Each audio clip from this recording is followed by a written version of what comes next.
What's up, ladies and gentlemen? Welcome to Black Man Unfiltered Network. Get your popcorn ready. Ladies, get your glass of wine together right now. Sip it, because we're about to take you on an emotional journey that you've never been on in your life. You're going to laugh, you're going to cry, you're going to be mad, you're going to be happy, you're going to agree, you're going to disagree, and that's what Black Men Unfiltered is about. We want all of you to have a voice, and this is the place where voices are heard. So thank you guys, because we're going to have the conversations that nobody else wants to have, and we're going to come to a medium, we're going to come to solutions, or we're going to agree to disagree, but you're in the right place to do it. Hit that subscribe button, hit that like button, and I want to introduce you guys to all the shows that's on the network coming up on this next slide. Peace!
Finna jump for the shit all top when I speak, all cap with the speech till they caught up in the rapture.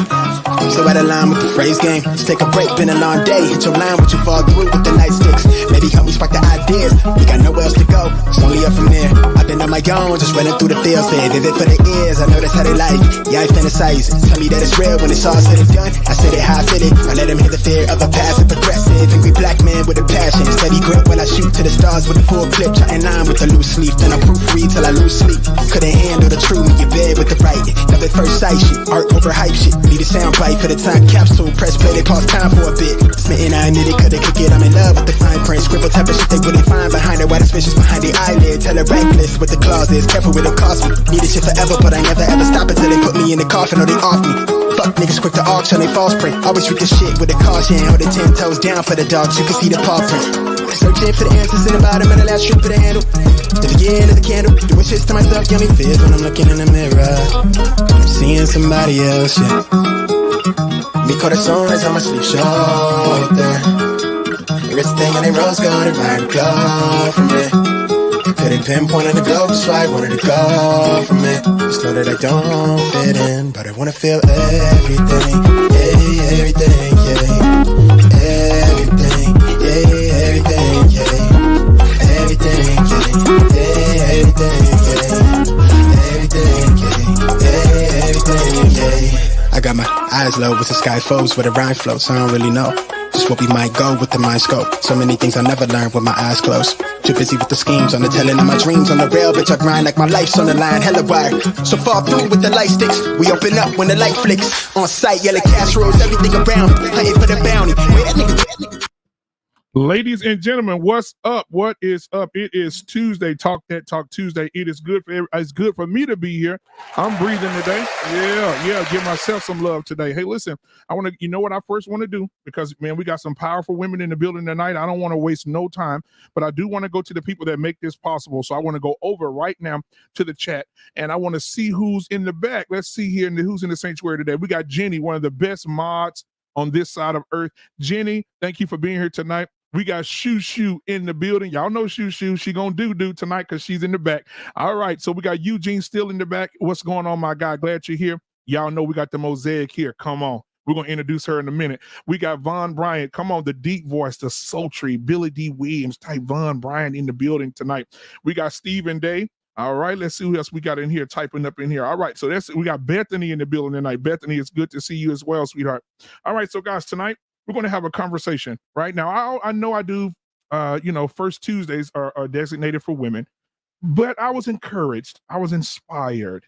All right, and I was inspired by, I had to go up a hill to be inspired. And so Miss Cannon Hill and I had a conversation a few weeks back. And Ms. Hill said, that Black women are just misunderstood. They're just misunderstood. So, and understanding the Black woman is a thing that we should do today. And I think that tonight, I wanted to have this panel tonight because I want the Black women to be able to say what it is that it is. We're going to talk about the stereotypes. We're going to talk about the different things that how men are feeling in this day and time about our culture of women. So we really, really, really going to jump into this thing tonight. But again, Cannon is, she just went in the chat, laugh out loud. So we got Brown Gal Peace Lounge in the building tonight. Thank you for being here. Also, guys, when you come into the building tonight, make sure you hit that subscribe button, hit that like button. If you like what you're hearing and you want to support the channel and the channel to keep growing, go ahead and send a super chat. I got you on that. If you want to go ahead and send a Cash App, you'll see that running at the bottom of the screen as well. If you want to send a Cash App, you can do that as well. And if you want to join the Black Man Unfiltered Network family, go ahead and hit that join button and become a member. All right. So let's go ahead and get these ladies in here because I don't want to wait no longer, guys. I don't want to wait. If y'all ready for the ladies, go ahead and put a 1 in the chat. All right. So let's go ahead and get everybody in here tonight. Let me give y'all some intro music. I like to give people intro music over here. We ain't bringing you in all somber over here. Hold on a second. Let me see what I got. Let me see what I can come up with. Oh, okay. Yeah, that's real laid back right there.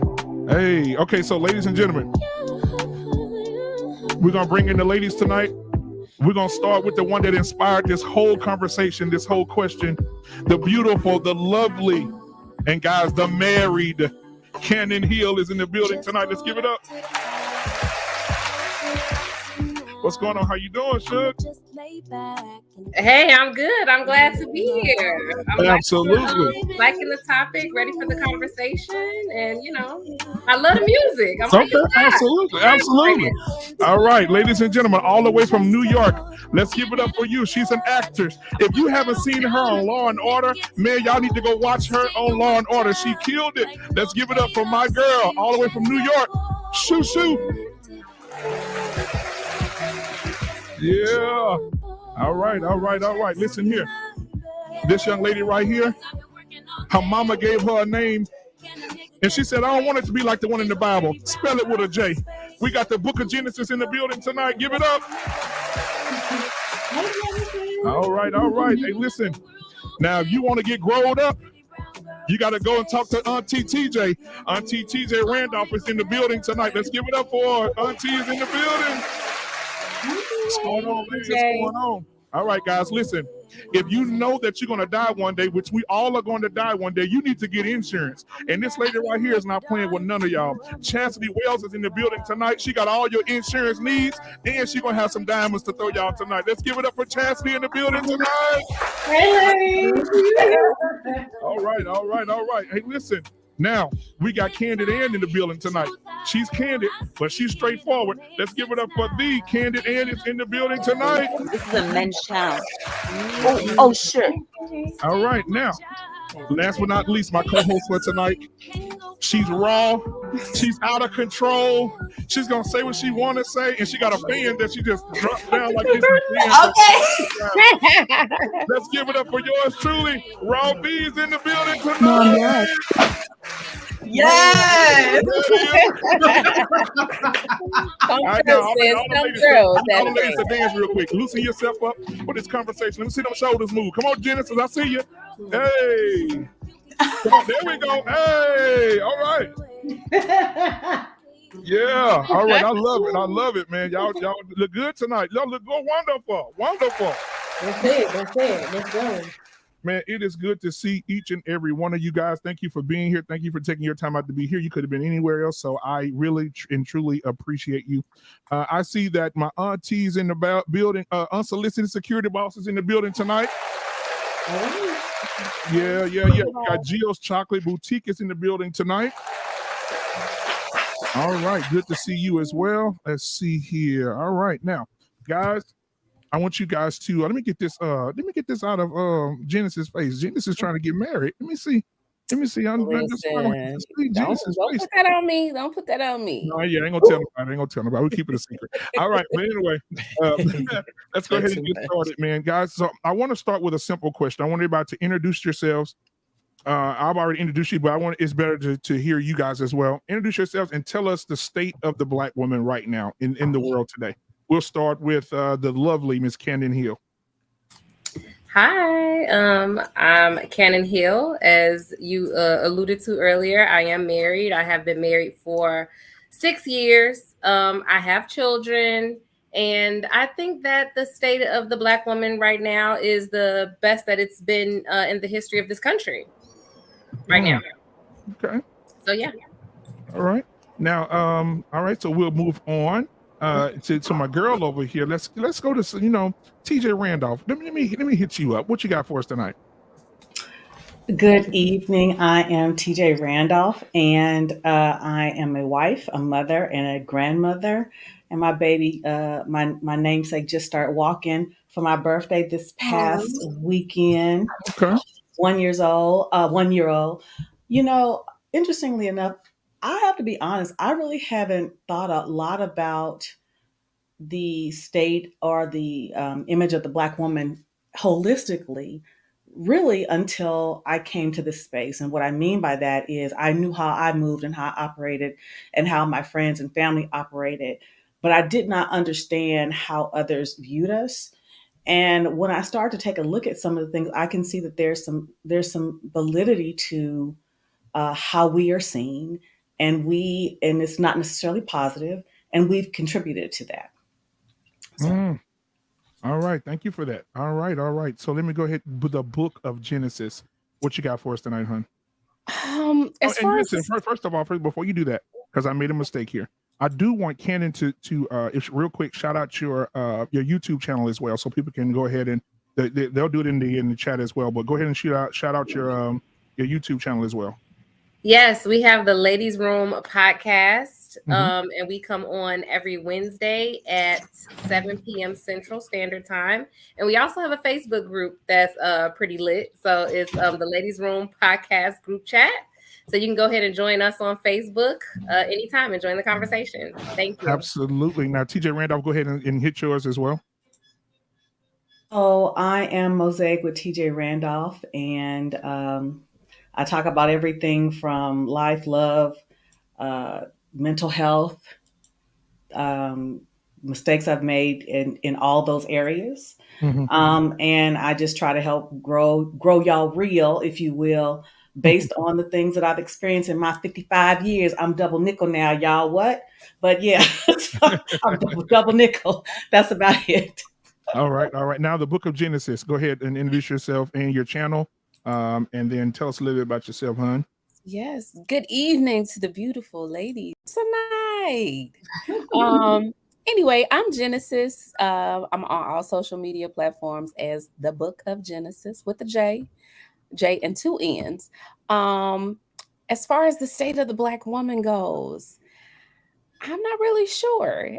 If you talk about in our careers and as professionals, we are doing our thing.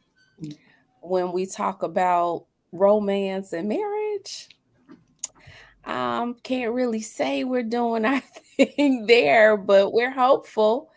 I think we're misunderstood and sometimes not heard. Okay. All right. So listen, and we're going to go to Miss Chastity. If you do have a channel, please, or any of your business things that you do, please shout that out and tell us a little bit about yourself and the state of the Black woman. Good evening, Unfiltered Black Man Network. I'm super excited about being here tonight.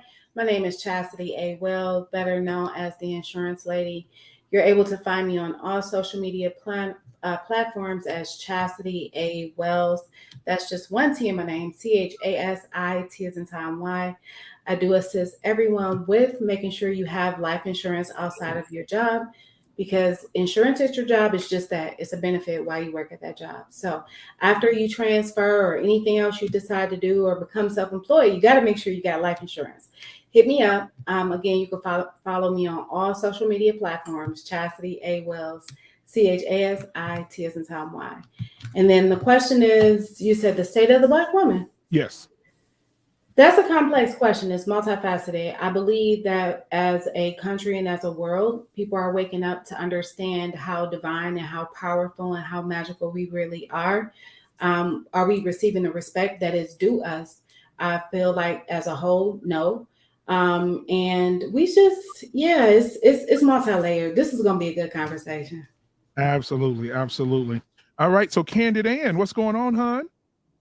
Okay, you guys, I'm so sorry. I hope I didn't hear what was going on in here. I was talking to my husband. He is determined to mess up my production today. I'll be on camera a little bit longer.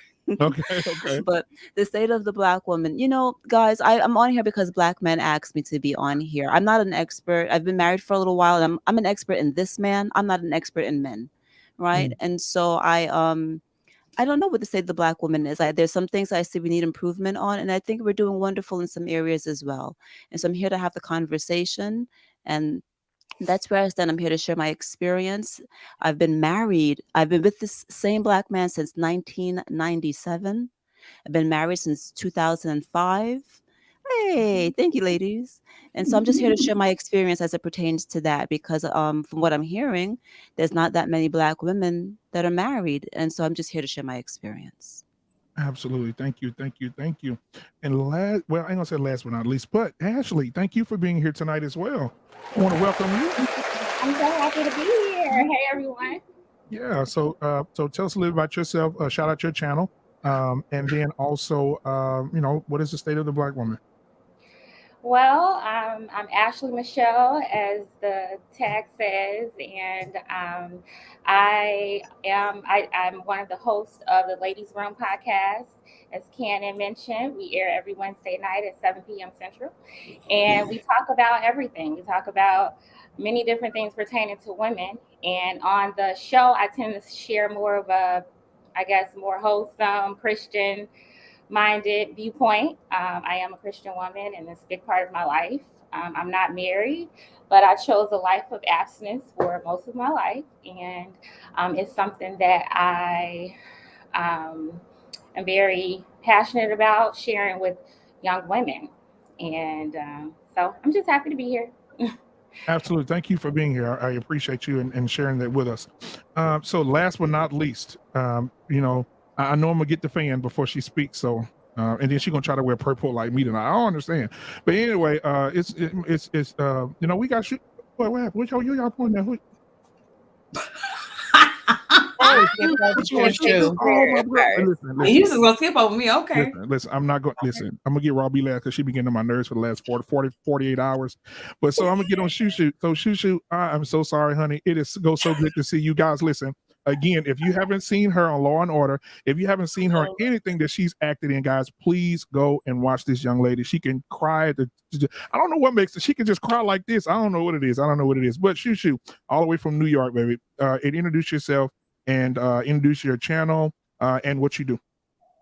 My name is Shamaria, short Shushu for short. I am Mandrell's sister also, if y'all don't know already. And and I do have a YouTube channel. It's just Shamaria, is SHUMERRIA. And you can see a lot of some of my acting reels, and I give also insight into what life is like as an actor. It's not all oh God, it's horrible, but at the same time, it's not all glitz and glamour either. And as far as the state of the Black woman, I would like to say, I'd like to piggyback off of Genesis. I do agree on the business side, from career wise, we're doing wonderful, but as far as relationships, not so much. Right. And for you to be in the Hollywood eye and everything like that, I want to applaud you for being in that business and also inspiring other young ladies to be in that business and to be in front of that camera. I know it's not always easy, and so for that, I got to show some reference to my girl because it's also my big brother's sister. But I do want to show some reference to you guys and show you exactly what she does because I still have the reel here. So I'm gonna share with you guys, and we'll get right back to the show. Here we go. All I do is film, honey. I don't work a 9 to 5. I work 11 to 8:30. I work overnight. That's what I work. Some of the misconceptions about being actors that you make tons and tons of money. But the average actor doesn't make tons and tons of money. The average actor works a day or a night job and auditions. And like that's pretty much the bulk of the life of an actor. You're always auditioning. It's audition after audition after audition. What's going on, everybody? This is your boy Mac Wilds, and this is #ActorsLife. I'm coming in. I'd gotten to a point where I realized that auditioning alone wasn't enough. It's not like you can go in at entry level and you work that position for a while and you get promoted. And then you work that position for a while, you get promoted. You can go from being on the Z list to the A list overnight. Oh, nice. Just like the demeanor. All right, that's my girl. Oh, thank you for that. That was sweet. All right. So last but not least, oh Lord have mercy. I love her. I love her so much. I love her so much. But good God, she's just like one of those big sister, little sister, just like yeah. But I love her to death. My co-host tonight, Raw B, is in the building tonight. Yes, again. All right, Raw B, so tell us about yourself, your channel, Raw B, and the state of the Black woman in your eyes right now. So my name is Ruby Privilege and I'm married. I've been married for a while, almost 6 years. I'm a graphic editor. I'm a government official. I'm an entrepreneur, businesswoman. I'm every woman. You know what I'm saying? It's all in me. If you need some editing or advertising information and consulting, come to thepopation.com/services.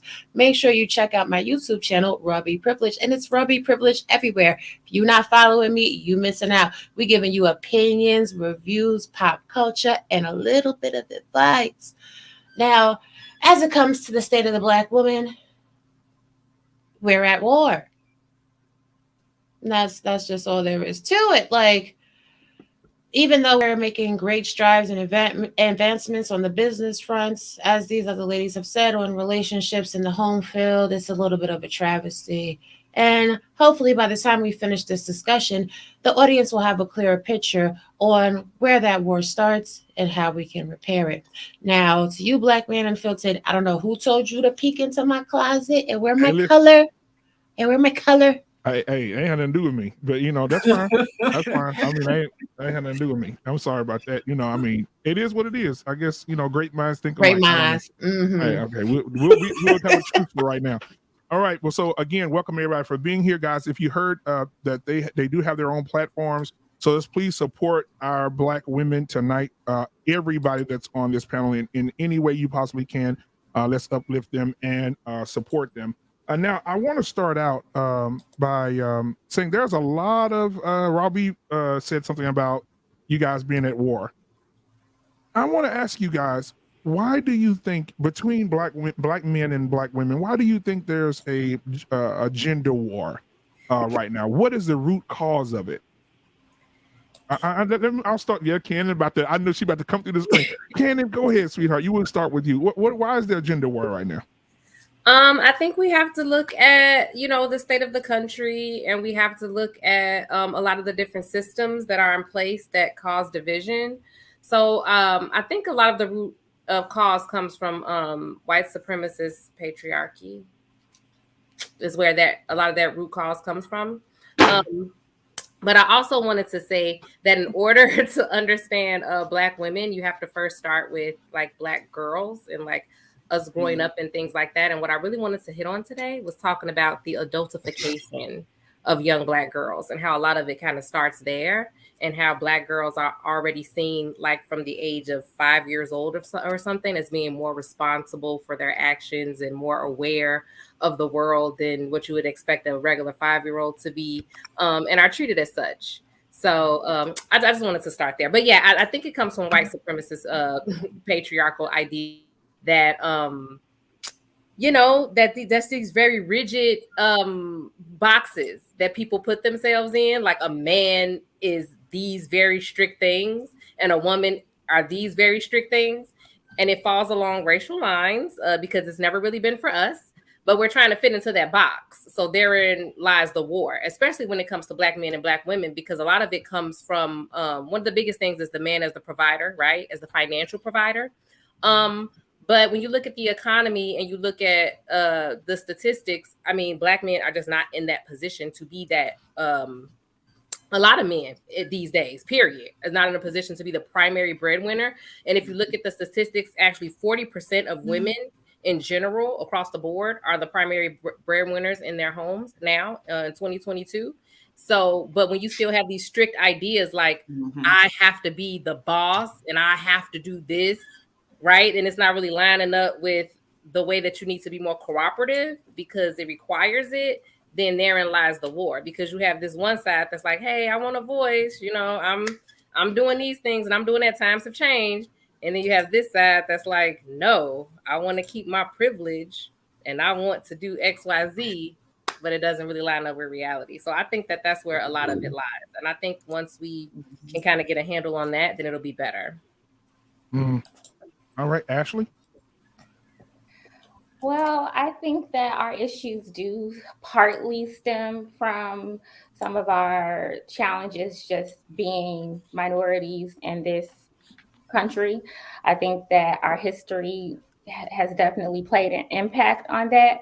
But I also think our issues stem a lot from our own choices, particularly with how children are being raised and what they're being taught and what they're not being taught. You have a lot of girls who grow up and they've experienced some very traumatic things in life that cause them to be distrusting of men. And I think the same thing happens with boys. Boys are being raised amongst women who don't respect them, who emasculate them, who speak down to them. And they don't always have healthy images of men who are leaders in their homes. And I think from a very early age, boys, just like girls, are learning all the negatives of the opposite sex. And, whether you realize it or not, how you see men or how you see women can be largely shaped by the men and women you see growing up and your interaction with them. So while I definitely think that our socioeconomic status and the oppression that we've experienced as Black people in this country have led to some of the discord, I think our discord has largely come from our own choices and bad habits. All right. And so we'll move up to, let's see, Candid Ann. Oh, she's not ready yet. Okay, Chastity. All right, awesome. So, it's really interesting listening to the rest of my sisters, and because everybody is so correct in regards to our, where this thing stem from, right? I am a firm believer in, things that happen in our childhood, unfortunately, shape us, right? So I definitely do understand that. However, we cannot just ignore the systematic issues that we have set up in this country called America. And do understand, yes, like Miss TJ, we served for, the finest Navy in the world. However, there is systematic issues in this country, right, that help others in a greater way. And we see it every single time. So with that, coupled with childhood, coupled with so many other things, right, it continues to push us forward, not forward, but just like we feel misunderstood. I personally even feel vulnerable a lot of times when you watch things like the news. for myself, like it's very triggering, it's very jarring, because the very man that, you know, the image, you know, of men that's supposed to protect us, like my brothers, like we see them slaughtered like on the television. So it does not leave a woman feeling safe. So it'll be a very interesting conversation, and many you know, I don't want to just start jumping in right now. It's still early. So, but yeah, I'm really excited about this. And hopefully we all are able to not only look at it from each other's standpoint, right? But people are able to walk away and get healed on those different things. Like, let us remove the band-aid, right? But at the same time, let's work on the things to get us healed as women as well. Because that's what it's really about, is a sisterhood for me. Absolutely. So, Candidae, I'll come to you. Why do you think there's a gender war between you know, men and women right now in our culture? I completely agree with. Was it Chastity that just spoke? Mm-hmm. I completely agree with Chastity. This is a multifaceted issue. And we have to take into account, yes, our personal accountability, our responsibility, but there's also been some foul players at hand here that has pinned us against our Black men, that has pinned us against each other, and that has played us. I mean, you just saw how they had Juneteenth ice cream up in the store. We've been fed this strong Black woman image. We've been fed a lot of things, and it looks good on the outside, but did it really serve us? And so it's a multifaceted issue that sometimes I don't think that we are always aware of how these things have not served us. It sounded good. It looked good. It smelled good. It tasted good. But did it serve us? Man, whew. Thank you, Candidae. I appreciate you, girl. You turn that camera on and just drop some jewels. God damn. Come on, girl. All right. So, TJ Randolph, what are you thinking, sweetheart? Well, you know, interestingly enough, I mean, being in two branches of the military, you know, one of the things I was often told, if you don't know, say you don't know. And to be honest, I'm really not sure. I think it is so many contributing factors, but I think one of the things that I believe it is, in my opinion, part is the decline of the middle class. What do I mean by that? Growing up, like I said, in Oklahoma City, you know, if you worked for the Air Force Base, you worked for GM, you worked for the post office, you had a good job and you made a good life for your family. Many men made good lives for their families, working as teachers, working as these different occupations. And they were respected as men, respected as heads of household. And many of them encouraged their daughters, and their sons too, but many of them encouraged their daughters to go to school. And then when they got those degrees, go off into pay, you know, these mostly white collar jobs. Mm-hmm. And what was happening, because we were aspiring for these white collar jobs, we kind of out incomed our men. And I think in some instances when we out incomed them, our position that we somehow thought we were better than them, whether we intended to do it or not, it happened. You know, and then, you know, we'll say, well, we seem to think that because we were at this level, we started to look down on the GM jobs, the post office jobs, the men who worked as truck drivers. We started to look down on those men because we had gotten here. And therein, in my opinion, is a contributing factor. Is because it was never an issue when we talk about feminism. And I had this conversation with my mother. It was never an issue that Black women worked, because we always worked. Yeah. Because Black women worked because a lot of times they wouldn't allow our men to work in certain places. So we always worked, even if we were cleaning people's houses, toilets, you know, being maids. But when we started having more opportunities based on feminism that was primarily for white women, we got more opportunities. Right. And with that opportunity, we unfortunately, I don't think it was intentional, but we started thinking we were better than our men. And then therein, in my opinion, that's definitely a contributing factor. Mm-hmm. Exactly. Okay. All right. And so, Book of Genesis. We are we used, I'm going to piggyback off of what Robbie said, that we are at war. I think we're at war I just noticed something in the chat, and I hate to be, this person, but I am. We we are trying to be heard, and rather than listening, I think some of the men are listening to respond rather than listening to understand. And because nobody is listening to understand, we're still fighting to be heard. Yeah. And when we're fighting to be heard, then we're perceived as the angry Black woman when really we're not. I think that, when they talk about, the independent woman and the strong, fiery spirit that Black women have, it's because we feel, many of us have, not just feel, they have been abandoned, and we just want our Black men to love us, to care for us, to support us, to hear us. And that's not happening. And I think now we're at the point of frustration because everything we've tried thus far hasn't been effective. So where do we go from here? Okay. Can I add on to that really fast? I don't know if everyone got a chance to go. Yeah, no, you can add on and I'll go to the next person. Go ahead. Okay, yeah, I completely agree with you. I think, that I wanted to say that earlier, but, I had a short amount of time, but I think that's definitely part of it.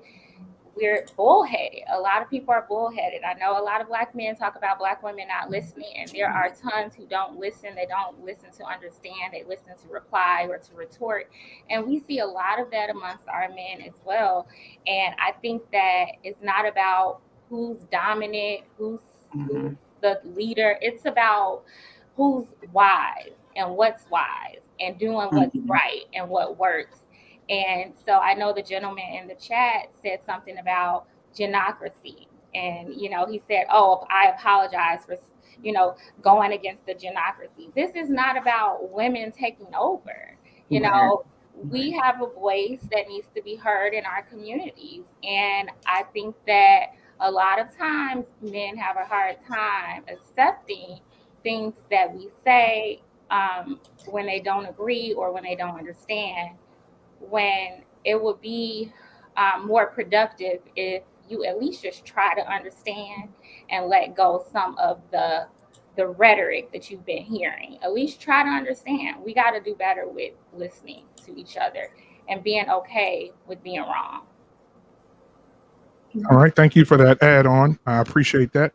And everybody in the chat, thank you for being in the chat, man. Continue to put your questions in there as well. If you're just getting in, please hit that subscribe button. Please hit that like button. We're also going to drop the channels of everybody that's on this platform that has channels, so you can follow them and support them as well. And go and make sure that we get them wherever their goals are. We make sure we support them. So hit that like button, hit the subscribe button for everybody that's on the panel. Hit the like button and subscribe button if you're just coming in here. And then keep enjoying the conversation. Mods continue to drop their information. Now I want to go over to let's see who didn't answer this question. I think did you Chastity? Did you answer about the gender war? I did. It's Shushu's turn. All right, Shushu, go ahead, sweetheart. Every woman has said like something like issues that are like dead on that I do contribute to the gender war that's going on. Much of it is a power struggle. It's like who wants to be more dominant? Like man wants to be dominant because I'm the man, but the woman wants to be dominant because a lot of it, and to my surprise, so many has been a lack of male Black man presence for so many different reasons.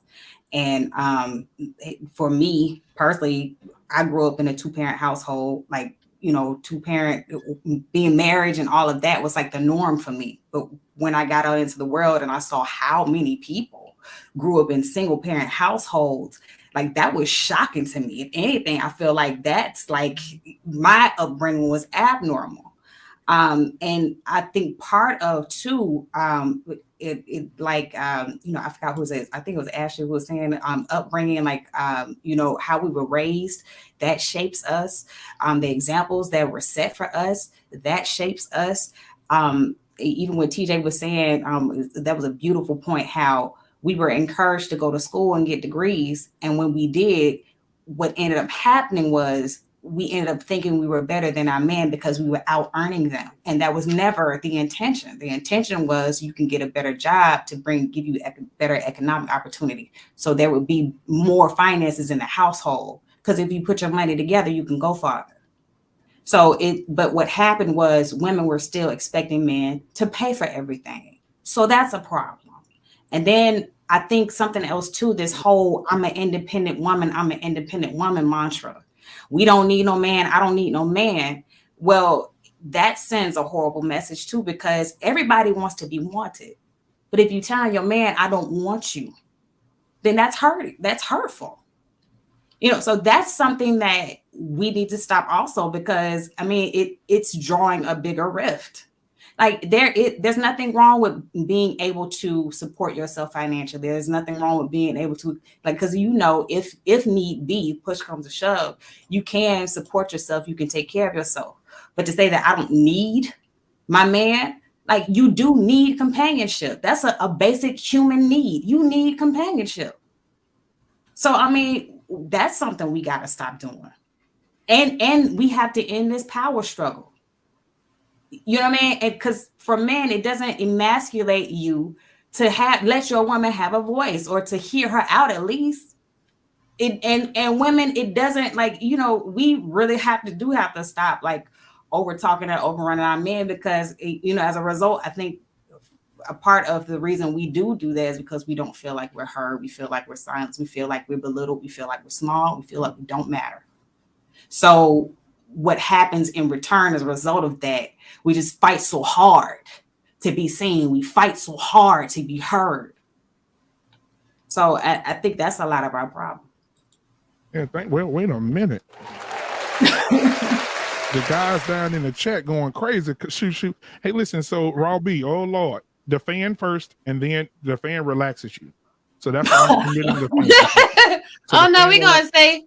We're gonna say this fan to the end, because I have heard my sisters talk, and they have made some great points, but I want to get down to brass tacks right now. Okay. The war on women, it does have to do with economic status, but it's more so rooted in mental health awareness. See, the real issue is a codependency. There's a codependent relationship between Black men and Black women. And my mother always taught me when I was younger, do not ever get with a man that you make more money than, because if you make more money than a man, he's not going to be able to handle that, and he is going to antagonize you. That is point number one.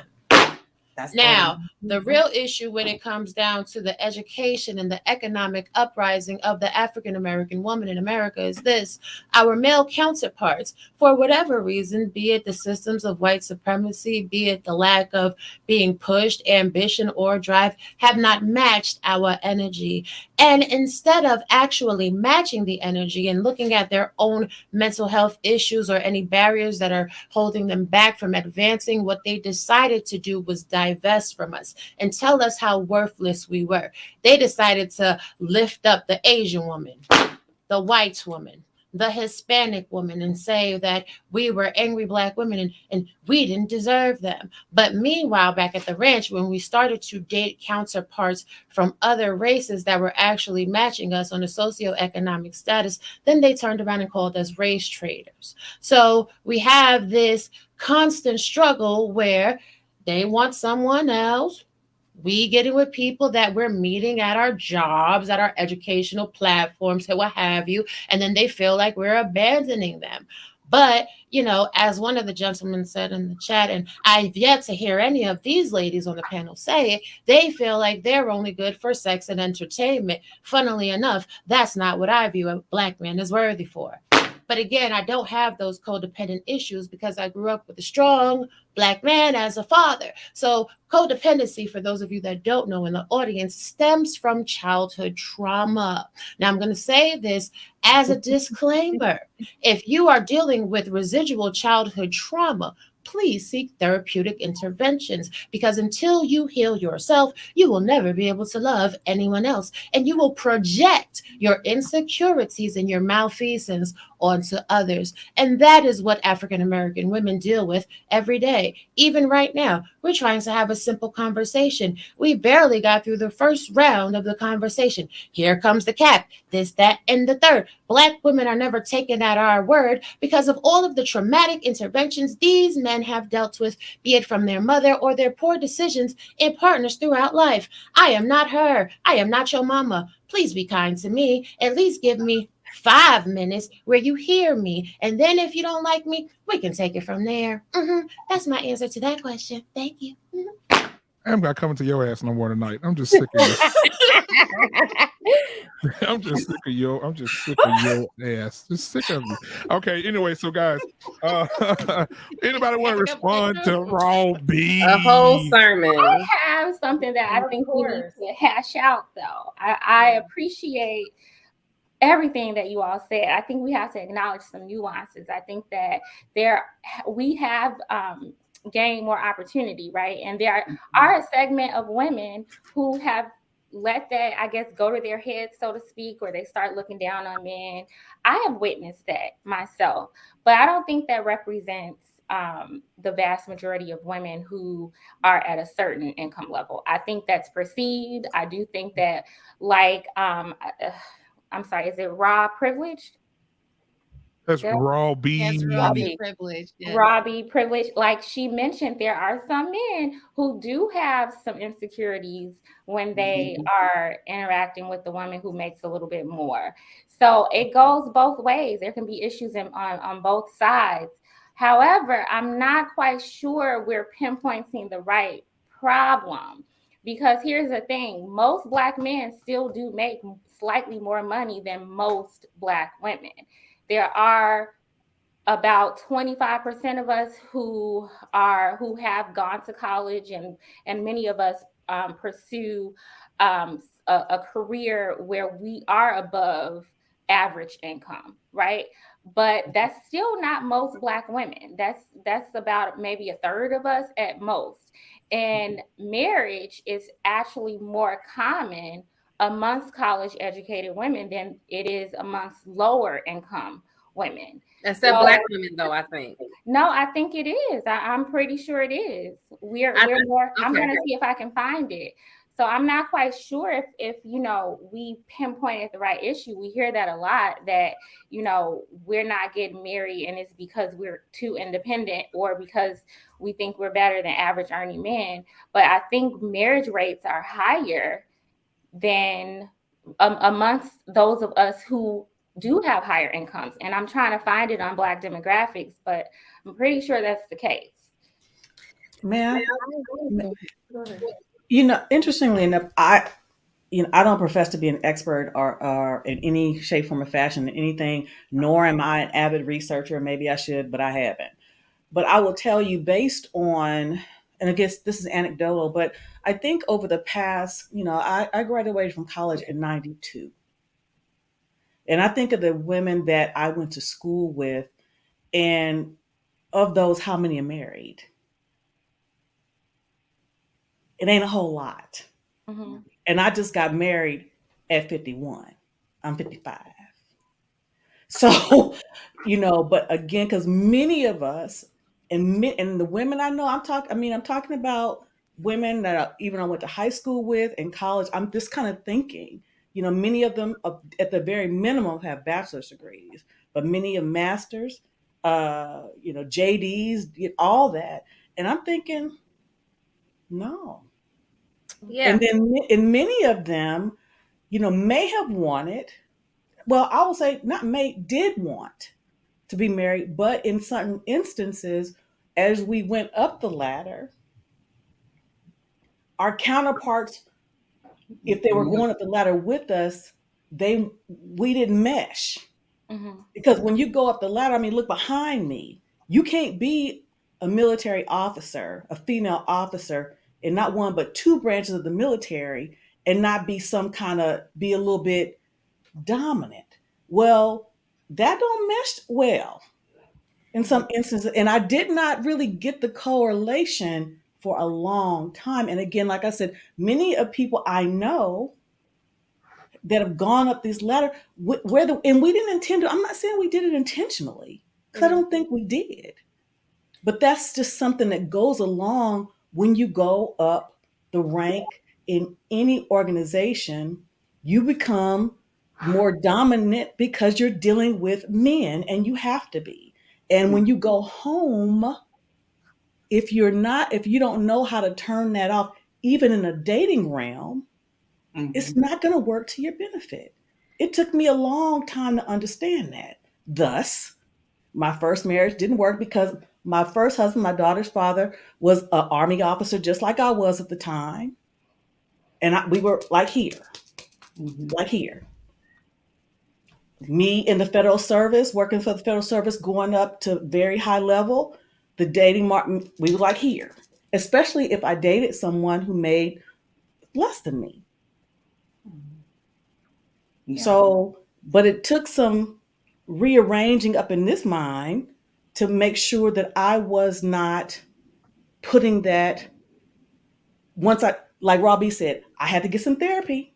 I definitely had to get some therapy because I was choosing wrong men, allowing wrong men to choose me. But once I got the therapy, also I had to realize I was getting in my own way too. Yeah. Because sometimes I wasn't being quiet. Sometimes I was being emasculating, even though I wasn't trying to be. And then surprised at the result. Yeah.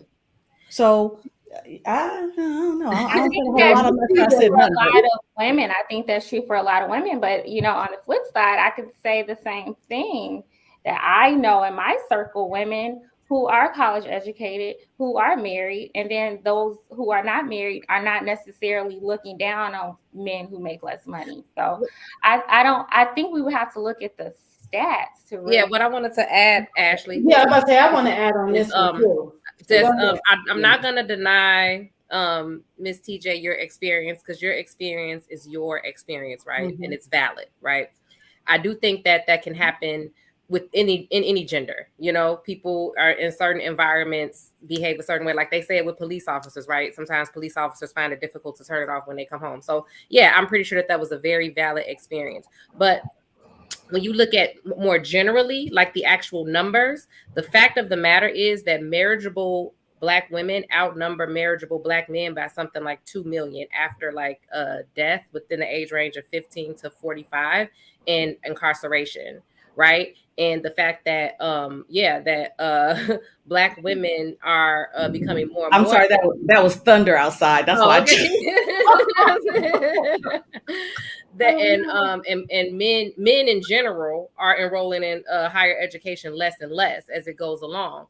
And most women do marry at their education level or higher, or at their income level or higher, except for Black women as a group. We are the only ones who tend not to do that, right? And also, if you look at some of the research, there is an actual real environment of it being a buyer's market at the fact that we outnumber them by so much. So when you do get these college educated, men in these arenas, they know that the numbers are in their favor. So they act like it, a lot of times. And that's also a real thing as well. So, I mean, those things anecdotally may be true as well. There may be, I'm positive that there are women who act like that. There's men who act like that, but we have to be careful about not taking stereotypes and then using, correlation as causation. I mean, like, this is because of that, right? When we actually look at the numbers, and the numbers are just not in our favor. Like, if we outnumber them by so much drastically in those ranges, then, I mean, it's a numbers thing too that has to be taken into account as well, right? So yeah, and I definitely do agree with your point in regards to that. I think you ladies hitting on a lot of different points in regards to it. One of the things that I think that you just brought up, I'm sorry, what was your name that just spoke? I'm so sorry. Cannon. Candace, I'm sorry, Candace. Candace, So, like the camera. Candace, okay, there we go. It's back on the screen. There we go. I can't mess it up now. So, all right. So one of the biggest things that you said that I really want us, for me, that stood out was talking about the incarceration, right? So a lot of things, yes, we'll have our own systematic things or whatever the case may be, or just our own things, like, you know, being a college educated woman, making a certain amount of money, being a part of a certain group. You know, yeah, some women get married more than others. However, in our community, we do suffer with mass incarceration, right? So when we start looking back at when a Black family was doing really well and, you know, things were going well, I mean, we had to deal with things like crack in our community, right? And we don't have the boats and the rest of it to pay for it to get here, but that's a whole nother issue, right? So next thing you know, our men are being locked up. And right before that, what was the nice thing that the government came up with was welfare, right? So a part of you qualifying for welfare, you better say your husband don't live there. So that starts the divide. No, it was a man that wasn't that you weren't married to, doesn't live there. A man that's not the father of the children. Right, the father of the child, right. But it started the mindset of it, right? So then that just started the separation of women and men. Manufacturing jobs left too at the same time, yeah. Yep. So it started all of that for us. And then you add all these other things in there. And it just continued to divide for us, right? And so then for us, we have to continue to go to school. We have to provide. We take on this crazy ass notion of being a strong Black woman. And so we go hard. And the most educated woman is us here in America, right? And so we went so hard. And then, you know, it is intimidating for our men, and especially for a lot of brothers who end up getting locked up. And you know, they try to come back out, reform themselves. That's a whole nother issue, a whole nother everything, right? But it's just very disheartening how things have happened. And like Miss TJ pointed out, like we have to take on, I mean, and we all have done this, right? Like we all have to take on a more masculine, dominant personality at work. Like that's leadership. Like you can't be the soft, cuddly girl that you want to be and come in with cupcakes and stuff all the time. It's like people will take advantage of you, but you know, we end up becoming more dominant, and then you come home and we're not taught to cut it off. And so to the point that Rob B brought up, which is Black Man Unfiltered, to tell you the truth, I believe in mental health, right? I believe in people getting mental health. In our community, we have so many issues, and it's just not us, right? It's just, I mean, we see so much, we deal with so much trauma on so many levels. And so then when we're trying to get back together and trying to be united, like Shushu said, many people haven't, first of all, seen it, right? We ain't seen that healthy part. So we ain't seen that. That's one thing. Then number two, you got brothers coming from prison or whatever, or you got a woman that's making more money than you, and we don't have the emotional intelligence as a community to talk about it. And then, so even like for myself, when I started recognizing certain patterns in a relationship that I was doing, training time out, let me go see somebody. But are men doing that? And men aren't quick to talk. Our men are strong. They're like strong. So they don't talk. It's yelling.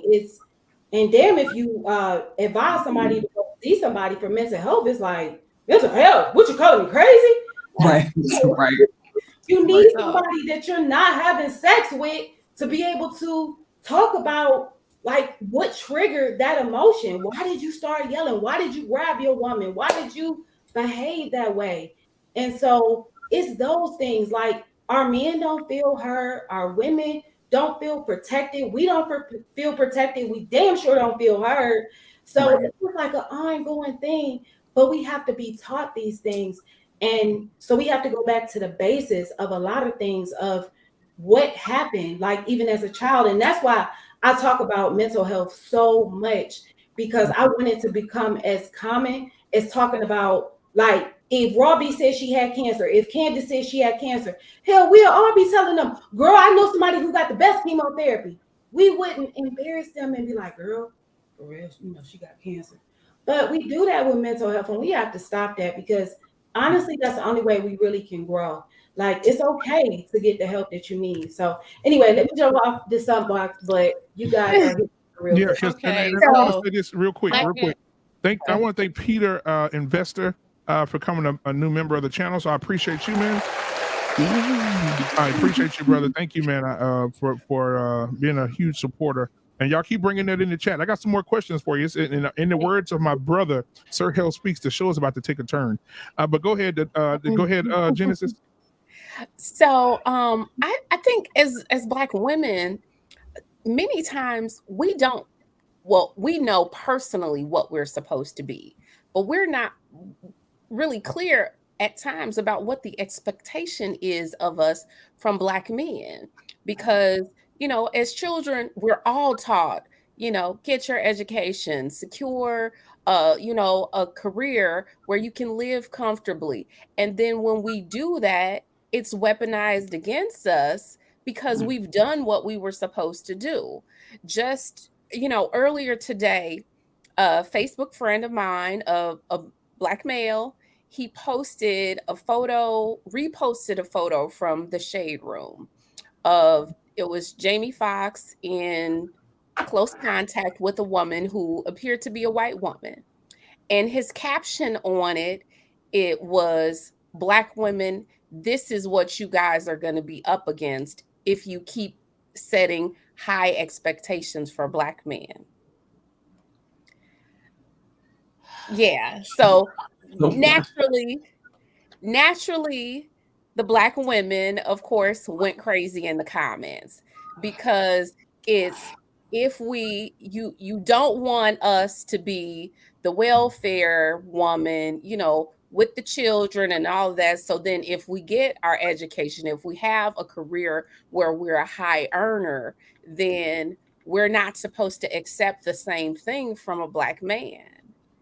If we do expect a Black man to be our equal counterpart, then it's looked at as a bad thing. Her expectations are unrealistic. She wants too much. So, Right. I mean, what are we to think? What is it that you want from us?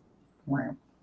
Yeah, this is the picture that you're alluding to. No, Genesis. he was on. He was. But no, It looked yeah, like she was on riding. He was on this, and then they were on the yacht, and she was laying on top of him, and he was on top of her. They were on the yacht, and Yeah, she yeah, was yeah. leaned up against something, and he was, you know, up Yeah, close, he was standing up in in there. front, kind of almost with his arm around her.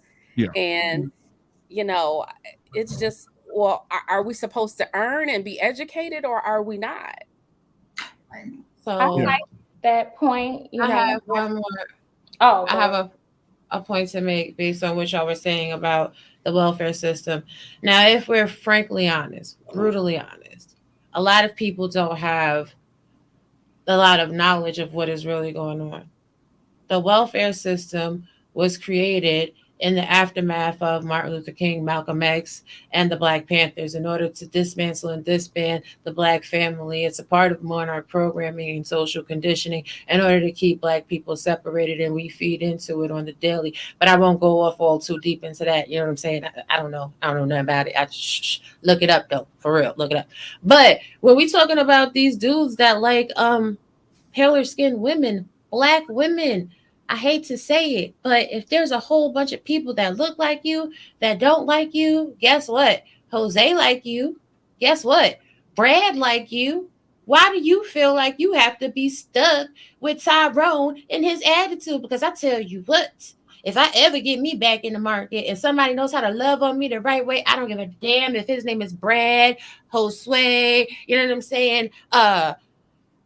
Somebody, Japanese, Asian, Chinese, European, Australian, Russian, whatever. Come on through. We gonna live happily ever after. I am not gonna be pigeonholed to be chasing up behind no chocolate dream when the chocolate dream really is a nightmare. You know, like when you see the X-Lax in the bowl on the table, somebody playing a trick on you. That chocolate look good and tasty, honey. You eat one or two more of them that you ain't supposed to. You in the bathroom all day. Stay away from chocolate. I'm lactose intolerant. I'm just saying real quick. Anyway, that's what you call. I'm dropping her mic for That's what you call a grow you real moment. Right. That's what you call a grow you real moment. Okay. Because can I say this? Because it is almost like we're asked to dumb ourselves down. Yep. For the Black men who are underperforming. Like, so because we are outperforming you, the answer is not for you to catch up. The answer is pull back. You're doing too much.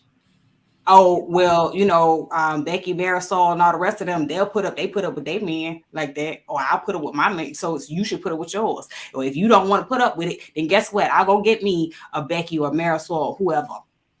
Well, okay, well, you know what? I mean, I hate to say it, but if Black women we outnumber Black men by 2 million, then guess what? Mathematically, every Black woman ain't gonna get a Black man anyway. So, I mean, I hate to say it because I do love my Black men. I do. I love y'all to death. I do. And I do want to see us all come together. I do want to see us do better. But at the end of the day, if it ain't working, I mean, mathematically, like I said, the numbers, you might need to start opening up your eyes to some other adventures. My issue is that Becky or Marisol won't be as educated or equal in earnings as the Black woman, yet it's acceptable for her to come in with a list of demands almost, and it's fine. They'll meet those demands and they won't say that she's unrealistic in her expectations. However, if we as Black women say the very same thing, then we're wrong for our thinking, and we need to adjust our thinking. And can I say this? I think if Black men really took a step back and looked at this, like, think about the kind of man you want to see your daughter with. If you would not suggest if your daughter brought home a man like you and you would not approve of him, then you need to step your game up. Right. Don't ask a Black woman to bring herself down or nothing. You need to step your game up, because how unfair and unrealistic is it of you to want better for your daughter than you are offering or giving yourself? And don't say wow, just wow, when you down to the other country dealing with women of another ethnicity. Wow, just wow. What do you mean Black women have the opportunity to date somebody from another ethnicity too? Oh my God, it's a travesty. How many of you all have heard of the black doll test or like similar experiments that have been done with like young children? I think that it's important that we address the amount of self-hatred that has permeated like so thoroughly through our community.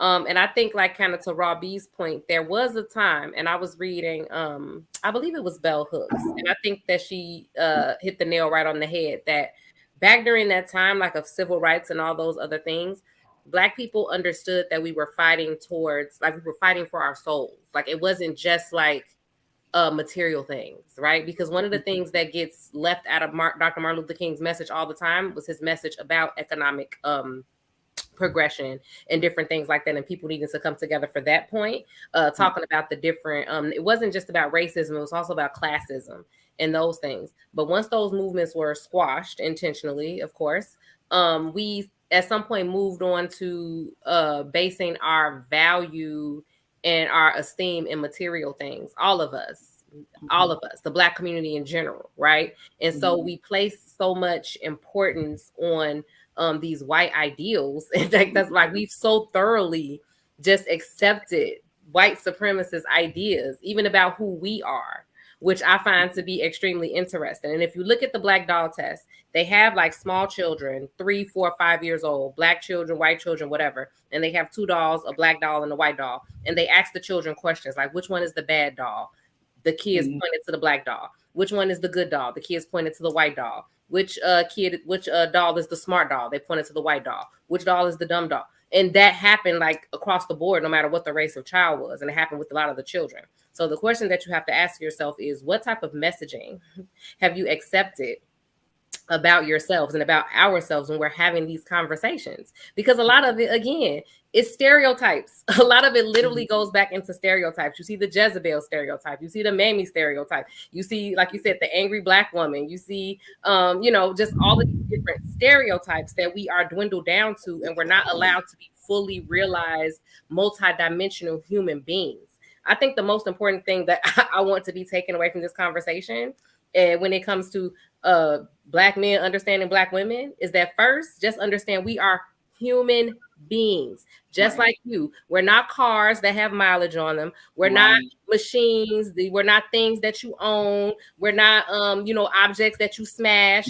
We're human beings, living, breathing, feeling human beings, just like you. Have some empathy. And I think that once you come from a place of empathy, you can better understand someone else's experience, because your experience will never be ours, because we don't experience the world the way you do, right? That's why you have to just listen to us. That's why we have to listen to you about your experience, because we'll never be in your shoes. So that's just what it is. That's why you have to come from a place of empathy. And that's why things like emotional intelligence are super important. And I agree with everyone on the panel when they talked about mental health and different things like that. But the fact of the matter is, Black women are more likely to go to therapy and things like that and try to pull you along. That is one of the reasons why marriage mostly has so many benefits for men. It helps you all live longer. It helps you all keep your familial ties. You all make more money when you're married. All of these things, right? But it doesn't necessarily have the same payoff on the other end when it comes to women.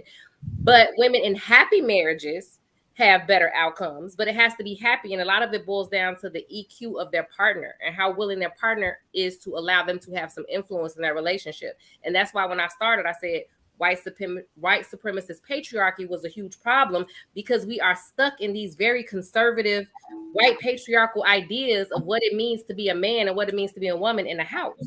And when you don't even want to listen to your partner, when you're like, I'm the man, so I get the big piece of chicken and I have the final say. Like, one of the craziest conversations that I ever have relating to my marriage when it comes to my husband with friends or like unmarried, especially men, they'll say, oh, even women, they'll say, well, who makes the final decision in your house? Like, who has the final say? And I'm like, we discuss things and we come to a consensus as a unit. They're like, yeah, but what if you can't agree? Then who has the final say? How can we not agree? We have emotional intelligence. We work on it. We talk through it, and we respect each other's opinion. I don't understand why it needs to come to a place where I'm got a penis, so I said so. Like, what is that? Yeah. I just think that we really need to look at that. Like, cut that out. Like, just be a partner. Learn how to be a partner. We're humans. So real quick, guys, I want to no captivity with Freezy. Thank you for your $10 super chat. He said you're getting high earning and educated misconstructed with high family morals and values. And then we had our own Raw B with a $10 super chat that says Black women be happy, fly free because it's privilege. You are not created to be abused, period. Well, but then I'll go to a convo. My boy Tommy B. He said it looking good up there. Wow. All right, thank you for your $2 super chat. He say looking hood, yo. Yeah, and so for that super chat, we'll get back to that. For that super chat, I'm gonna go ahead and give y'all Sister Shirley for that super chat. I appreciate y'all. Here she is.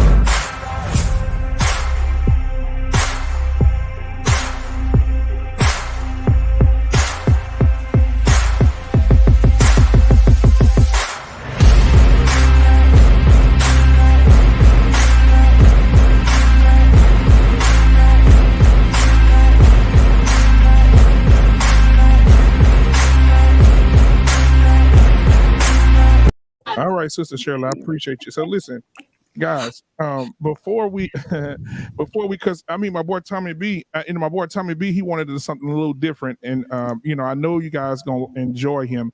And if you guys are single, he's single as well. I Hot Ronnie's in the building.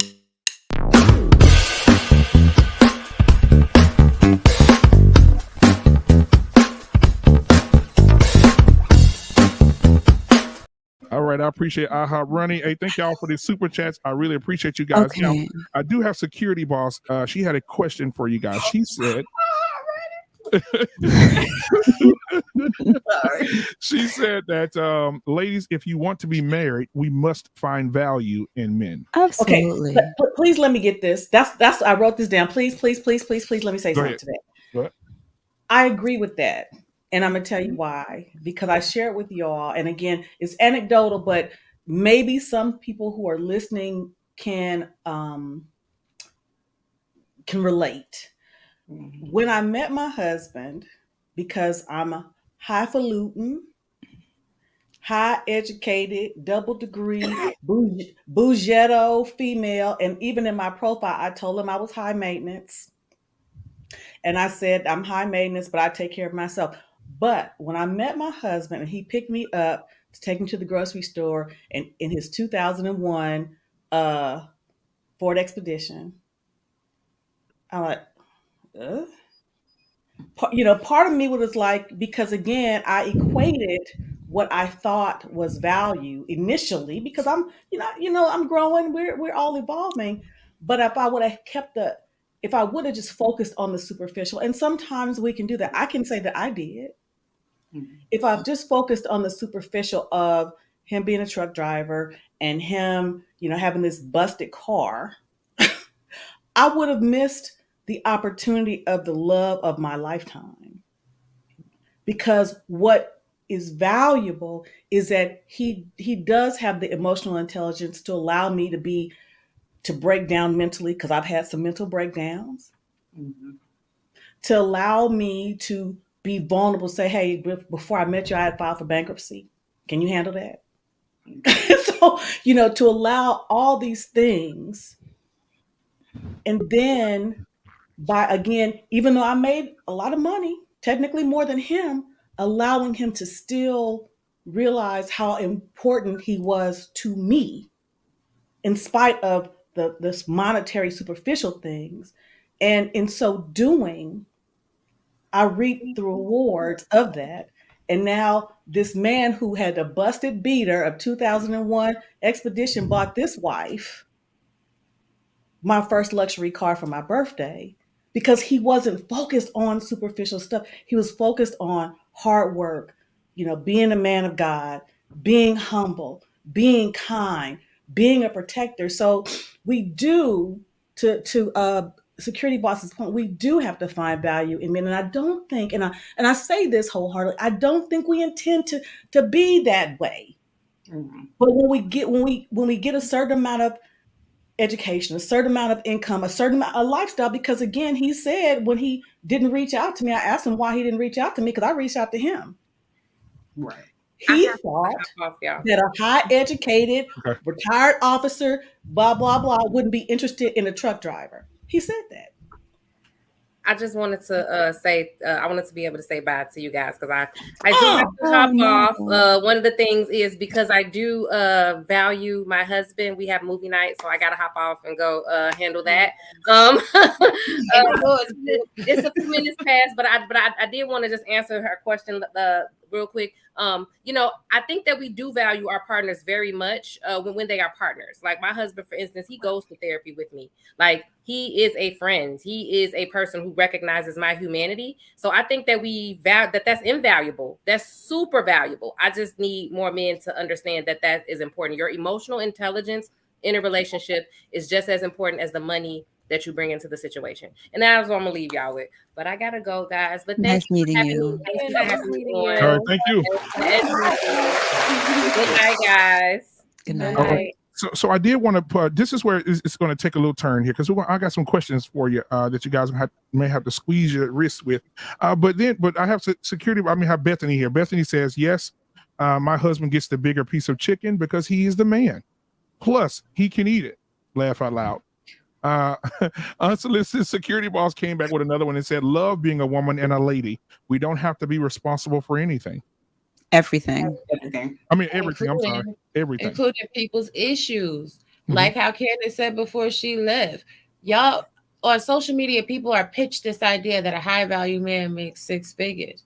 But sometimes there's more value in a man that actually knows how to prep and survive, and a man that knows how to hunt, and a man that knows how to fix something around the house, and a man that knows how to actually be the other half.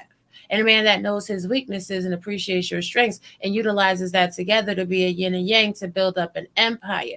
The reality is you got a lot of men running around here like Chicken George being a whole minstrel show, thinking that they doing something, and then they expect women to just bow down. I'm not bowing down to no man that don't bring something worth bowing to. Period. So should that go vice versa as well?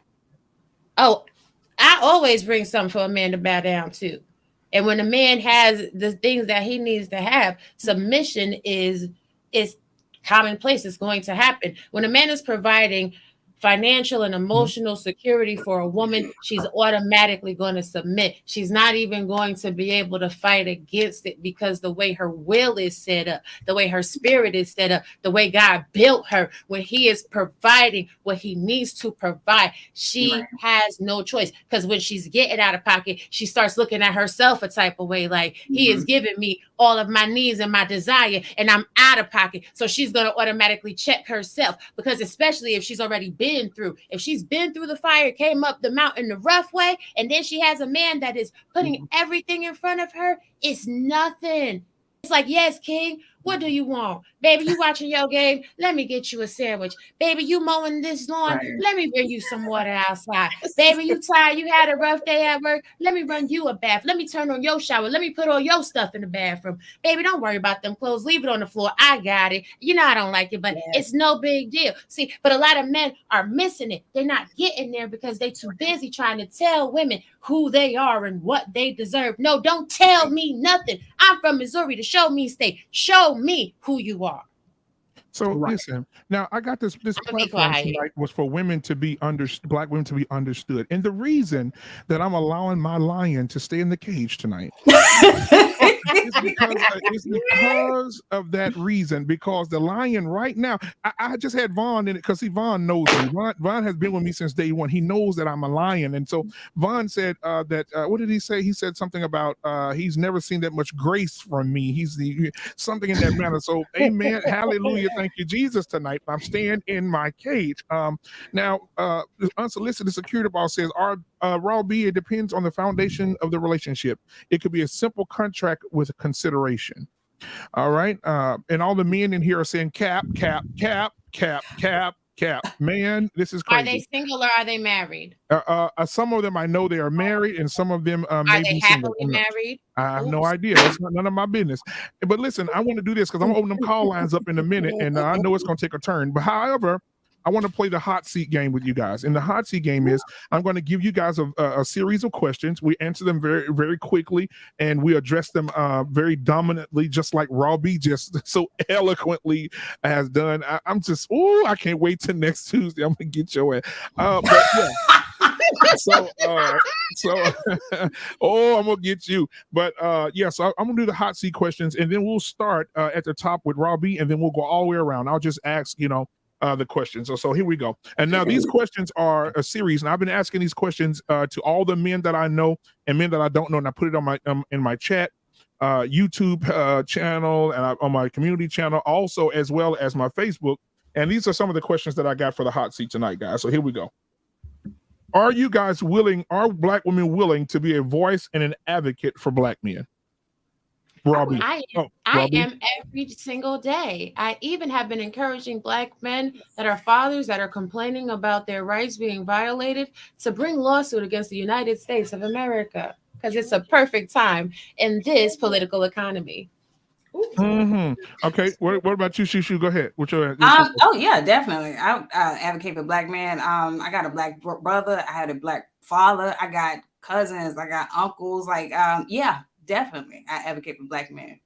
So honestly, I advocate for Black men to. What was that? There's somebody, I don't know.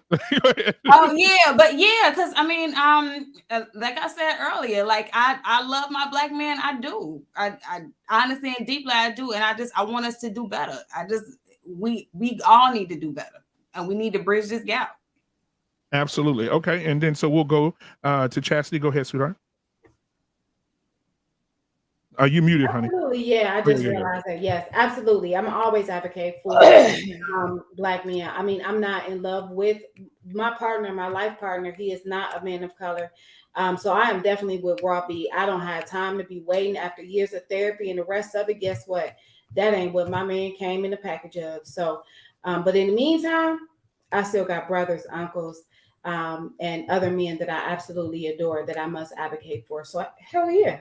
Right. All right. And then we'll move on to the wine tasting, TJ Randolph. Absolutely. I am an advocate for Black men. And I think that I've definitely become that in the past couple of years. Whereas if you would have asked me this probably 3-4 years ago, I probably would have said no. Because again, but in being an advocate for Black men is to also recognize as a Black woman sometimes where we miss the mark. And I say that because I was among them. And I'm not saying I need to, we need to just act like everything we've done is wrong, because it isn't. But I had to look at myself in some things. So in being accountable for myself and some of the things, and also growing some of my friends and those I love, to say, okay, let's take a look at this. But that, I think, in holding us accountable, that kind of is advocating for Black men, because especially if you say you want one. Book of Genesis. I'm only advocating for some. Right. Those that are not diligently working to be their best selves, or those that are comfortable in their dysfunction, or how do I say it? Those that ain't own nothing and they okay with not being on nothing, I'm not advocating for them. I'm not about to fight for you. I can't want it more than you do. All right, Ashley. Well, I definitely advocate for young Black boys because I think they are vulnerable and they need advocacy. I like to understand Black men, and when I'm talking to other Black women and I sense that they are not helpful, or they're not being fair to a Black man, then I will advocate. But I'm going to be honest. I got to be, I'm not sure. What's your name again? You just spoke. Genesis. Yes, I'm going to be Yeah. honest and transparent. God going to work on my heart with this.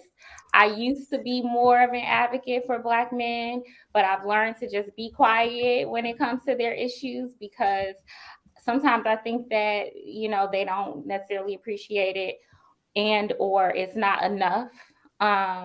Or I don't feel like they advocate for us. So I'm gonna be honest. These gender wars got me a little distant. Now there are Black men in my life who I love and I support in every way possible, and I love them wholeheartedly. But in a social setting, I got to be honest. I'm not quite sure how we can advocate for Black men anymore. I know that a lot of them don't feel like, we should even be in the forefront of, certain movements when it comes to police brutality.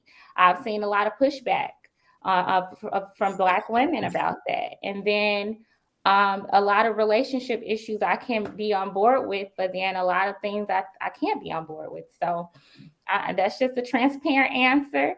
But I would like to be a better advocate. I would like to understand and be more like a one accord with Black men as a whole to advocate for them.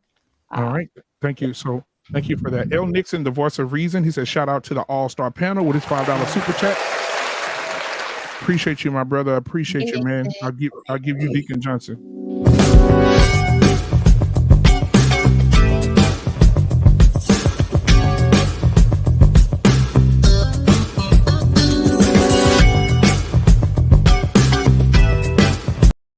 All right. So again, I want to thank you again, L. Nixon, man. I appreciate you. Also, I got another super chat here from my brother from another mother. Sir Hill Speaks is in the building, guys. Make sure you go and subscribe and like over there at Sir Hill Speaks. He's doing great things over there. He's his $9.99 super chat. He said many Black women don't really understand the issues of Black men until it affects their sons. It's transactional, and this must change. I think that can be said for Black men, though. I think that, and I'm not sure if that's true. Like, for instance, I don't have a son, but I care about Black men and Black boys and what they go through. So I don't know if that's fair to say. And I think a lot of Black women who have sons and don't have sons, they are out here caring about, Black men. I think that I can understand maybe why some men feel that way, because there are some issues that Black men have with Black women that Black women turn a deaf ear to or don't seem to understand. So I guess I can kind of understand why he says that, but to make the statement that they don't care about the issues of Black men until it affects their sons, I don't think that's true, because it affects our husbands, it affects the men that we date, it affects our brothers, it affects our dads. So I don't think that's true. I don't think that's a fair assessment. Exactly. And so all the men, when I said that I advocate for Black men daily, that said it was okay. Well, y'all just saw my very little boy.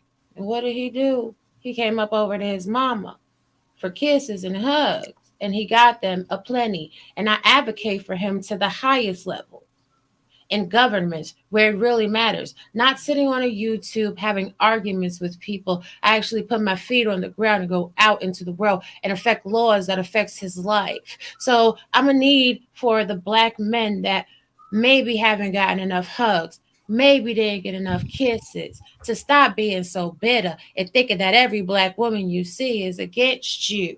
Just because I have a mind and a singular point of view doesn't mean that I don't have the ability to advocate for you as well. It's a detriment to yourself, and it speaks to a lack of communication comprehension, usually reading comprehension as well. I'm a call on y'all to simply do better, because y'all are pushing away women in power that have the power and the resources to really let your voices be heard. Let me be quiet. What do I know? So, ladies and gentlemen, thank you for being here again. If you just I didn't answer the question, bro. Oh no, I'm about to get to you. I gotta take a deep breath. I swear to God. But guys, it's 82 people watching right now. We have 56 likes. So I want to have a moment of silence, because that's against the law of the Lord. So what I want to do is take a moment of silence for you people to go ahead and get these likes up. We're at 57, it's 50. Come on, let's go and get them up. Get them up. We had 79 people watching, 57 people watching. 57 likes. Let's get those likes up. Get them up. Get them. We'll have a moment of silence, y'all. Everybody bow your head. Let's just do this in unity. Surprise. It's because there's something wrong. Okay, it's something wrong. While it was like, oh, there they go. They hopping up now. Guys. I did just drop the link. If you have some questions for this lady and you want to join her, bring you guys up one at a time, so we can address some of the questions. But before we do, I'm going to have Candid Ann jump in this thing and and bring her perspective. Go ahead, Sugarfoot. Thank you. Sorry for the technical difficulties earlier. Oh, no, you're okay. I was nervous to come on here because I'm not as Christian as some of you guys are, and my life is a little bit different, and I see things differently sometimes. It's not to say that I'm completely different, but just a little. And I can't say that I've advocated for men's, like, in the government and things like that. I'm living my daily life. Of course, I love the Black men, my Black father, my husband, my brother, but I'm just living my daily life. And you've seen me on this channel advocate for men's health, men and women. But you've seen me on this channel begging for men's health, and it's posted outside of this channel. You see me talking about loving a Black man when he has a healthcare crisis holding him down. So, but those things are personal. So I can't tell you that I've advocated for, if there was legislation for that someone brought up, of course I would support it. But am I out there on the front lines? I can't say that I am. I am on the front lines when it comes to healthcare. If I see a Black man, if you are my patient, I'm about to tell you, sir, hold on, I got to talk to you, right? Because we got something in common that I got to talk to you about when it comes to this blood pressure. You got to hear some things from your friends and family, and I want to talk to you. And behind the curtain, I'm doing this because I want to talk to you. Right. So when it comes to that healthcare at the hospital, yeah. Yeah. But every aspect of my life, sometimes I'm depleted. That work depletes me sometimes. I'm not going to front, so I try to do what I can, but I can't say that I'm on the front lines of every aspect. I'm not in the government. I don't sit on any panels outside of YouTube. I don't. All right. But one thing I do want to say also, Yeah, earlier, I know I missed a lot of the conversation. And one of the things that I would like Black women to be a little bit more savvy with is stroking a Black man's ego. I know I missed a bit of the conversation, and maybe you don't have to agree with me or whatever. No one has to. It doesn't take any skin off my back. Right. But we're so, I believe, in my opinion, that we are so fast to tell it like it is. And girl, and I don't need this girl, and he better be doing this, girl. But we can't shut the fuck up and just stroke a Black man's ego. Woo! Come on. Can I translate that? Ego, we're good at getting on our back. Can I translate that real quick? Because I think when you say certain terms, I think when we say them don't translate the same. Yeah. So when you say stroke a man's ego, all that means is just, make him feel good. That's it.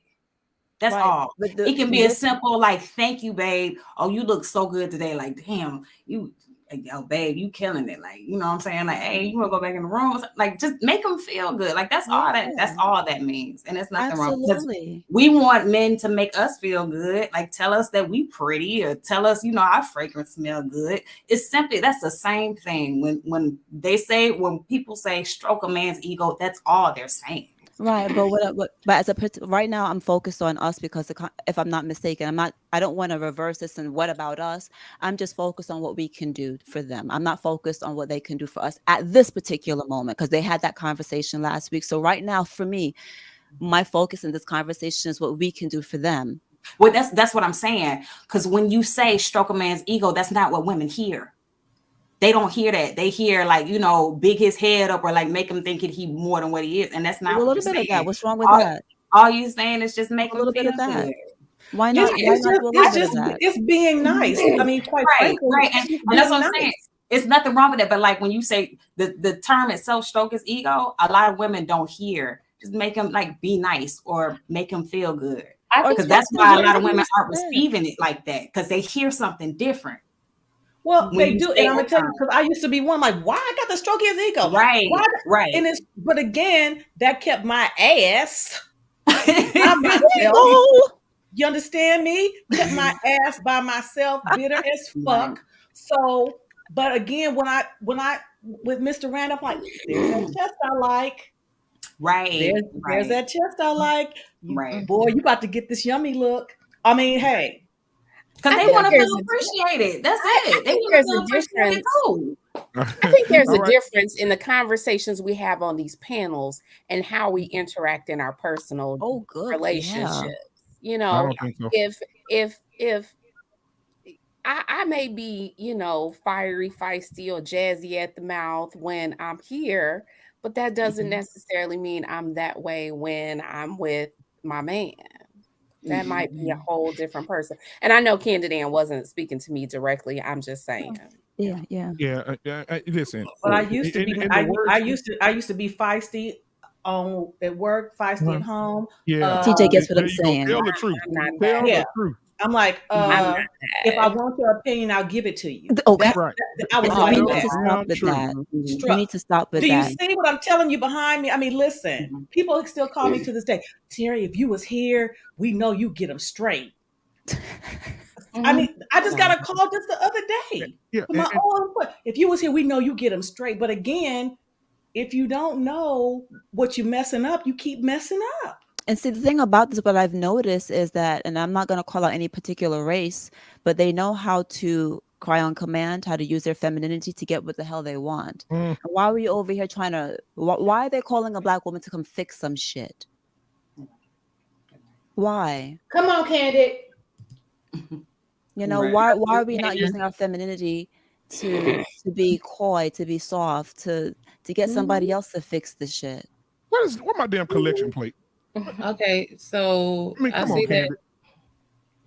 I see that unsolicited security boards had a question, and I do want to Yeah. So before you do that, L. Nixon, Voice of Reason, thank you for your $5 super chat again.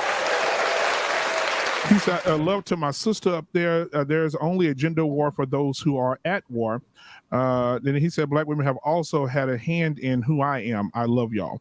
All right, John Bryant, thank you for your $5 super chat.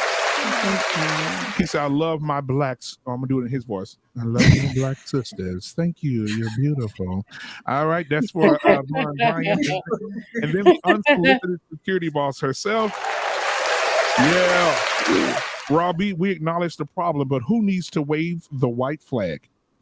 Okay, so And I'm we'll going to address after that. I'm going to address that question. But Candace said, why do they call him the Black woman?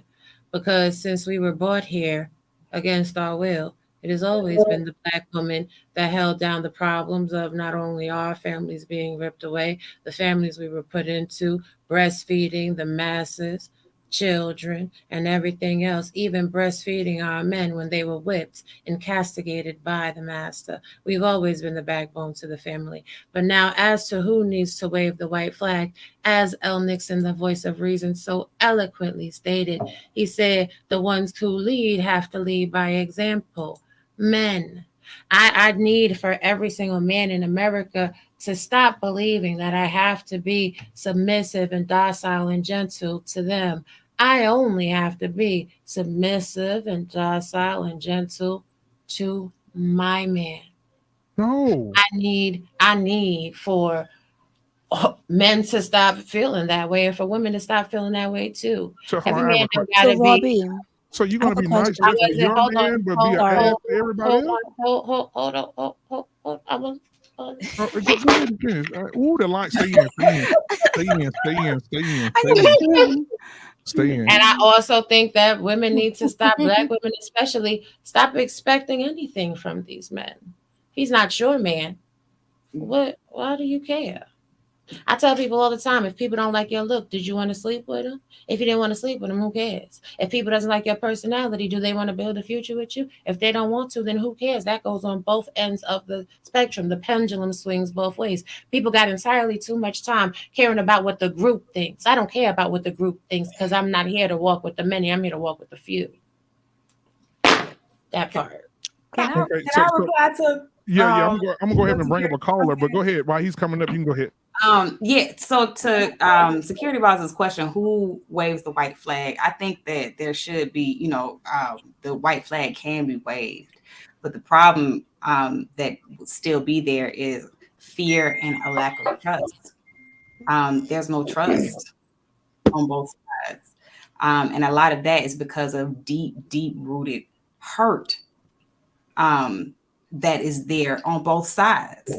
Black women, a lot of our issue is a lot of us have been hurt so deeply by men that we thought or felt like we should have been able to trust. And it happened time over time again. So and that permeates. And at the same time, when Black women can't let it go, as a result, Black men ain't gonna be able to let it go. So I mean, you can't wave a flag that way. So, I mean, if we keep asking everybody just, okay, well, can we just let go of the past and move forward? But the problem is you still have fear and mistrust in the way. Both sides are afraid to just trust one another and be like, all right, we're going to trust that we're going to move forward and we're going to draw a truce. Yeah, I just wanted to respond a little bit to Robbie. I agree with a lot of what you have to say, Miss Robbie, but what I'm thinking about is on the day-to-day, like on our day-to-day interaction with men, we're not having this whole this historical conversation about, we've been bought here, and sucking on our chest and all. We're just having this interaction. It's just a simple interaction, a day-to-day interaction. And just for me, when I think about this interaction that Black men in general are asking for, kindness, sweetness, submissiveness, or femininity, or just to be agreeable, right? I don't think about all that historical stuff. I'm not thinking about all of this. Like we've been brought here on our own, and the black woman has been taught. And I'm not. Those things. You are right. Don't get me wrong. I'm not saying that you're wrong in any way, shape, or fashion. I'm just saying, as I pass by the man in the break room, and he says good day, and I smile and I say good day, brother. That's it. I'm not talking about, you know what I'm saying? So what men need from us, in my opinion, on that day to day where we're at right now, right here, right today, we don't have, I mean, granted, like I said, you're right, but I'm just talking about right now. We're on the bus, we're in the supermarket, we're just out and about. We're not having these huge historical conversations, these, that are completely accurate. We're just talking about a kind interaction, even within our brothers. I tell you, I've seen me and my husband, and it's not right. I've laughed, and I ain't gonna front. I've laughed. I've seen black women cursing black men out in Target. You stupid. What the fuck you talking about? You stupid nigga. Right in Target. Mm-hmm. That got nothing to do with all the historical shit. That is just a common decency. So I'm not disagreeing with you. I'm just coming from a slightly different angle, a different perspective in terms of just right here, right today. How can we respect these men and talk to them with kindness and loving and still get what we want in a feminine manner and still, stroke that ego and still that's what I'm talking about. That's where right. And I hear you, but I think you were not here, or maybe you were distracted when I was. No, she said she totally agreed. She agreed. Hold on, Billy. Let's welcome Billy the Kid to the show. So it does have something to do with it when we're talking about the codependency. See, codependency is not something that happens overnight. Codependency is something that is passed down from generation to generation to generation to generation to today. So when you say, why is it always that the black woman is called upon to fix it? The black woman is called upon to fix it because generationally, the black woman has been the one to fix it. And I think we have a lot of people that are like in their feelings and wanting everything to be perfect and bliss. But until we actually start to dissect the generations before us that have ingrained the mental health issues that plague our community, including that codependencies and those generational traditional roles that have been passed down, we're never going to understand what happens today. And we can never do that because when people bring up the cold, hard facts, people say, well, that's not what we're dealing with today. It's kind of like looking at a statistic and not looking at the source file. You're getting a minute picture. I've never been a minute picture person. In order to fix something, you have to really look at the total picture. All right, so I want to get Billy the Kid in here so he can ask his question. You guys can respond to him, and then we're gonna move on to the next person and the next person so we can get everybody in. Billy the Kid, welcome to the show tonight, man. Appreciate you for being here, man. Billy the Kid, what's your question to these beautiful women, and then they'll respond back to you, brother. Hey, I love y'all. You, especially you, black man. My brother. And this is a beautiful panel. Let me tell y'all, ladies, y'all are absolutely the pick of the litter. Y'all are the women that men look for. And if they were smart single brothers out there, they would be tuned in right now, trying to choose a wife, trying to get in y'all little DMs and this, that, and the third. But let me tell y'all something. And it's completely right. Brothers only want to, TJ, you too. You already know how humans work. You know how you work yourself. You said that you want this, you want that, you want that, you want this. Brothers want they think the same way. They just want somebody who's going to love them for them and somebody who's going to have their back at the end of the day. Like, I just need you to have my back and love me for me. And I'm going to be the best me, the best version I can be for you. Y'all, when you work in your femininity, y'all can be superheroes. Y'all can inspire a man to go over and beyond his capability. If a woman cries in front of a man that if a girl that he loves cries in front of him, a real man will tear down a wall. You get what I'm saying? Like, he will break through walls for you. He will go over and beyond his what his body is even capable of doing. So if you want some love, give some love. That's how religion has worked this whole while. Like, every religion since we've been created, like since God has created us. There's a contract between God and man and woman. So when you say that you don't have expectations for, any other men but you, Raw, I disagree, because y'all want all black men to protect you. You want all black men to have respect for you. You want all black men to look at you and support you. Black men want the same thing. And once we get on that path of righteousness, of harmonious actions, harmonious talk, the selfishness goes out of the window, the ego goes out of the window, all this vanity starts to go out of the window, and we start to love each other for us. It's no problem finding a mate, because that's what we're created for. That's what God created us for. You give a little, you get a little. You give a lot, you get a lot. Mm-hmm. Okay, so I'm gonna. So anybody want to respond to? I'm gonna say this real quick. Kid, thank are you you asking me what it is that I want, or are you telling me what it is that I want? Because one thing that I absolutely abhor is when I've said how I feel about something, and then somebody tells me what I meant. No, I'm telling exactly. you about the No. law of the universe. You said, Rob B. You said, Rob. Yes, you're telling me what I expect. You're telling me what I expect, and I'm telling you. No, because you're telling me what you expect. No, what did I say? I said I don't expect anything from anybody except for my man. And you telling me that I expect everything from. That's not your concern, because you're not my man. Everything, right? You expect him to give you everything that you desire. Okay, well, if that's how you feel, then it must be true, because again, you're telling me what I expect. You're telling me what I expect. You better be willing to give that man everything that he desires. You don't know what I am willing to give or what I'm not willing to give. You don't know what I expect or what I don't expect. You're telling me what I expect from all men, and I'm telling you what I expect from one man. See, this is the problem in the community. No. The problem in the community is I work out of good faith. I'm going to respect you, and I'm going to give you everything that you need. And the moment that I see that I'm not getting that, you're going to get that same energy. You get what I'm saying? So you're giving every person. So you're giving every single person that you see everything that they need. Men. You're giving every single person that you see. You're giving every single person that you see everything that they need. That's unrealistic. That's disingenuous. All right. Yeah. So God, where'd he go? Where'd he go? He left. God said no. Okay. Well, I wanted to say something to him really quickly.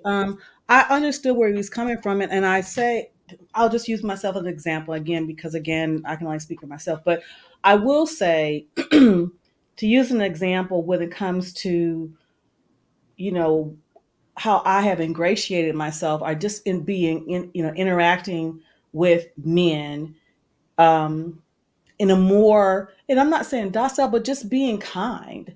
And it's something that I had to grow into, very hard facade. And it kind of goes with what Shushu talked about. There's been hurt on both sides. And when there's hurt on both sides, you come in, you're just not trusting. And again, I think one of the things we have to try to do is give ourselves permission to trust again. Yeah. Even when I met Mr. Randolph, after everything I'd been through, the domestic violence, I was scared out of my freaking mind. But I had to go out on a limb and trust and try it again. But when it talks about being kind, when I went to Houston for Lapeef Nim, their live show, they did protect me. There were men that, I met in this YouTube space. They're like, TJ, we got you. Ain't nobody gonna do nothing. We got you. We gonna hold, Mr. Randolph's not here. We gonna hold you down. Ain't nothing. You ain't got to pay for nothing. We got you. That I think is what he's talking about, because I'm kind, I'm approachable, I am, respectful to them as men, and many of them all of them younger than me. But it made me feel good, as opposed to I had to learn, if I came in very, very harsh, very confrontational, I might not have gotten the same response. And these are the things that I have learned over the past several years. I've gotten so much more. I'm still me. I'm still strong. I'm still confident, but I've gotten so much more not just from my husband, from other men, by just being kind. When I go to the grocery store, even when I had to go to the car dealership today, just striking up a conversation with the guy and just being, smiling. And I think that's what Ken and Ann is talking about, just being kind. And there's nothing wrong with that. And in so doing, I find myself in a situation going down to Houston until we got you. That is what I think the young man was trying to say, and I could be wrong. I mean, I hear you, but you can also be kind to people and horrible things can happen. And I think people have it twisted when you say expectations. Of course, you're kind to people every day. How do you make it through life? You don't make it through life being nasty every day.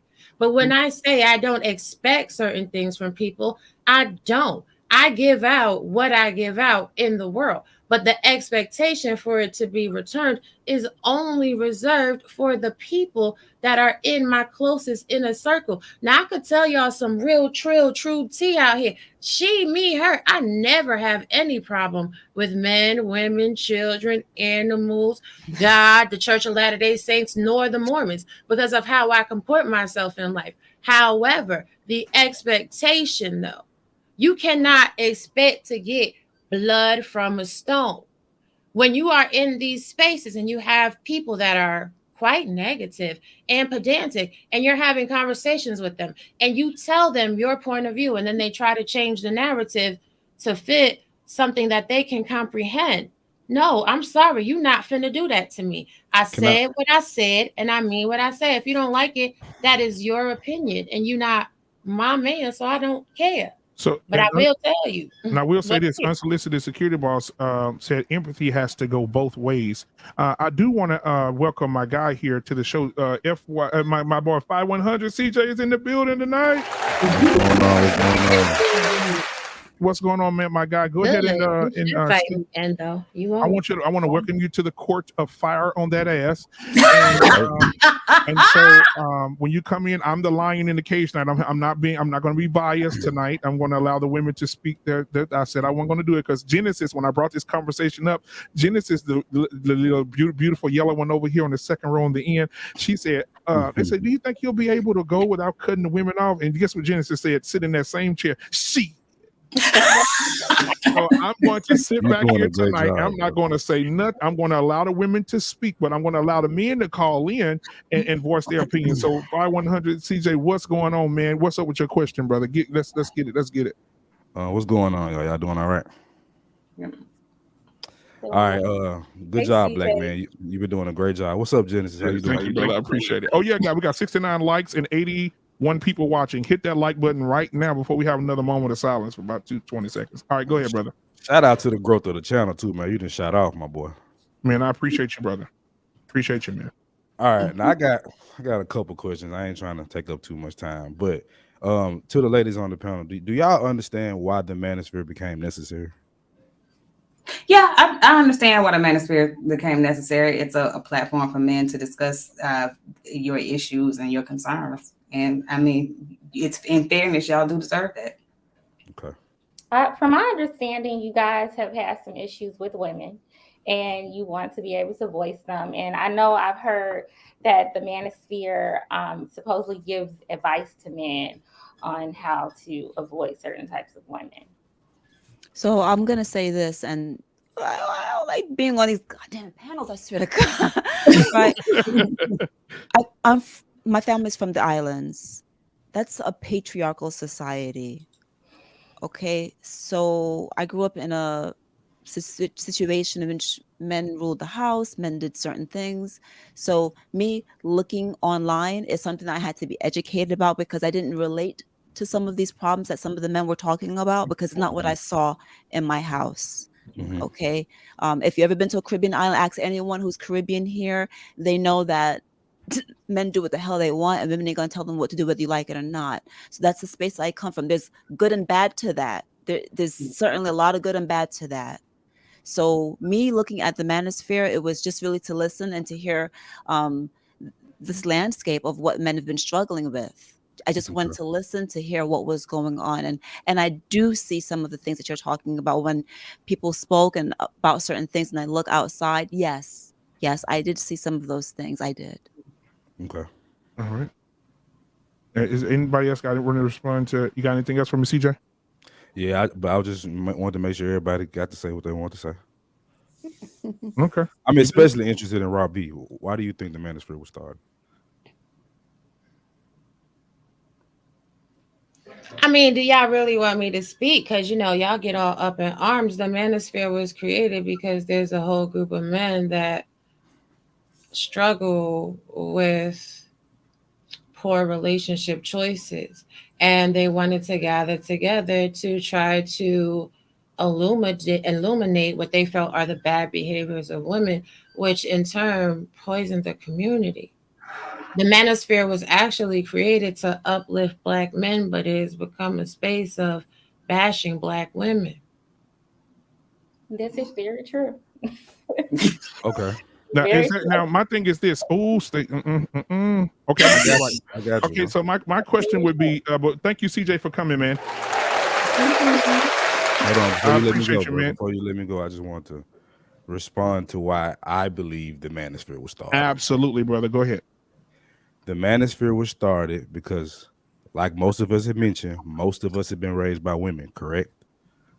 Right? We've heard basically one side of the story. I didn't hear my father's side of the story until I became a father and was put through some of the same situations he was put through. Now, did I choose incorrectly? Yes. Who taught me? My mother. I didn't have the male perspective, right? So a lot of guys came to this space to hear from guys. Now, is there toxicity here? Of course. Just like there's toxicity in beauty shops. I was in them all my life. I heard it all my life. I heard the guys that didn't have enough girth, you feel me? I heard the guys that didn't have enough money, you feel me? I've heard all of that. But I've always heard that. Black men, most of us have always heard that. We've never heard the other side. So when we came here, this was a space for us to talk. And today you got more women in this space, and a lot of things are getting conflicted. When Robbie said what she said, I feel her. I feel her 100%. But what she's missing is we've heard it from one point of view. Black men have heard it from the woman's point of view all of our lives. And then in our community, we cannot lie. In the Black community in America, it's been woman-led. These are just facts. So let me ask you a question. While there is all of this accountability for the Black women, do you guys ever hold your Black fathers accountable for abandoning you? Here we go. I'm so glad you said that, because that's always been the narrative the whole time. That's always been the narrative. We've convinced ourselves that there are more Black men that don't care for their family than there are for women that would take advantage of a system that allows them to take advantage of it. We've convinced ourselves that more Black men don't love their children and care for their children, but it's easier to believe a woman would not take advantage of a system that she can actually use to get you up out of there. I got a little pushback on that, because we hear this rhetoric all the time, right? It's not the rhetoric. truth of the matter. No, we hear from Black men all the time. Black women use the welfare system to push men out the family. That ain't what I said. That need or you just said that women use the system, and right. You just said that. I didn't say welfare. Okay, well, what's the system? Here's the thing. It takes two people to have sex outside of marriage and make a baby. So if you are a woman and you are raising a child and you are not married, and whether he's a father that's involved or not, that is your fault.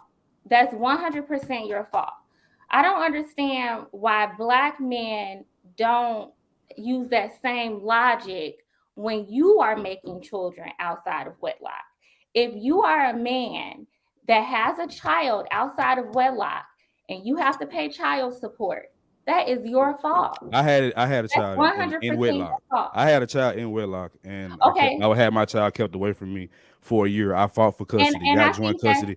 Hold on. I'm just responding to you because this is another narrative. Because this is what y'all don't understand, because you're usually not on the other side of this, right? I went through this personally, and I advocate for men that go through these things personally, and I call out the deadbeats. So I'm no short on the lame ass niggas that don't handle their business. I'm not. But at the end of the day, the men that handle their business get the same fucking treatment. That's what y'all don't understand. It's the same. Only difference between me and a deadbeat or a broke ass nigga that's not handling this business is the amount of child support I pay and how hard I have to fight to see my child. Can I speak on that? Go ahead. And I'm not in that situation, but I know enough people who've been in that situation, and I've seen it enough. And I'm not making an excuse for it. I'm not saying it's right. Women who do that do it out of spite because they're hurt. They were either expecting to be with you. You have so many women out there who have babies by a dude because they think it's gonna keep them. But like it was an old school saying, the quickest way to lose a man is to have a baby by him. And they end up having a baby by a dude thinking it's gonna keep them, and it doesn't. And the only leverage they have to keep you around or to hurt you the way that you have hurt them is to use those kids. And like I said, I'm not saying it's right by far. But a lot of times in those situations, that's what it is. You know what, Shushu? Hold on, real quick, guys. Let's again. I want to take a deep breath. Everybody, take a deep breath. Genesis, I see what you put in the back chat. I'm not gonna say nothing. Okay, so guys, we have 82 people watching. We have 75 likes. Go ahead and hit those likes, please, as we continue to grow. I did put something, a poll in the chat. The chat says, "Do Black women hold each other accountable?" 81% of the people said no. 19% said yes. Wow. Okay, great. Well, so there's the thing. If you guys feel that women are keeping your babies away from you, you don't have reproductive rights. The last time a father's bill was put into play in front of anybody's government was in 1988. Here we are, 34 years removed. It's about time that y'all got it together, since you know so much and y'all are so wealthy and high value. Get you some attorneys, draft some documentation, put it in front of the United States government, number one. Number two, stop making excuses that it's on the women to tell you no to have sex. Have dick control. Control your dick. Control where you come. Keep your cum to yourself. Take a note from Drake. Put some hot sauce in a condom so that babies cannot be created. But again, men as the whole, as the macro organism, y'all sit there and say, well, it's on women, and women have 32 forms of birth control and all of this and all of that. But it's okay for y'all to keep having sex with every single woman that comes across your path. And then however the chips may fall, then it's on the woman too, because now she's keeping the baby away from you. There is such a thing as contracts. You can write up parental contracts, custody agreements before children are even born. But instead of doing that, it is better to pass the buck of blame to the Black woman. Candid, do you now see why I said those ties that bind from slavery still play forth today? The buck is always being passed on to the Black woman. So then y'all wonder why Black women as a whole cannot smile, is not kind, are not nice. Listen to what is said about Black women every single day, everywhere you go. You're average at best. You not worthwhile. You trying to keep the kids away from the kids. Y'all earn too much. Y'all think y'all know too much. Y'all sedity, this, that, and the third. Well, are we going to keep it real, or are we going to just candy coat it with the dudes? Because at the end of the day, I'm here to give the real truth and the real tea. These are the issues that happen. Let me go. I will say this: Real Nathan Daly is a retired police officer who was almost deleted on the job. If anybody don't know who Real Nathan Daly is, he's a police officer, almost got deleted on the job. He survived a horrendous. He's going to come up, but he survived a horrendous thing that happened to him as a police officer. He's now retired. He has his own company right now. He's a speaker. His page is gone up to, I think, 10,000 subscribers. He's taken off, and so he'll be up in a second. But he had something to say here. He said, women use the court system and police to manipulate men. This is a fact. This is coming from a retired police officer. Now, I did want to bring up Mel. Mel, welcome to the show tonight, brother. How are you? How you doing? How you doing? You're welcome, Mel. All right, Mel. So Mel, go ahead and ask your question. Because we go ahead and ask your question, and then they'll answer, respond, and then we'll move on to the next person. My guy, appreciate you for being here. How you doing? How you doing? Ro B, my sister. How you doing? I'm all right. How are you? I'm fine, my little sister. Wow. I actually don't hate Kevin Samuel, the real Nathan Daly. He's a non-MF factor to me.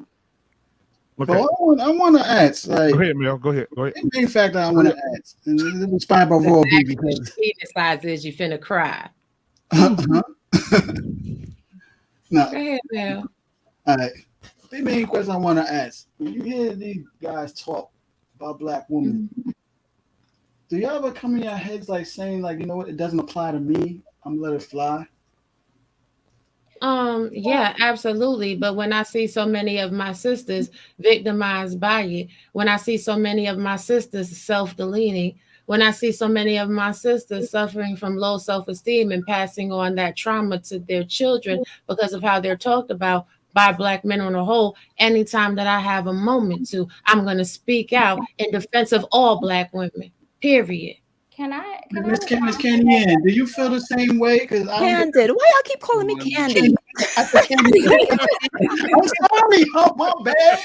All love. I get it. It's a little weird. You look All love. delicious, girl. They saying you look delicious. Take it as a compliment. I was about to say, I was like, call me Candy. You like sugar, girl. All right, go ahead, Mel, so we can get the next person up, brother. Go ahead. Miss Ann, do you feel the same way?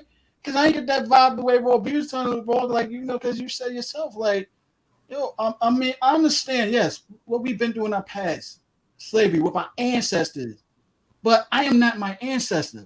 I was born in this time, and I'm responsible for my choices that I have now. I cannot hold on to what happened to my past. Even I'll try to tell some of my women, do not try to hold on to what happened to your past if you want a better future and stuff. Sometimes you're going to have to let it go. No, it's hard, but somebody might have to let it go and move on and move to other people that's going to help you along the way, even with relationships.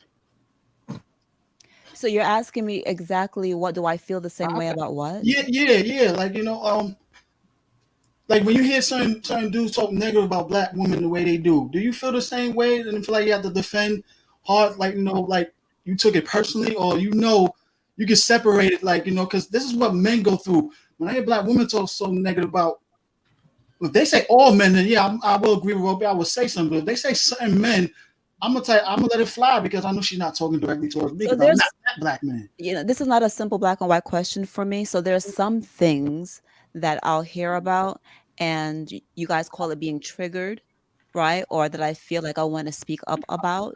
And there are other things where I feel like that's not a big deal. It's not always this black and white thing for me. So for instance, natural hair. I've been on YouTube for over 10 years, right? And when I hear Black men talking about, we want women with natural hair, that's all we want, all this kind of stuff. Like, hey, no issue there. I rock wigs all the time and I never stop getting any attention, right? I also rock my natural hair oftentimes. So you'll see me on these panels with my natural hair, with a wig over, whatever I feel like, as long as I'm presentable and natural looking, I think it's okay. And I want to speak up on those issues. But there are other issues where I feel like it doesn't matter because for me, because when it comes to speaking to a man a certain way, I don't struggle with that. When it comes to stroking my husband's ego, I don't struggle with that. When it comes to the weight issue, I don't struggle with that. When it comes to certain issues, you know, being considered or whatever, I don't have those struggles. So I'm happy to share my perspective, and if someone wants to listen to it, I'm happy to share. And if you don't want to listen to it, it's okay. I'm still married, still happily married, gonna crawl up under this man at the end of this panel, like it, you know. So depending on what we're talking about, I'm happy to share. But like I do realize, and keep in mind, like I've said this over and over before, my husband's not Christian, I am. So that's a big struggle with a lot of these women, because they want a Christian man that believes in God. And a lot of you men on here will say that, you know, God is first and the husband second. You know, my husband, his virtues are so much similar to a virtuous man. I wasn't concerned about having a man from the church, because some of those people are skeezers. Some of them are low grade ass human beings. I believe it, definitely. I believe right. it. And so I'm very concerned about character. I'm very concerned about the way that I conduct myself. And if I'll take advice from anyone. It could be someone from the Manosphere. I've spoken on these panels about how I've taken advice from Toni Morrison. She spoke about when a child enters a room, does your face light up? I took that and I said, you know what? I'm going to implement that in my marriage. When my husband enters the room, I'm going to make him feel good. So when he enters the room, I want to make that man feel good. I smile. I'm going to take advice from anywhere. It doesn't have to be the Manosphere. It could be anywhere. So yeah, some things I'm going to take, some things I'm going to leave alone. I'm doing the best that I can. But for me, For me, I hear Robbie and what she says is a lot factual, but for me, in living my day-to-day life, I'm just thinking about what I can do right now, because I can't change all that stuff from the past. The only thing that I can change is myself right here, right now, and my interaction with you. The way that I leave a man feeling, the way that I leave my brother, my husband, my father, or any Black man that I encounter feeling. So for me, I'm just concerned about doing what I can to fix myself, to be accountable for myself, to have this positive interaction, to leave a positive, you know, just to be me. So I'm not saying I disagree with that. I'm just saying that I don't think about that right at the moment that I'm having an interaction at the grocery store. That's it. All right. Well, Mel, thank you for coming on tonight, brother. I appreciate you, man. Definitely. Good night, ladies. Good night. All right. So listen, we're gonna bring up our next caller here. Let's see here. Who is in here? My guy's in here tonight. Oh, let me turn off my damn thing here. Mandrell is in not him, here. okay. He says he put up the I can't. brother is in here I tonight. can't. Oh my God. Choose brother is here tonight. He Oh my God. Mandrell, go and turn that camera on. Let's see you, soldier. And can I just say this real quick to this person that said I'm worse than Fox News? If you go to, statistical research, you will see that the self-deletion rate in Black male youth was 47%. The self-deletion rate in Black female youth was 59%. Please don't ever try to challenge me on my data. I told you I do this for work. Okay. I know the facts of what I'm talking about. Thank you kindly. Appreciate it. Mandrell, my brother from another mother. Let's go ahead and welcome my guy. Mandrell, what is your question for the panel tonight, my brother? Hello, everybody. I know you want to see me, but I have to. This is the time where I have to wave my flag, not of surrender, my banner. Okay, ladies, I've heard some interesting things here, but I mean, a lot of this is the way. I'm not, of course, not every woman. Not saying that, but by and large, if we were to take African American women as a whole, the way you all move. What you're saying tonight is contrary to your nature. The very core of what you are as a gender. Okay. I guess let's see where to start. Okay. When it comes to Black women, they all say they want good men, and that's understandable. Hypergamy, I have no problem with hypergamy. You should be hypergamous. Okay. But when it comes down to it, when you find a good man, why does he get the same treatment as low-grade trash men? And why is it that you run away from them? Can I respond to that? To what? To the question. Yeah. By all means. I mean, everyone can yeah, that was for the panel. I mean, because this is something that not only have I experienced myself, and I don't hold it against you. I honestly don't, but I see it happening so much to even to my other friends who are fantastic guys. You know what I'm saying? Can I say this? You can be a good guy, doesn't mean you a good mix. Doesn't mean fair enough. I mean, you know what I'm fair. saying? You could be a nice guy, you can be cool, all of that. It doesn't mean y'all won't work out together. Don't mean Gotcha. Yeah, but I said the same. It doesn't necessarily mean that just because he's a good guy, I don't want him. Well, here's the thing. It just means that I mean, y'all may not have. I got you. Slow down. Things. Gotcha. Let me rephrase the question. Okay. Why is it that you treat good men the way that you should treat trash men, and you gravitate towards trash men, and then you bitch about it later on? Well, that question can only be answered by women who do that. And you're coming to us as though because we're Black women, we do it and we must have an answer for it. And you're coming with a very broad stroke. Like I'm not saying that you haven't met such women, but my whole thing is I know a lot of women who are good people. A good woman is going to treat people good. And what you're saying is that most Black women are just bad people. Like you misusing men. And my question would be, why is it that you keep coming across these types of women? Because no, like I said, it's an observation. If it It's an were me observation. as a woman sitting here and I asked a panel of men, why do men always lie? Why do they cheat? Why do they not take care of their kids? What would you say to me? You would say, well, what is it about you that keeps choosing those men? And so I would not ask that question. Okay, but you're asking us. You didn't ask us that. Come on, Mandrill, but you understand what she's asking, though. Right. Come on now, let's not play. Are horrible. Okay. It's a lie. It's a lie. And Right. This is why I can't get on board with black men now. And I love black men.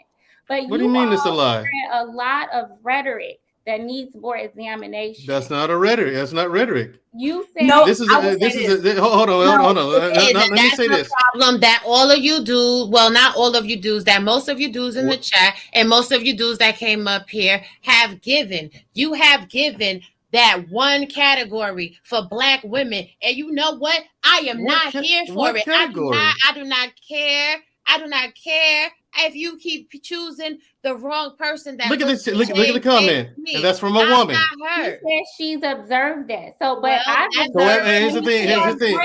Okay, ladies, slow up. What I'm talking about is an observable fact. Now, I'm saying here's also what I'm saying. What I'm saying is, Robbie, ladies, what I'm saying is this happens. This has been observed by me, by myself, not only by myself, but from other people, including women that I know. They have admitted to this, seeing this happen a lot. And I'm just trying to figure out. You have to acknowledge. Don't cut me off. Let me finish saying what I'm saying. Also, no, because my experience has been that there have been women that have treated bad men with the same treatment that they treated good men. Here's the gave thing. Good treatment to men who weren't worthy of it. No, here's the thing. Because what I found, what I've observed is a lot of times I've seen some women who are, in my opinion, good women, just self-sabotage. And then they treat this good guy it's a guy that these are the guys that, other guys call simps or whatever. They're bending over backwards trying to do for this woman. But the woman accepts it, but then treats them like trash. Like, this is some things I don't understand. Like, well, can you give me an example? Because usually what I've seen in my life. I'll give you an example. Right. Well, I would like to chime in if we can. Yeah, absolutely. And also, before you do chime in, Chastity, I want to welcome Bolo as well. Bolo, you can hop in anytime you get ready. No, you can't. Once Mandrill. Because I got one for him. I need to know what this is. And I understand. I'm not upset about anything. I just don't get this. Like, I've been on dates. Here's the thing. I've been on dates with several different black women. Sorry. Different black women. Okay. And several of them, none of them know each other. Some of them are in different states from each other. They've told me, yeah, maybe you should find a white girl. Or an Asian. I told you about that. So let me. I don't see you with a black woman. And here's the thing. Why do you like black women? I'm like, yo, I'm on a date with you. What you talking about? Now, I told you about not you, Shamaria. Hold on, ladies. I want to address him directly.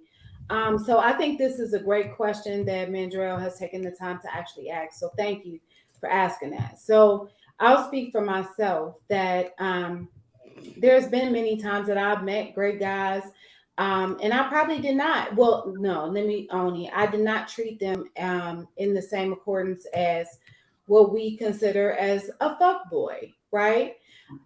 What I realized, and I spoke earlier about it, is that when I realized there was a pattern with Chastity, because hell, I can't say I dated Mandrill, I dated Larry, I dated Hal, and like I keep repeating the same thing. These are three different men. So if I see a pattern within Chastity, because I'm the common denominator, I'm smart enough to know that. Then what I did was I actually sought out professional help so I could see why was I making the decisions that I was making. And it really had nothing to do with those decisions. My decisions were just a symptom of other things that needed to be dealt with, right? And so unfortunately, Mandrill, in our community, we are very good at just dealing with the symptoms and not the core issue. The core issue could be, just self-esteem. The core issue could be like you're attracted to this man that reminds you of your daddy who wasn't crap, or your uncle who abused you, or whatever. It could be many different things. But until we learn to heal that inner child, I'm just a person on healing and really on growing yourself, because we are responsible for ourselves. I don't believe in all this blame game all the time for this person, that person. Like, at the end of the day, I'm responsible for Chastity. Hell yes, a bunch of other stuff going on, but Chastity has to take, inventory of that. Responsibility. Yeah, right. And see, and I have said this with my brother particularly, specifically, and it's not just him. What I've noticed is with men in our community, Black men who are very articulate and who carry themselves like with intelligence, we tend to think whitewashed automatically. Like Black women tend to think whitewashed, which is why a lot of those women made that comment. Oh, you sure you like Black women? You sure you, because and whether anybody wants to admit it or not, like that's the first thing people think: whitewash. Carlton Banks. Oh, he uppity. Bryant Gumbel. Exactly. He's a sellout. That's what people think when they hear Black men who are very articulate or present themselves with intelligence. And it's nothing I can personally do about that. I'm sorry about that, but it is something that needs to be addressed and brought up, because we need to stop that. There's nothing wrong with a Black man being intelligent. Exactly. But also, when you have nothing... Mandrell, Mandrell, you guys want to say if I bring somebody else up? Also, ladies, please, I should have said preface this. So, if you notice, I come on these panels, I don't point fingers ever. Mm-hmm. I only ask questions. If you watch Unapologetic with Mandrell, my show, tomorrow night, 8:30, all I do is ask questions.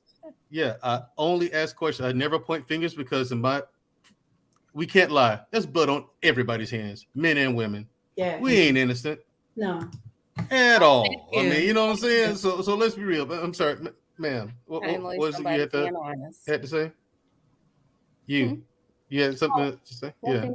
Oh, I was just gonna say, and I've seen you on this show before. I really like you guys on this show. I just think that we as a people, we tend to put people in a box. Like, just how Black women can't sit here and be like, well, why Black men always do this? I don't think it's fair or logical for Black men to do the same thing. We do have to look at ourselves, and I think that's what Genesis was saying. If you're the common denominator in all of these bad situations, at some point you have to look at yourself. And I see the brothers in the chat saying it's deflection. It's not deflection. That's really what accountability is. If you're the common denominator, you got to look at yourself. Now, my best stab at the question that you asked would be that they don't know any better, or they're hurt people, hurt other people. They've been misused by men. Maybe they didn't learn how to treat men. Maybe they saw their father, or their mother treat their father poorly. I don't know, but it's not a Black woman thing to just be like, oh, we gonna treat the Black being bad. I wonder sometimes, where's the attraction to these type of women? You got to look beyond the physical, because there are some women out here who will treat a good man like gold.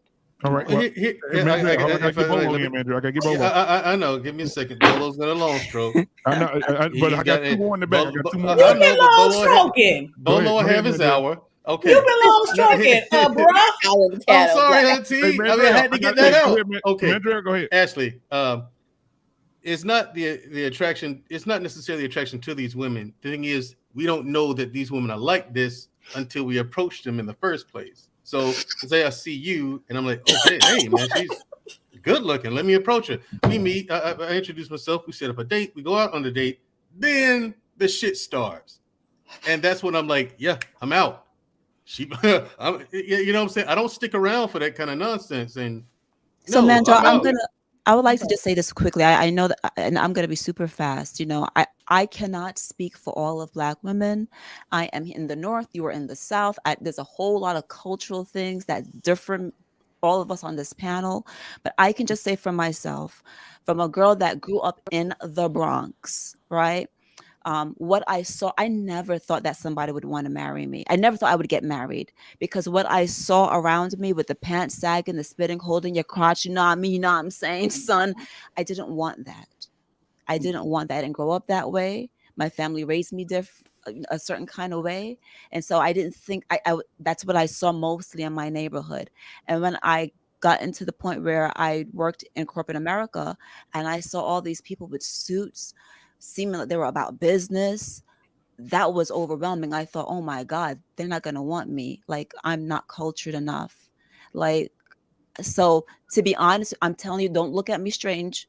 I'm telling you the honest to God, I'm pouring out here. I'm telling you that if I would have said, I mean, I would not have said, I would have kept it to myself. But my thinking, if I said something like that to you, is insecurity. Insecurity, because where I come from, I didn't want that. And where I'm trying to go, I'm not familiar with that. And you are where I'm trying to go. Right. So it's just, now I wouldn't have came out of my face. I would have tried to step my game up and peacock and try to catch you. Right. But I can imagine that some of it, if it was me, just telling you about myself, my background, it would have been insecurity. And if I may add, and before Mandrill drops, I have to agree with you, because I think you said self-sabotage, and it's interesting, and I'll speak for myself like Candid Ann. I would say that I deserve this, or I'm worth that, and I want this, but inside, I really didn't believe I was worth it. But I put on that bravado, like you said, and peacocking, and I'm going to put out this front. But so before, because part of me didn't feel adequate enough, I would self-sabotage. So just have a conversation, Manjo, with these women and ask and them. sometimes women, we don't even know we're doing it. We don't even know we're doing it. All right. Well, thank you so much, Mandrill, brother. My brother from another mother. Fantastic advice, ladies. Fantastic advice, ladies. And I like just want to add to what my sisters were saying too. So for people who saying is like I wasn't answering it directly, I'm saying the same thing my sisters are saying. So for me, right, I didn't have a Miss TJ in my life. I didn't have a Candid Ann in my life, right? So I can't listen to women like who I don't look up to you like in what you and your husband have or something like that. Why would I go to you about relationships or anything? So the only thing that I know to do is get a person who is not affiliated with anybody and help me sort through it. So that was my way of looking at chastity, and stop peacocking and saying, oh, yo, I know I deserve X, Y, and Z, but then I'm still making crazy ass decisions. I owed it to chastity to show up better. Exactly. And as far as I go, I grew up in a family where almost all the women in my family were married, because I come from an island family too. So I know my great grandparents and my grandparents. I know my father, and my father taught me what was acceptable from a man, what wasn't acceptable from a man. Even when I hear men complain about not being able to see their kids, when my mother and my father decided they wouldn't be bothered with each other no more, my father always made it his business to see me no matter what was going on. And my mother never stopped him. So I don't understand a lot of the stuff that people are talking about. It seems inconsequential to me, because no matter what's going on, at the end of the day, a child you have is half of your DNA. So how you gonna let somebody keep you from half of you? I'm smacking Jesus if I have to. God forgive me, but ain't nobody keeping me away from my kids. It is what it is. So a lot of the stuff that I hear is, at first when I was younger, it was excuses, until I started doing the research and really looking at the culture and the root causes. And the reality is, a lot of people don't want to look at the root causes, because when we look at the root causes, then it signifies the need to get therapy and mental health assistance. And a lot of people in this community simply don't want it. So no matter what I say, people always go and take it a type of way, because if they stop for a moment and ingest that shit and really let it ruminate in their soul, they're going to realize it's going to be a fight. They're going to have to get up and do something to change their goddamn self. Even when we talk about expectations, why are you expecting so much from so many people? If you're dating someone and they're treating you like shit, what is wrong with you that you don't understand how to say goodbye? Bye. All right. So you could be not. Let me. Ooh, that's a whole sermon. I'm gonna save thank you, Robbie. Thank you, Robbie. And again, before the billions, thank you for your $9.99 super chat. I appreciate you, my brother. And thank you again, ladies. I mean, because you have no idea how many men are in the chat and who will watch this broadcast later wanted to ask that question. You have no clue. You have no clue how many men want to hear the answer to that question. Because yes, it is a thing. And thank you for all of your answers. Thank you for being open and honest. I mean, for real. You have no idea how much you've helped. All right, thank you, my brother. Hey, listen, at the end of the show, I'll bring you back up, man. I appreciate you, my brother, man. Mandrell, man. Mandrell be here tomorrow night on Black Man Unfiltered Network for Unapologetic with Mandrell at 8:30. Unapologetic with Mandrell and Shoo, if I may say. Tomorrow. I appreciate you. I appreciate you, brother. All right, so let's go ahead and bring some my other guys in here. Let's see, man. I got No Captivity in here tonight. But then, No Captivity, how are you tonight? I'm fine. How y'all doing? Good evening. All right, All go ahead. My brother, they waiting on you. Hey, how you doing, TJ? All the ladies on the panel, I want to say much respect. This has been a great show. Raw B, stop looking like that. Shout out to the ladies room.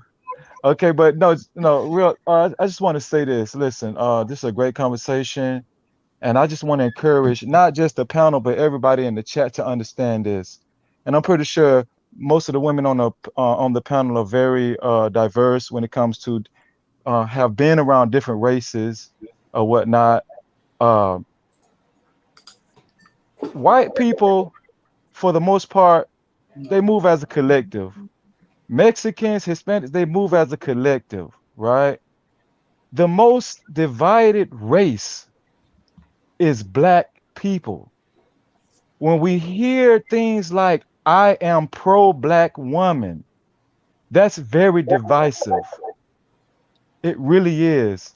When you and Robbie, much respect to you, but listen, you got to stop gaslighting, because you're saying that the only man that you feel you need to be submissive, gentle, and docile to is your man.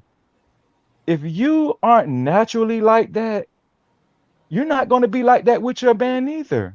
Because a woman that's naturally like that, she's going to be like that no matter who she's around. And let me tell you something. Let me tell you something. There are, and like I said, there are men. It's true. There are men that's on the men and women. I'm just gonna say both genders. Men, there are men and women that's on the cusp of dating other races. But guess what? If they were around or encountered more people, more women, more men that treated them with respect, if men were around more women that don't have any necessary intimate ties to them, but just was in the grocery store and seen Black women smile at them, be gentle, docile, as you say, it would give a Black man hope and say, you know what, it's not that bad. Let me stop being so bitter about my last relationship. All Black women aren't assholes. All Black women aren't bitchs. You know what I'm saying?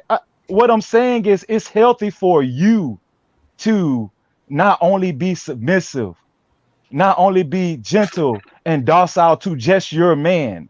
It's very healthy to the Black race for you to show these qualities to other Black men. You might make a man's day. You might. I'll be finished. When did I ever say that I don't give smiles to other men? What I said was I don't remember the timestamp, but you said what I said was I don't expect anything except from anybody that it is my man. I only have expectations of my man. See, that's the problem with a lot of people. No. You're wrong. You're wrong. You're wrong. Yes, because listen. You can't be wrong about what you heard. Listen, I don't remember the timestamp. Oh my God. I said what I expect. So don't tell me what it is that I said that I feel, because you didn't listen correctly. People don't listen correctly. Well, listen. I don't want to yell over you, but I'm just telling you, I don't remember the time. I'm telling you You heard the Ma'am, whole situation wrong, so listen. you have a whole perspective and a If point any, of view okay, based listen. off your misinformation. You telling me I'm gaslighting because I'm telling you where I keep my expectations? I don't remember the. Okay. And I, at the end of the day, I'm every gonna let black you man finish. is not going to be a therapist. If you need somebody in the street to smile at you to make you feel okay about your past exchange, then something is wrong with you. Listen, listen, listen, listen, Stop listen, expecting the world to fix you. listen, listen, ma'am. Girl out of your mother's vagina, naked and alone. And when you die and die, you shall. You're gonna go back into the ground, naked and alone. Stop expecting everybody else to heal you. Okay, Robbie, are you? Oh, wait. Robbie, you got an echo on your microphone, baby. Fix your microphone. You got an echo. Okay, if you're not, if you're done with the sign language, everybody in the chat, if you can remember the timestamp. You listen. You listen. Hold on. Okay, I'll let you talk. Okay, wait.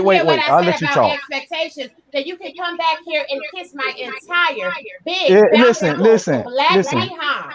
Because that's No, what you ma'am. can do for me. No, That's ma'am. what you can do for me. Don't No, tell ma'am. me what I said about No. my feelings and then tell me I'm wrong about what I I'm- said when you I'm- wasn't listening correctly.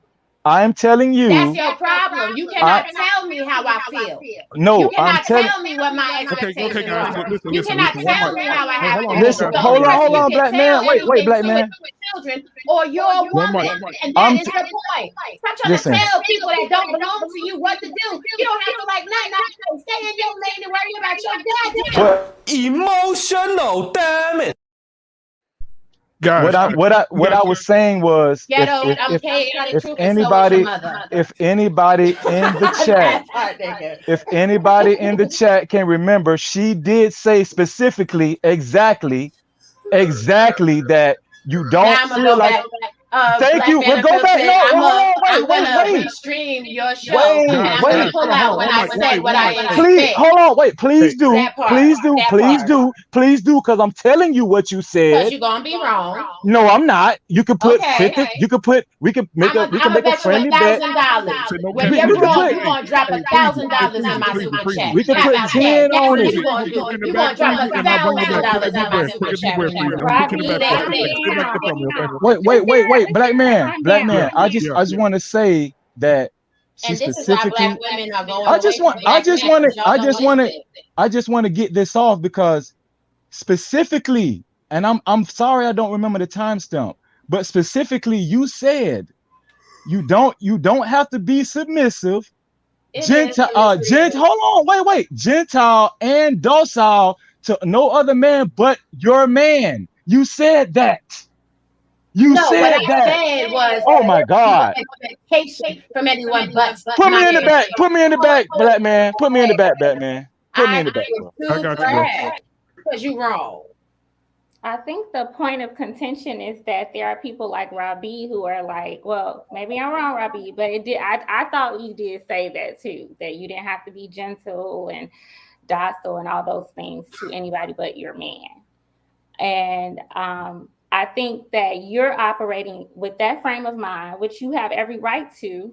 And then there are some men who are saying, well, no, we're supposed to be like a family. Like Black men should get respect and submission from Black women, and Black women should get protection and provision from Black men. Right. And what I said was nobody should have expectations from anybody unless it is their man or their woman. Of course, there are general civilities that happen in the community. But what I said was, where is the expectation? Why is everybody running around expecting everyone to give them what it is they need? And it's not my fault that people lack comprehension in conversations. This is why conversations have the inability to move in the community. You say one thing, you say left, everybody else says, oh no, but that's right. What? So I do want to say before the billions, thank you. He gave me $19.99 for the echo because we didn't know where it was coming from. Thank you. All right. Now I do want to welcome Chaotic Truth to the show and Sir Hell Speaks is in the building tonight. All right. So I'll let and now go ahead, Chaotic Truth. You were here first. Go ahead, and I'll let Sir Hell follow up behind you, sir. This hand signal is the Vulcan salute. It means live long and prosper. Star Trek with Spock. First, I want to send out positivity to everyone in the chat. I want to send out positivity to all the super chats. People gave super chats. I would like to send out positivity to everyone on the panel. Positivity is a wave within the universe, like a radio wave. It travels at the speed of light, and I'm sending it out to everybody here. Boom, there you go. Now, I have one question, but before I get into that question, I would like a minute or a minute and a half to give you a example, and then I'll get into the question. Is that okay, panel? Okay. I am married. You didn't give us a chance to say if it was okay. You just said okay, and then you start talking. I'm just joking. That was joke. Joke. Ha ha ha ha ha. Yeah. I am married. I'm a married man. I've been married since August. But before that, just like every other Black man, I've practiced the ancient tradition of sleeping around. In my journey, I have been with more Black women than I've been with white women. I love Black women. There's nothing like taking a walk on the wild side with a Black woman. Black women are the most beautiful women on the planet, in my opinion. Black women age the best. But in my experience, in dealing with customer service, in dealing with dating, in dealing with working with women, white women tend to be more pleasant, more peaceful. They tend to cater, even in work scenarios, even in customer service scenarios. For example, when I go out to eat, if my bartender is white, if my waitress is white, can I get you anything else? Are you fine? It's always some pleasant conversation. Oh, how was your day today? Are you awesome? It's always coming back. Now, my experiences with Black women, and I've asked the hostess when I walk into restaurants, do not put me with a Black person, because in my experiences, Black women have attitudes. And I'm going to be honest, the darker the Black woman, the more the attitude. Now, that's neither here nor there. Hear me out. But I've experienced in my 37 years of life attitudes for no reason from Black women. I've experienced bad energy, negativity from Black women. But I still love Black women. Now, to the question, why is it that Asian women and white women are more pleasant and peaceful to be around? Keep it real, one by one, just one by one. Robbie, would you mind going first because you are up here? Sure. The same way why white men are more pleasant and Asian men are more pleasant to be around. You know, I guess what I find with men of other cultures is they listen better. They like to spend their money. They take care of their women without an issue, and they're not combative. Sir Harold, did you have that face when he said all he said about Black women? Absolutely. Oh, I didn't see you. Okay. Because when people put out that type of energy, you know, we got to give it back, because that's the childishness of it all. Like, how dare you come to a panel full of Black women and tell them how much better other races of women are? Then why, sir, are you here? You should go be in the spaces where the white women are, where the Asian women are, where the Spanish women are, and go live your best life. All right, now before you do that, before he go live his best life, I know he's going to come back. Be blessed. Before the power of Christ will tell you. Before the billions, thank you for your $49.99 super chat. He said, "I'll pay to hear this." So here we go again. We'll go over to Shushu. Yeah, Okay. you go ahead and Shushu, do you want me to go over the question again? Is there anything that I need to be clear about?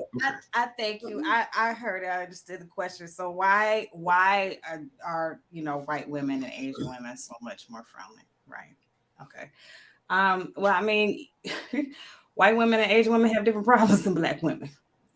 Number one, and then number two, you never know what kind of day she was having. You know what I'm saying? Like, you know, she might have just heard some bad news or something like that. And here you go, like, you know, just, I mean, throwing a wrench in her thought process or something. I would say this. I understand Black women aren't like the smiliest or the most chipper, but at the same time, I haven't experienced Black women where I've spoken and they haven't spoken back to me. You know what I mean? Like, Black women are pleasant. You know what I mean? And women of other races, they do have attitudes. I've seen it. If you ever walk down the street in New York City, Spanish women cussing their men out all up and down the street. I mean, all the time. Becky get upset, she get her man together too. I've seen it. So it's not just us. So just don't buy into the stereotype, brother. And at the end of the day, I mean, all I can say is if she does give you attitude, just say, I wish you well, sister, and keep it moving. Because that might change her attitude and that might make her day. Thank you so much, Shushu. Genesis, do you need me to repeat everything that I said, or do you have everything? I don't. And they may be nicer because they just might be scared of your black ass. They don't know yes, ma'am. whether or not you got a gun or you gonna attack them because you know y'all monkeys is violent. Damn. So they don't want to piss you off. They don't want to piss you off. So they're gonna treat you nicer. The black woman might not be afraid of you. And that may be why she's in whatever element she's in, whatever attitude she has at that moment. Like they said, she may have had a bad day. Don't get misconstrued. Don't get confused. At the end of the day, even if you dress yourself up and you say that these white women and these Asian women are better and they're more peaceful than black women, you still a nigga to their family. Okay. Thank you so much, Genesis. TJ Randolph. I'll pull him up for you, Kiara. Oh, sorry about that. Sorry. I got you.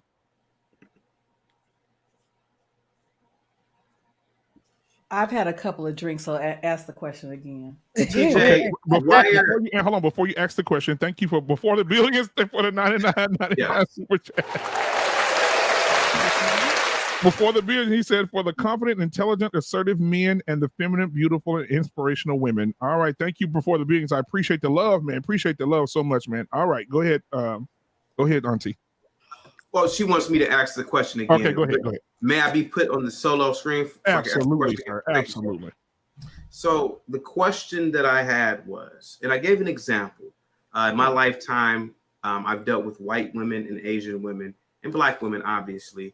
And black women tend to be very combative. They tend to cause a lot of drama. A lot of it is unnecessary and for no reason. And particularly when I go to establishments, I prefer not to be serviced by a black woman, particularly a young black woman, because of the attitudes. And when I go out, I prefer to be serviced by white women, like as a waitress, a bartender, etc., because they're generally peaceful. They generally are nice and pleasant. And even the white women that I've dated in my life years ago, they were very pleasant and they were very peaceful to be around. It was almost like being in heaven every single day with white women. And I've never dated an Asian, but I've been around them, and the level of peace is nirvana. Now, Miss TJ, salute to you. Would you mind answering why are black women, why are other groups of women more peaceful and pleasant, unlike black women such as yourself? Go ahead. Well, I think put me, Black Man. Would you put me up front? Absolutely, honey. Here we go. I think Genesis said either Genesis or Shushu said that their experiences are not the same as ours. Now, with that said, do I think that you have a point that you're making? I absolutely do. I absolutely do. I think it's unfortunate, but interesting, because I was just talking to my husband about this past weekend. I don't know, yes, our just like the black man's experience is very unique, the black woman's experience is very, very unique also. However, when we go out into the world, no one gives a fuck about that experience. So, especially if you're in the service industry, it behooves you to do your job. But it does seem, from what my experience is, from what I've seen, there is some truth to what you're saying. And even if the white women have issues that, bad day or whatever, For some reason, they seem to be more able to keep it under constraint. So I think maybe we're just, because of the pressures that we have, maybe we're just not as adept at being able to handle certain things. I'm not gonna lie and say I don't see it, because I do. I'm not gonna say that. I won't say it's all. I mean, we can't. I mean, it's not absolute, but it's enough to where I have to agree with you to a certain extent. That, and I'm saying that even to the extent of myself. I think Cam put in there, her focus is dealing with, young women, college women before they become bitter. Because the older you get, the more experiences you have that are bad, you become a bitter bitch. And you carry that with you in your work and in your personal life. So I wish I could, I can't say completely why it seems to be that way, but I can tell you that I have definitely seen it as well. And I wish I could say it wasn't true, but there is some truth to it. And I will say the reason why I believe that it is true is because while we are mean to our men, generally speaking, is because we're mean to each other as women. We're mean to each other. And if we're mean to each other, we're damn sure mean to men. And I'm going to tell you why. I'm going off on a tangent. But I talk about Monique. I talk about Tashina Arnold. We can't even gingerly correct our own selves. There was a time when we could correct our own self. There was a time, that I could go out and say, girl, you wearing that suit, whether you were my friend or not. We can't even do that to ourselves. So I can believe it. Do I like admitting that? No. But I surely can believe it, because we're not even kind to each other. And that's all I got to say on that. All right, let's get chaotic. Let's see. I believe Ashley is next. Yeah. I agree with a lot of what the ladies have already said. In a nutshell, I think that it has a lot to do with culture. Just like with anything, habits, mentalities are passed on.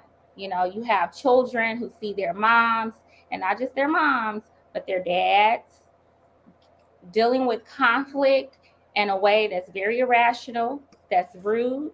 I see it every single day. I'm an educator. And I teach in one of the worst neighborhoods in Chicago. And I see how children are learning to deal with conflict. I see how they're learning or not learning to deal with emotion.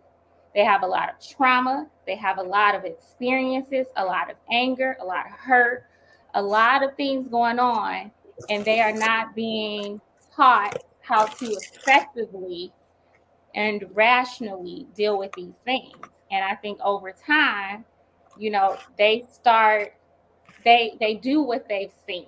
So they saw their mama do it, the aunties do it, the women down the street do it, the cousins do it, and it's become like a part of who they are.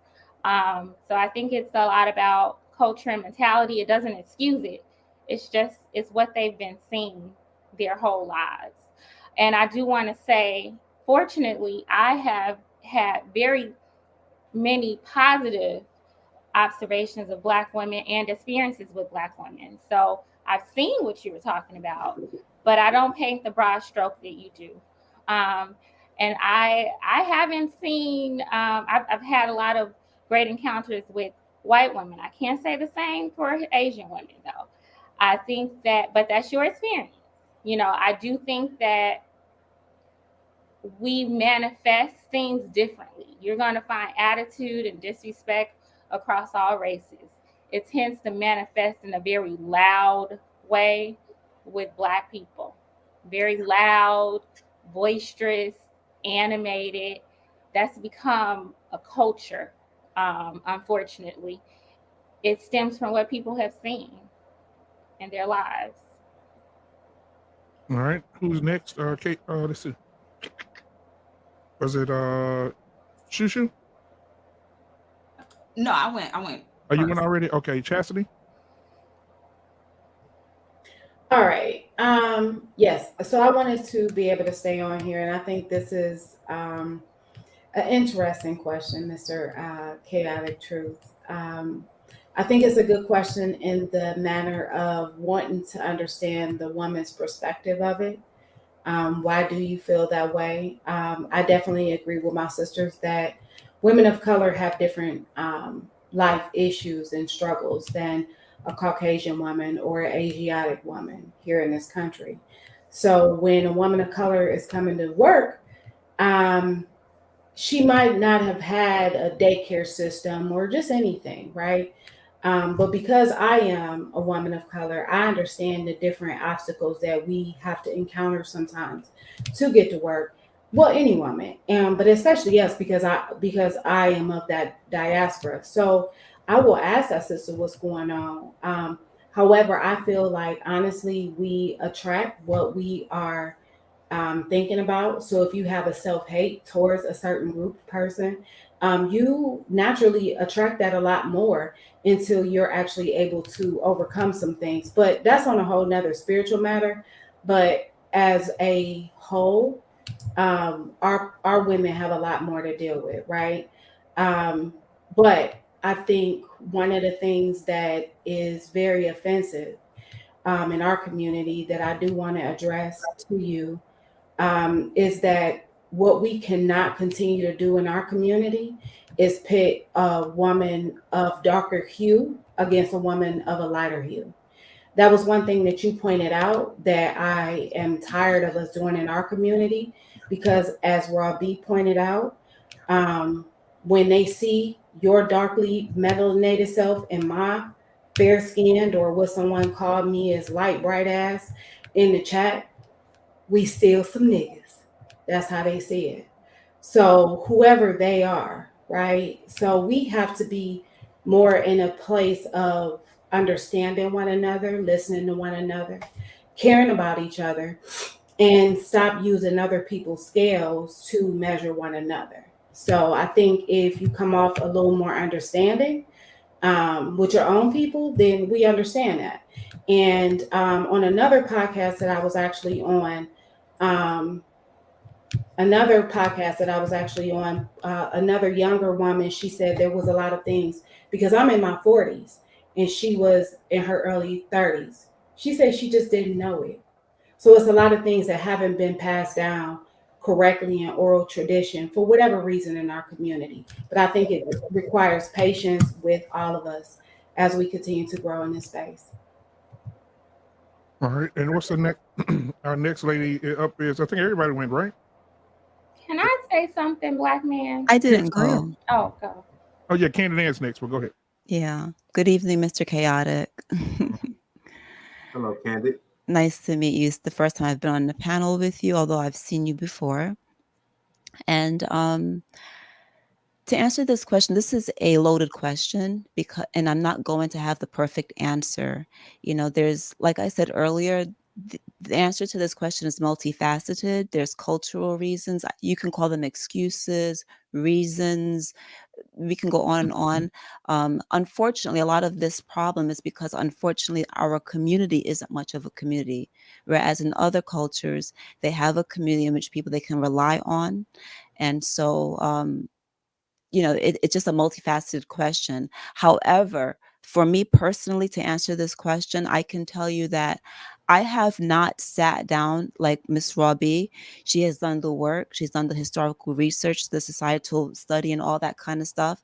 She's gone and done a deep dive into the reasons why. I can just tell you that I have not done that.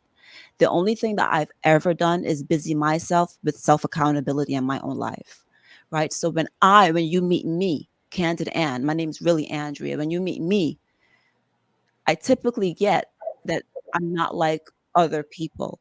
And I don't like that. That bothers the heck out of me. Black Man has been telling me this. Sir Hale has been telling me this. And it bothers me. And I want Black men to know that the women on this panel, we're not anomalies. There are women out here that love you, that are going to be kind to you, that's going to treat you right. So I can't answer this question the way that Robbie has all these societal historical facts and stuff like that. Like I said, the only thing I ever do is busy myself with the business of myself. So if I get a tip from someone, I take it in. If someone tells me, hey, I'm a little bit too whatever or a little bit less whatever, I take it in. And so I've done work and I continue to do work. I haven't gotten this problem about attitude and stuff like that, but for me it's just about accountability for myself. And so when I walk around here, you're gonna meet, I hope that you don't see me as a Black man. I hope you see me as Anne. I'm a Black man. I hope you don't see me as a Black woman. I'm hoping that you just see me as Anne. So that's just my answer. Thank you. Can I say one last thing, and I'll make it really fast? Okay, go ahead. Chaotic. I think you also have to be sincere. People who are watching can't see what we see behind the scenes. But the minute you got on, you started to be very disrespectful and mean. You have told Shushu in several different posts, leave these ghetto, low-life women alone. I didn't say low life. Okay, well, I'm gonna read what you wrote. Thank you. You I didn't say said low. you said, Shushu, get away from these types of Black women. You said Robbie is a Jezebel. Listen to her cackling now. Yes. You said, Shushu, you are not like these ghetto women. Divest. Yes. Start hanging around white women. Yes. Get away from these blackies. Yes. Now, I understand that you did not appreciate Rob B and how she was communicating with you, but I'm not sure why this has to be articulated in a private chat that she's a part of. One. Yes. Yes. So that's kind of passive aggressive, and then you were just. I'm not taking it personally because I just don't value you in that way to take it personally. But you made it very clear to Shushu that she needs to not associate herself with these blackies. Yes. You were very disrespectful. You were mean. You were rude. Yes. And if you think that is how you can treat people, and Black women are nice and gentle and kind, you are sadly mistaken, unrealistic, and ridiculous. Okay. So I think that Black men, not just you, but in general, also have to be mindful of how you treat Black women and of your disposition. I don't generalize. I'm not going to paint a broad stroke of Black men, but I grew up on the west side of Chicago. I work on the west side of Chicago. I have had my share of disrespectful, threatening, and inappropriate. They're dangerous. Yes, they're very violent. Yes. So, I agree. But I check myself. I'm going to be who my mom raised me to be. Absolutely. So I would say to you, I think you're an intelligent man. I think you got some internal issues that you have to check on your own. And I'm not negating your experiences. I think all the ladies here acknowledge that Black women have had this reputation of being ghetto and loud and mean. It comes from somewhere, right? And I think it needs to be addressed. But I don't think we can fairly have this conversation and not address the other side. The fact that a lot of these girls they have some defense mechanisms because of the Black men that they encounter on a daily basis. And my thing is this, I don't really care what you or any other man in this chat think about me. And I think by and far, a lot of Black men are so used to women that are looking for a father figure. They're looking for acceptance and validation. They're looking for, acceptance. They need to be chosen. I'm not born to be chosen by anybody. I'm not born to be anybody's follower. I was born to be a leader. And at the end of the day, people don't have to agree with my mindset. I also don't have to agree with their mindset nor their mentality. The fact remains, you are the representation of the community as a whole.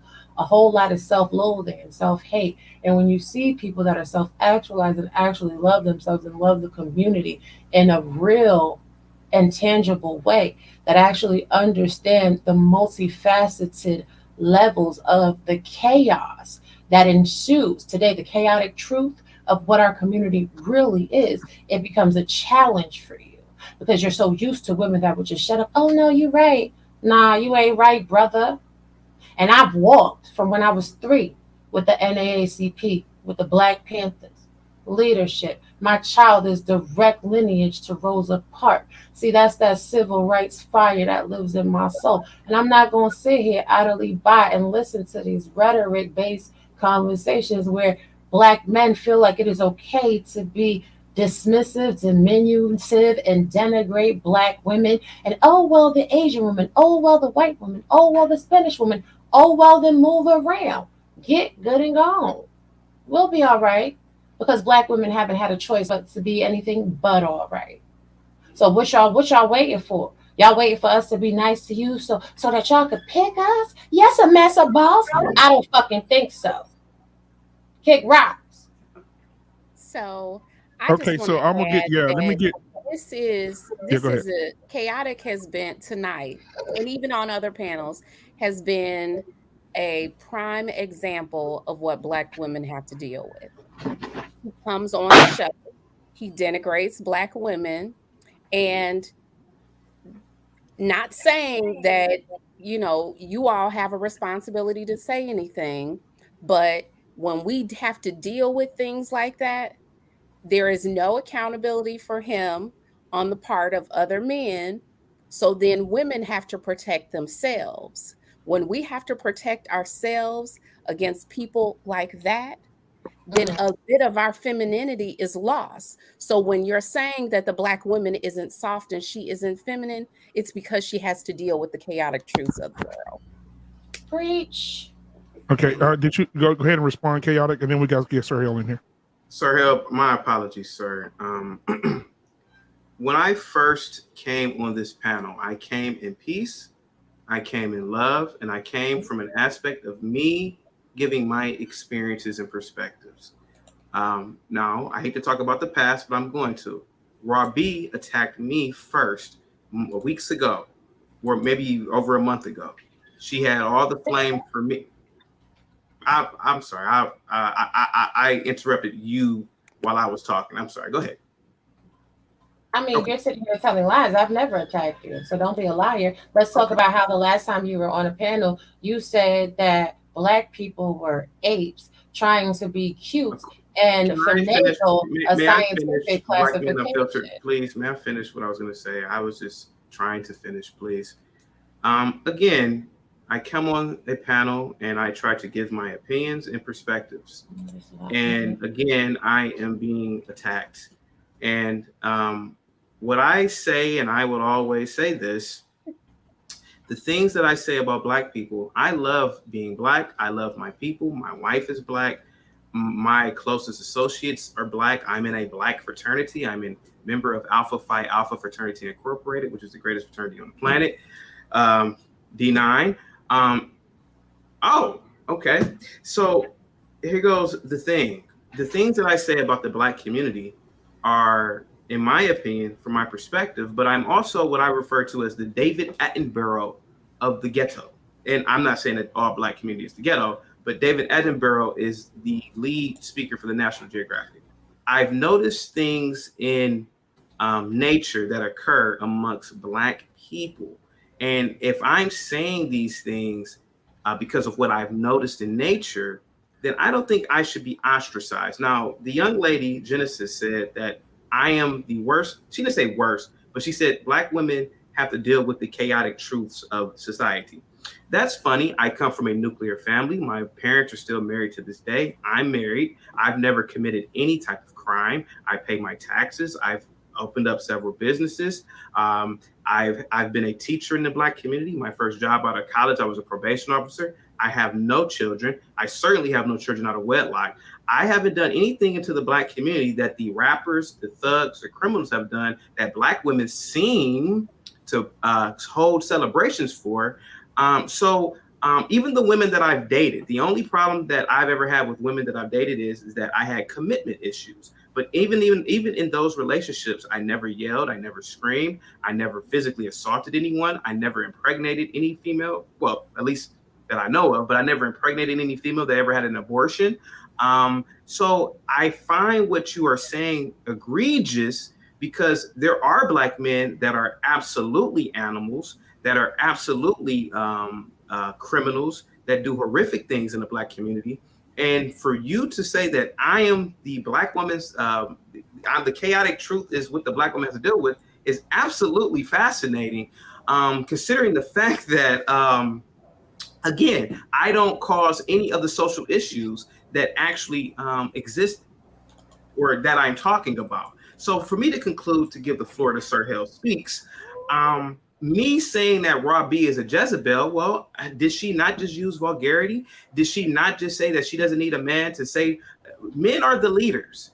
Men are the leaders in the white community. Well, they used to be in the white community full scale, but men are the leaders in almost every society. And Raw B is a person that a young female should never, ever look at and want to implement. Chaotic. Well, you know what? Hold on. Actually, so now let me give you. Hold on. Let me give you the rundown. Because unlike you, I grew up with my mother and my father. I also have been married twice. My first marriage was when I was 21 years old. I have no children out of wedlock. In fact, I didn't have any children until I was 32.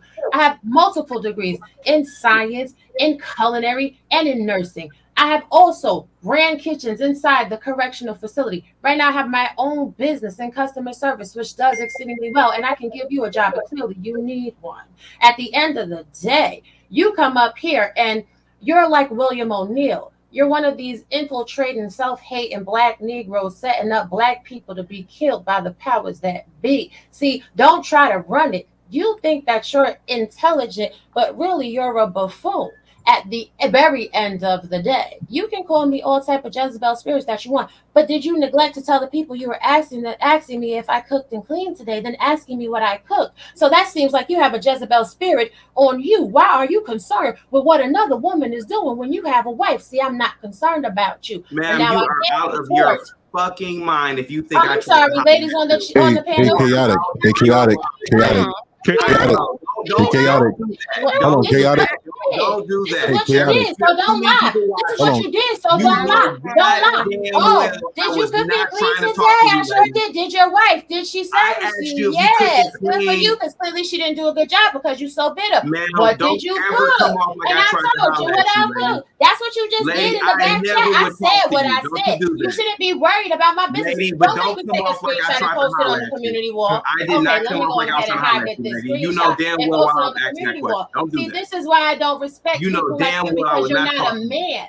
Because you're not a man. You can't even stand up to the truth of what it is that you said. Don't worry, y'all can go on ahead and go right on over to my community tab, because I will be posting it. Don't sit here and lie, dude. Don't sit here and lie, dude. Don't be a liar, dude. Don't be a liar, dude. Don't be a liar, dude. Don't be a liar, dude. Don't ask me no questions like that. It's not your place to ask another woman questions like that. When you have a wife, be focused on your wife. Be focused on your wife. Be focused on your wife. Don't worry about what somebody else is doing. So which one is it? You said it or you didn't say it? Which one is it? You said it or you did say it? You said it or you did say it? Why are you asking me questions like that? I got a Jezebel spirit, so don't ask me no questions like that. It's that part. Be accountable. Be accountable to yourself. Don't ask me shit. Don't ask me shit. Ask your wife. Robbie, ask your why. Don't do that. Ask your why. I would never talk to you, lady. Ask your why. Lady, don't try to come ask over your wife. Don't ask ask me nothing because you just got through saying you didn't lady, ask those questions. You know damn well I was not trying to holler at you, lady. Don't do that. But you did. Lady, you know damn well I asked your wife. Ask your wife. I asked you that. You ask your wife. Don't see you are domestic like I do every other woman, lady. Ask your wife. Ask your wife. Don't ask me shit. Ask your wife. Don't ask me nothing. So, okay, Sir Hale speaks. Let's get Sir Hale in here. Sorry, Sir Hale. I apologize, sir. Go ahead. Sir Hale, I apologize, sir. Go ahead, I said because of the chaotic truths of the world, because you seem to have an issue with Raw B. Whatever issue you all have, is personal. In private chat, Objection. when you were Speculation. saying the disparaging things that you said, you addressed us all. Many Yes. of us, if we were to run down our resumes, could give the female version very similar to the things that you said. However, you lumped us all into the same category of whatever you were thinking that she was, and how are we supposed to feel about that? How are we supposed to feel about that? If you don't know me personally, you know nothing about my history, you know nothing about the other women on the panel, then you called all of us ghetto, you called us Aunt Jemimas, you said a number of things in that back chat where you gave a blanket statement that was directed at all of us other than Shushu. Several. Yes, I And did. the post was on the community tab, so y'all go on ahead, go And over that's to the channel. That's representative of what happens in the Black community many times. Many men come with these narratives and they issue these blank statements about Black women as a whole rather than getting to know us individually. We all get lumped into the same category, and then you all push this narrative as if Black women ain't shit. And then you lie and backpedal and pussy pop like little females being all emotional. Okay, so you hold sat on. there, you said So, what you said, and like let's how I go said, ahead- I let's- posted it on my let's go community ahead wall. and get So Sir I Hill want you in to go and look at Sir that Hill. post and lie and say you Z. Sir Hill Yeah, speakers in the lady building. is Thanks, Sir Hill, for being here. I know it's all you. I know. Sir Hill, speak. What is your perspective on the topic tonight, my brother? Well, hello, everybody. First of all, I Sir want to say Hill. this. I want to say this is very important. There's no that one when in we- your contacts named Sergio. Whoa. Okay. Okay. So, hey, I Sergio. Yeah, I think I think it's real important, y'all. Like real stuff. These conversations get real good, but we got to remember we attack the arguments. We don't attack each other, because when we do that, then it opens up the floodgates for personal insults, and we derail from what the mission is. At first. So Chaotic, my brother, you my dude. I'm rocking with you, and I want to say a lot of the stuff that you say I agree with. Yes. But I think that sometimes the conversation can get derailed if you take a personal aim at somebody and take a shot and then use that person as an example of what you're talking about. So in this case, even though Rob B, she gets loud and she gets off the chain. But I think she's black. I mean, Just like your mother. But just my mom listen. is black too. But guys, just listen. I think that calling her a Jezebel, I think that calling her a Jezebel without knowing her personally. Maybe she should have swallowed you. Yeah. Just take a listen, guys. Like calling somebody that without knowing them, because me and Rob B had our thing as well, and we dealt with it. But the way we talk behind the scenes, you get a completely different feel once you get to know a person, and we cannot be men and say we're leaders, and then when it comes time to argue and personal insults, we argue and we do the things that we're saying our women do. We got to be better than that.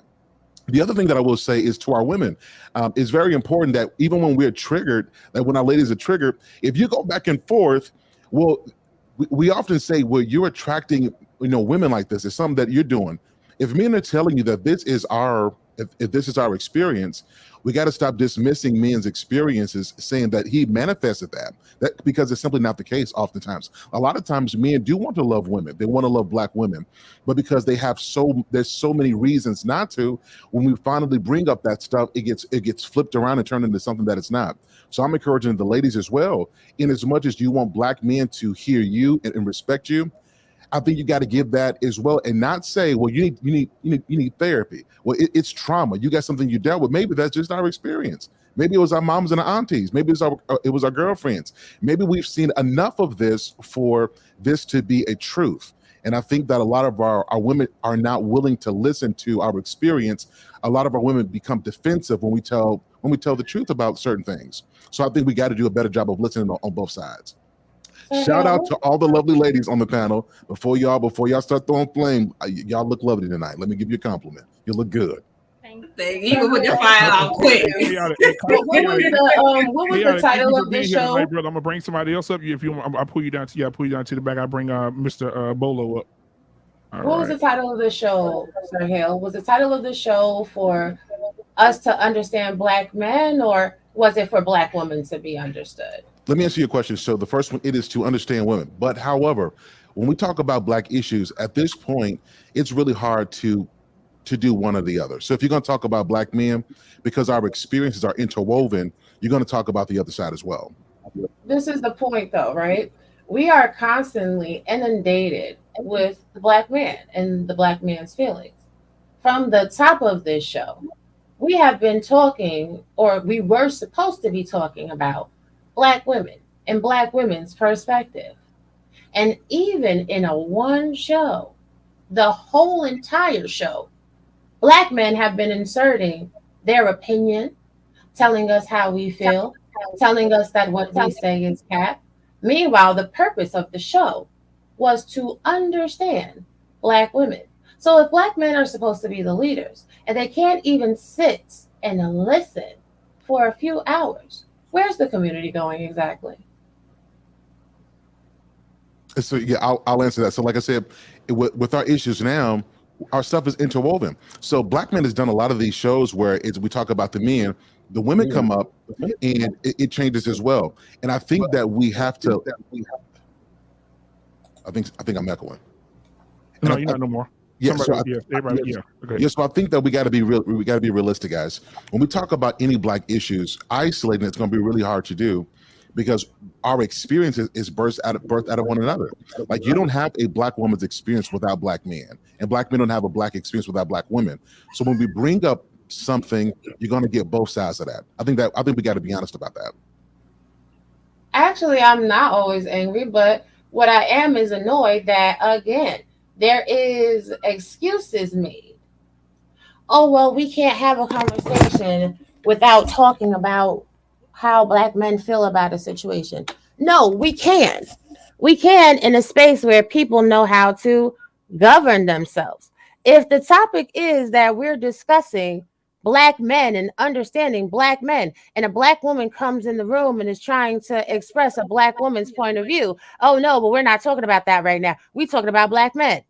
Black women, the literal title of the show is Understanding the Black Woman. Black women discussing Black women. And from the beginning, and all of these ladies can attest to it, everything that was said, it was opinions inserted by Black men. You, unless you have a vagina in between your legs, unless you are birthing children, unless you have a set of mammary glands on your chest, you cannot tell anybody on this panel what it is to be a Black woman. You cannot tell us what our experiences are. And if you cannot listen to our experiences and our feelings, then why should Black women ever listen to what Black men have to say? That is what is the ultimate breakdown in communication in African American communities, because Black men always feel like they must be heard, but they are not listening to their women. All right, so Can I say something? Yeah, Can I say Bolo, something? I was gonna get you in here. Go ahead, Bolo.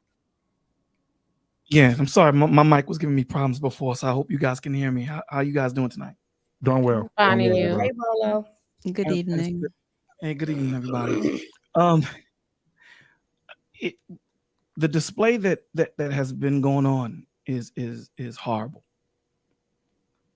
It's horrible, right? And I speak in the aspect of, even if men don't understand, let me come from this perspective. Even if men don't understand the plight of the Black woman, there's still a certain decorum that a woman should keep. There's still a certain decorum. Same thing with men, right? So there's still a certain decorum that men should keep, even if they're being ridiculed or whatever the situation might be. So we're having a conversation to push forward understanding the Black woman. But when your presentation of what you're trying to say is very important, but when your presentation is given on top of a garbage can lid, no one gonna eat it, right? But if you take that same message and put it on China, people will eat it. So what's the difference? It's the presentation. So your strength in the way you speak, right? And this is for Raw B. I love you, sis. So please don't take any offense to what I'm saying, because again, Black Man and I, we go back and forth with me always saying that I protect the Black woman, but tonight it's been off the chain. It's been off the chain in the aspect of when we speak about Black women and their issues, there's always an excuse, but Black men can't give it. When a Black man has a problem, he has to eat it. Whether it's societal, whether it's parents, whether it's such and such. The same way Black men, I say, you pick that woman, it's the same way you pick that man.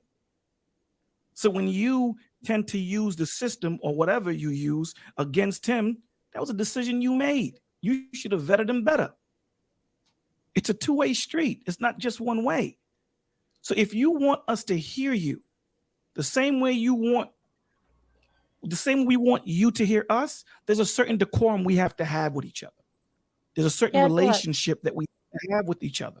So when, everyone's seen how chaotic came. Everyone knows how chaotic comes.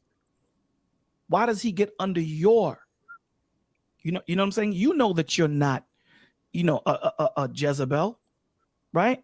So if I walk into a room and say, everyone's breath stink, stand up. If you stand up, then it's not that I said something. You put yourself under that law or under that covenant. I didn't put you under it. Right. So the point that I'm trying to make is it shouldn't piss you off if you know that you're not what they're saying, right? Okay, it should so just roll now off your back like water. You're right, but you know what? I'm not here for women to be conditioned to abuse. You say there's decorum. It's not decorum. Hold on. What I'm Decorum saying number is- one. Decorum. The first point number one is when the conversation has nothing to do with you, then you should sit back and you should listen. And again, and I'll state it again over and over and over again. From the beginning of this conversation, people have told the women on this panel what their experience is and how they feel and what they're thinking and blah, blah, blah. Now, these women, they can handle themselves with, oh, I'm just going to sit here and let these people say whatever they want to say. Nah, she's not built like that. I'm absolutely not going to sit here and tolerate the nonsense. It's been disrespectful and dismissive from the door. Number one. Number two, you're not, as a Black man, going to come in my face and sit on a panel with a panel of my sisters and try to tell me how much better somebody else from another race is. You're not going to do that. And I'm sorry that the men in the room didn't know how to address that and speak to him about the decorum that he should hold. But what you're not going to do is tell me as a woman that I should sit here and allow him to talk like that so that it is palatable to you. So the only way that you hear Black women is if they come off frail and delicate like little broken flowers. And I tell you what, Black Man Unfiltered, Black Man Unfiltered, I'm gonna let y'all have it because this is not a space for me to be in. I'm not gonna sit around and tolerate the disrespect to Black women at all. I'm not gonna sit here and tolerate the bullshit. Good night. So listen, Raw B. Good night, Raw B. This is what I'm going to say to you, man. And it's hurtful to say this. Raw B is dealing with a lot of trauma, and that's just what it is. We can run around it and fluff around it, but she's dealing with a lot of trauma. That one person can make one statement. Now you ain't dealing with chaotic no more. You're dealing with Bolo, and everybody knows my decorum. Everyone knows my decorum and how I come. So for you to get triggered again, there's a lot of trauma that women deal with and a lot of trauma that men deal with. And as they're giving their soliloquy, they're reliving it and it triggers them. So for her to get so vitriolic, this is something that goes deeper than chaotic.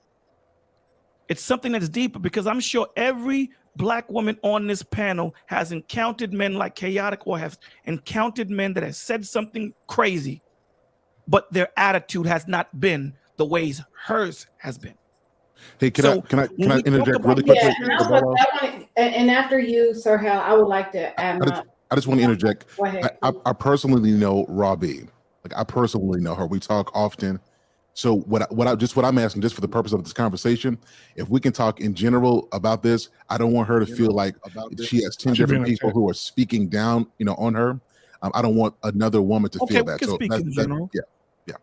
Got you.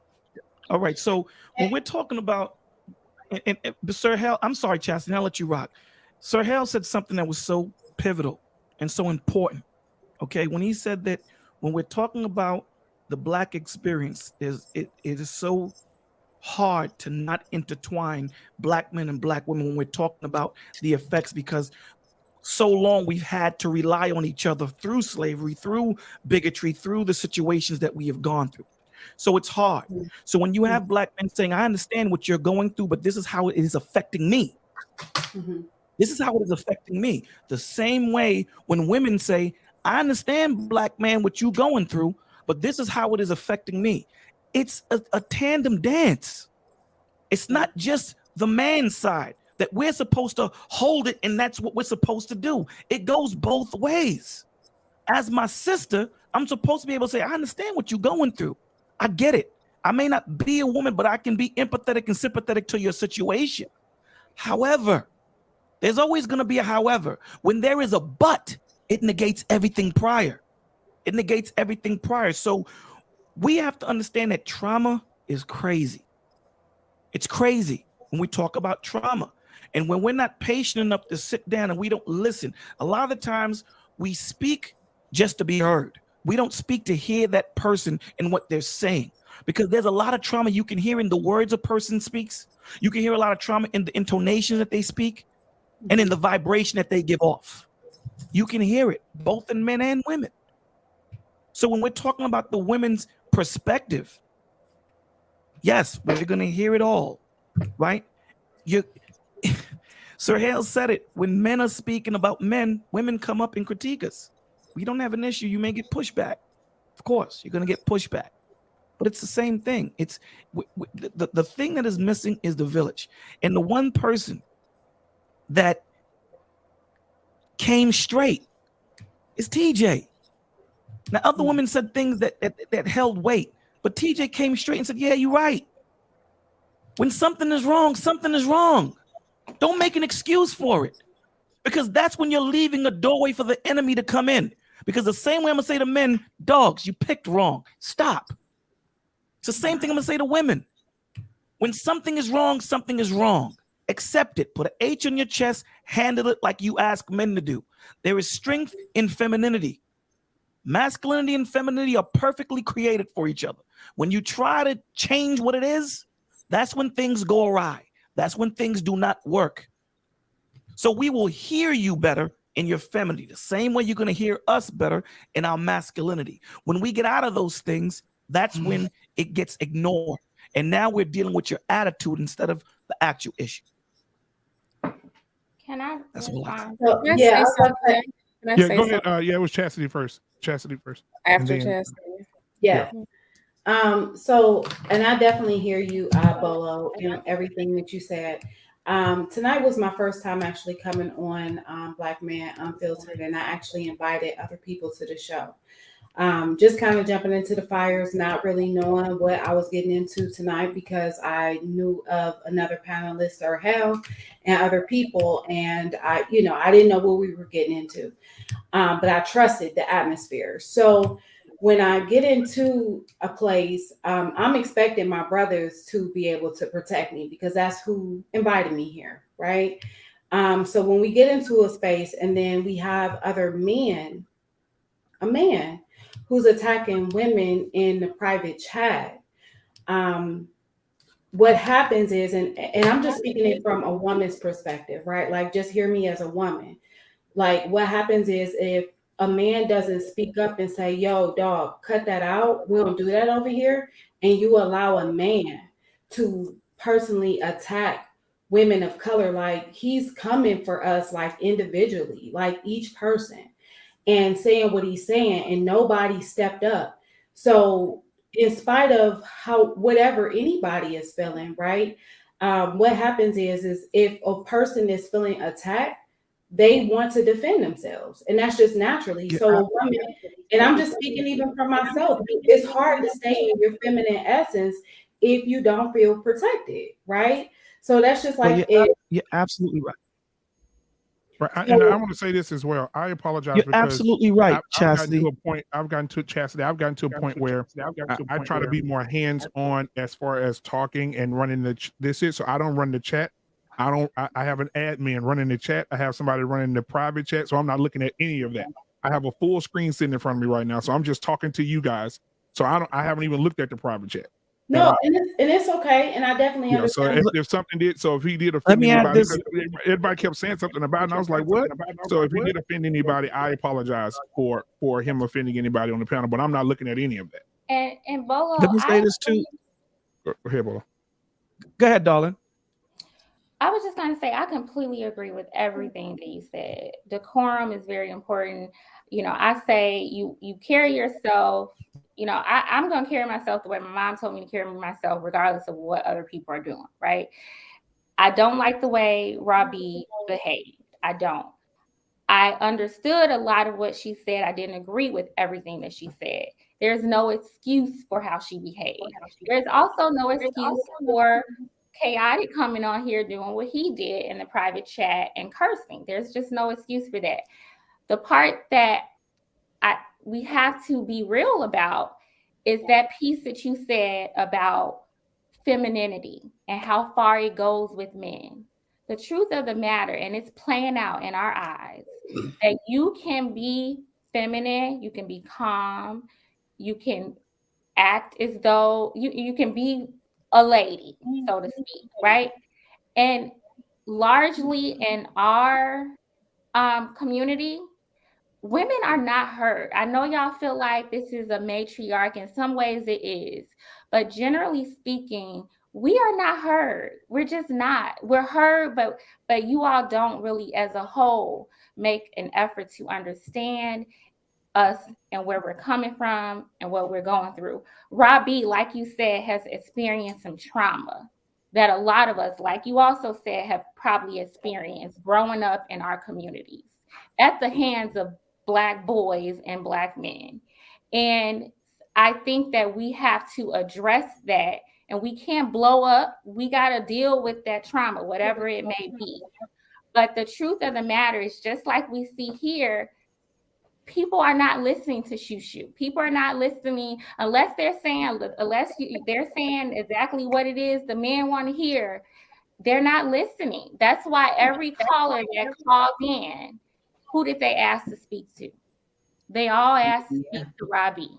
Oh, Robbie, yeah. So there are eight let me say women this on this panel. There was one that behaved in a way that you didn't like. Right. But for some reason, we're let me tell you talking why. about that one woman. And you Let me tell you why. ignored all the other things that we said. Yep. Yeah. Let me tell you why. Let me tell you why that is, darling. Let me tell you why that is. In a man's mind, we're fixers, right? That's how we see things. Like, so let's say if there's a leak in the house, you want to tell us everything that's going on. We want to know the key facts, what, where, why, and when. Let me get that fixed, and then we'll deal with all of the nuances of it, right? Not justifying it, but that's just what it is. You're absolutely right. Truth given without love is a weapon. That's what I always say. If we don't create that environment where you feel safe in it, and then when we deliver that truth, the one thing that you don't have to do, you don't have to have an ego, you don't have to have pride, right? So if I know that Black Man and Sahel are my brothers, so if they come to me and say, yo, Bolo, your breath was humming that night when we was at the bar, because I love these brothers and I know they want the best for me, I'm not going to get prideful or get egotistical. I'm going to be like, okay, obviously they want the best for me. Absolutely. You're absolutely right. Absolutely. I didn't get to see what happened in the back because I want to respond to that part, Bolo, as well. Very disrespectful. Yeah. Anytime Chaotic and I are on stage, we don't go at it, but there's a stiff disagreement, you know, and there's some dysfunction there too. You know, there's dysfunction in everyone. Now, you know, some people have more coping skills, coping mechanisms, and more tools to deal with it and be able to become even keeled, even though they might be hurting. And some people don't. Some people just fall to they fall victim to it, right? It doesn't give us the right as men to get out of line, and it doesn't give you the right as women to get out of line. There's a line that we both have to keep. There's a line that we have to keep. So if I see my brother getting out of line, damn sure I'm gonna check him. I wasn't on stage, I was backstage trying to get on. He'll get checked. And I know I've seen Sir Hale check men that have gotten out of order. I've seen black men check men that have gotten out of order. So why it slipped today? Go figure. I'm sure it won't happen again. What we have to understand is this. We can't do this without one another. That's the bigger picture. We can't do this without one another. If I do not have you, I can't do this. If you do not have me, we can't do this. So we need one another. We have to understand our positions in the family, in the village. The village is broken. The village is broken. We have no support system anymore. Everybody's about getting theirs. So we have platforms like this, Sir Hale, Black Man, Unsolicited, TJ, myself, where we try to create an environment where people can feel safe, an environment where people can push forward the conversation. Because there's a lot of garbage going on out here in this street. A lot of it. So if we don't learn to trust each other, if we don't learn to create that environment where we can love each other, these conversations mean nothing. I promise you they don't. They mean nothing. Right. So the first thing we need to do is relationship. And I just wanted to finish my thought, if you don't mind. And then we'll get Blossom in. But yeah, finish your thought, honey. I'm sorry. So I wanted to finish my thought, and I appreciate you guys, Bolo, Ashley, thank you so much. The rest of the chat, everybody else talking, I appreciate you all. But to finish what I was saying, I wasn't looking for necessarily apology from the host or any of my brothers. I was trying to, as a woman, right? And I get it, you guys are men. So what I'm saying is here, me moving in the future, right? So in order for a woman for me to stay in a feminine place, for women to stay in a feminine place, when there is disrespect, we need our men to step up and be like, bro, that's not what we're doing here. Because then if it continues to happen, then what happens, because you have to remember we're men and women, we all have masculine and feminine in our energies anyway. But if we don't feel like you're listening or you're not going to make us feel safe or whatever, we're not able to stay in a place of femininity. And that person feels like they have to, speak up for themselves, right? So I think that's what happened. And it happens a lot of times. So absolutely, the bottom line of the day is, as a woman feels safe, as we all feel safe, we are able to submit to our man and make sure you feel like the king and everything in between, right? But we have to feel that. We have to feel that. And that's how we're able to hold that space. So I appreciate you, brothers. It's my first time on here. So I'm getting a chance to learn all the different personalities, and it's been great. Can I say one other thing, Black Man, to this part? Yeah, absolutely. And I just want to be honest about this. I am all, you guys, I'm all for protecting women, protecting Black women. I firmly believe this. If you guys saw some of the interviews where it could have went left field, sometimes you put a pause and you swallow a big humility pill, because you think about how this is going to affect yourself, people down the line. But we got to say this: our sisters can't put us in a position that can be avoided and say, I need you to protect me. Now, I'm not talking about anybody particular. Like I'm not calling anybody out, but I'm saying you can't start a fight and then you started the fight and then you say, hey, in order for me to know, that you protect me, go defend me when you started a fight, whether this is a verbal one or a physical one. And too many men who have that hero syndrome. Most Black men, just honestly, if we see something wrong, we're going to step out there and we're going to defend it because it's in our nature to do. But I'm also saying to our sisters, you can't start a verbal fight or a physical fight, right? And then want men to step up. You don't put us in that position to have to, because we will.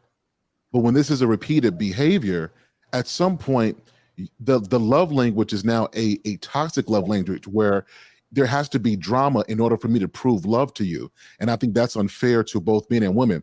And I think that's a part in the community that we have to stop as well. So we talked about the private chat. We talked about what was said. This is why we pull it back in. Let's pull it back in, because we want to give adults a chance to be adults. Hey, we all over 30 over here. We're supposed to, come on, we're over 30 now. But I do want to encourage my sisters. Don't put men in a position to have to defend you. Because what do we mean with defending ourselves from each other and we Black? Like, what does that even mean?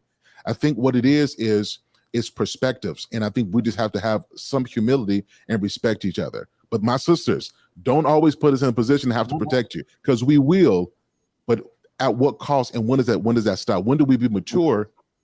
And if something is offending us, we disengage from it. Yeah, I appreciate that. Now we do have Chris in here, the Blooming Ebony. I definitely want to hear her perspective. She was in the chat, and so I definitely want to hear from you. So good evening, Blooming Ebony. How are you, sweetheart? Good. Can I respond after she's done? Absolutely. Thank you. Can you hear me okay? I don't have my setup or anything. No, you good, honey. Go ahead.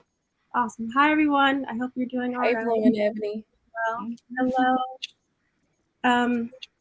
Okay, a lot happened.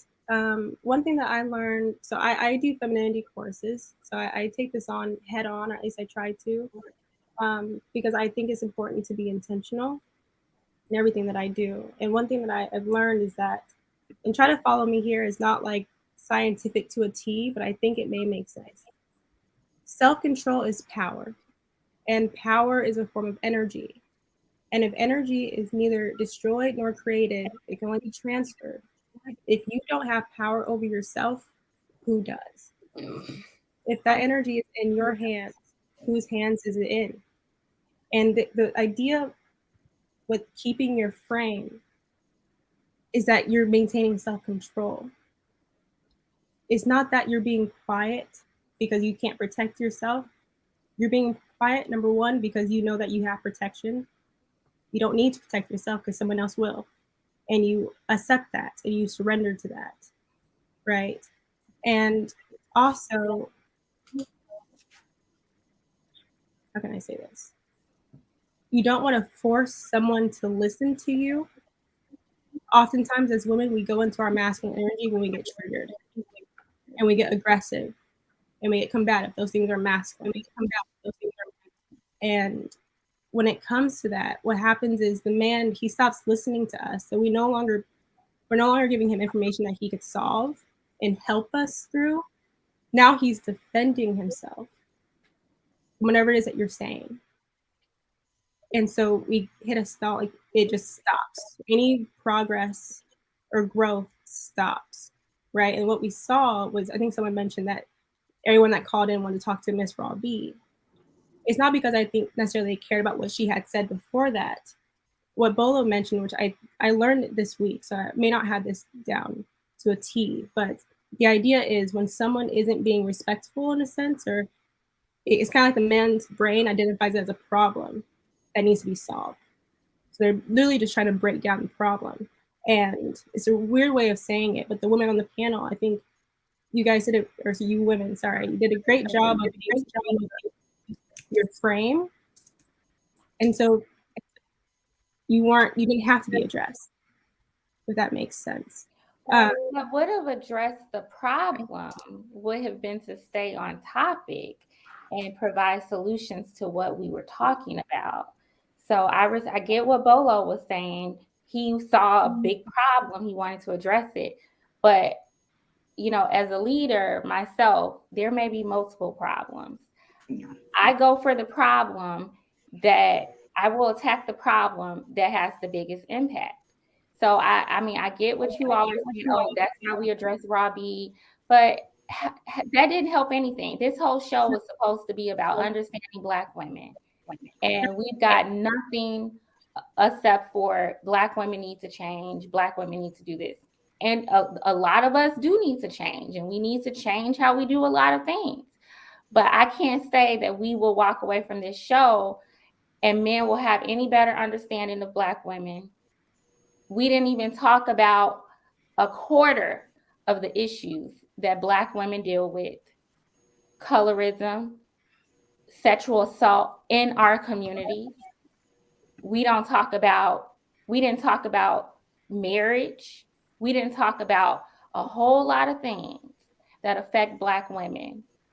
And so I get what you're saying. I don't agree with Robbie's behavior at all. Okay. But it was completely derailed. And of 8 women that were on this panel today, there was one woman who was very disrespectful, but everybody's going to walk away from this. And what are men saying in the chat? Black women. There it is. There it is. No, well, see, well, let me say this to you, Ashley. Let me respond to that, Ashley. Here's the thing. Before we attack those issues, when you're talking about colorism, you're talking about women being attacked and things of that nature, it starts inwardly first with that individual, right? It starts with that person first. That person has to come to an epiphany to say, I need to change. I need to do better, not just for myself, but it starts with me first, then for the community as men and as women. It starts there first. Once we can start there, then we can get to those broader, topics that are so important that you brought out. But we have to understand that it's the small occurrences that attaches us to the great occurrences. So knowing how to stay in your femininity, even when I'm out of order. Now, again, I'm going to go biblical. It didn't say, and I'm talking about wives and husbands. I'm not talking about girlfriends and boyfriends. It didn't say be in order when your man is right. It didn't say that. It says be in order, period. That's what it says. It didn't say be in order because your man treats you right, because he's providing, he's doing. You made a covenant with this dude. You abide by it. Same thing with the man. Didn't say stand by your woman when she's doing right. You stay in order. There is no reason for you to get out of order. There is no reason for any of us. If I see Black man getting out of order, my job ain't to jump out of order with him because he's doing it. My job is to pull his coat tab like, yo, my G, you need to chill. That's the point. The point of the matter is the small things. Before I can go and pay your phone bill, damn sure I better make mine is on. I got to make sure of that. Now, here's the thing. And Sir Hale and Black Man say this all the time. This is not for everybody, darling. Everyone is not going to get it. But those that need it saw you, saw Shushu, saw TJ, saw Chastity, saw Candid, and saw Genesis. They saw y'all. Those men that just don't want to see, they're not going to see it. They're already programmed to see what they're going to see. The same for women. They're programmed to see what they're going to see in men. They don't see the certain different things that they see in growth. This is not for everybody. And we have to understand that these things are tailor-made for that sheep. It just is what it is. Everyone is not going to get it. So I was going to also say that unfortunately, what I believe is that the community itself is only as strong as the individuals in it. I mean, each individual has to grow strong, and then they will contribute to the community, make this community strong. Where I was going with that, which I agree with you, Miss Ashley. Unfortunately, what happens is we're only as strong as our weakest link. And what happens is when one person breaks, when that link breaks, it affects all of us. What I do and how I carry myself, I represent Miss Shushu, Miss Candidan, Miss TJ, all the ladies on here. And I think that's where that sense of community comes in, is when we know that we have to carry ourselves in a way that is going to represent us well. Because if not, then all of our voices can be silenced, right? We won't be heard. I agree with Bolo. We can't change everyone's mind. We can't change anyone's mind. But I do think it's important that we're moving intentionally and we're thinking about these things.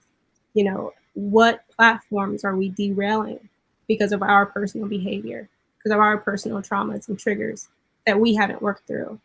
What are we affecting? That butterfly effect is real.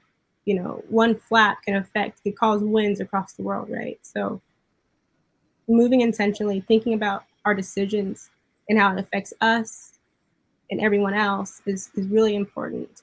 And even though your decision may be a direct response to someone else's decision, it was still yours. And that's important to think about. I have a little bit of pushback. I agree with most of everything that everybody said. However, my issue is with the fact that, I've been on, I'm here with Black Man Unfiltered every week. I'm here with Sir Hale every week. And Thank you, most sis. days I stay in my feminine energy, the great majority of the time. And I don't think that because we are staying in our feminine energy, or we're supposed to stay in our feminine energy, that means we have to tolerate disrespect. It's one thing for us to ignore something once, maybe even twice, but when it's repeated disrespect, we don't have to be okay with that.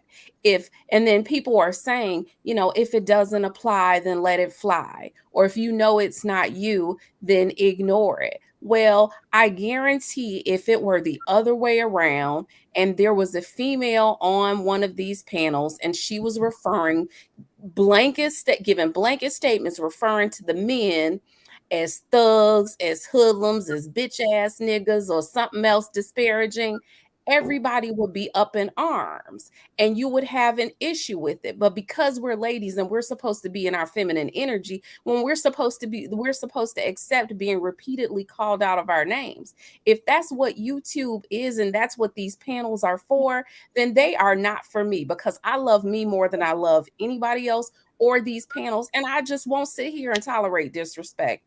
I'm sorry, I can't. And if that makes me not feminine for that, then so be it. Genesis, I agree with everything you just said, but you know how you handle that?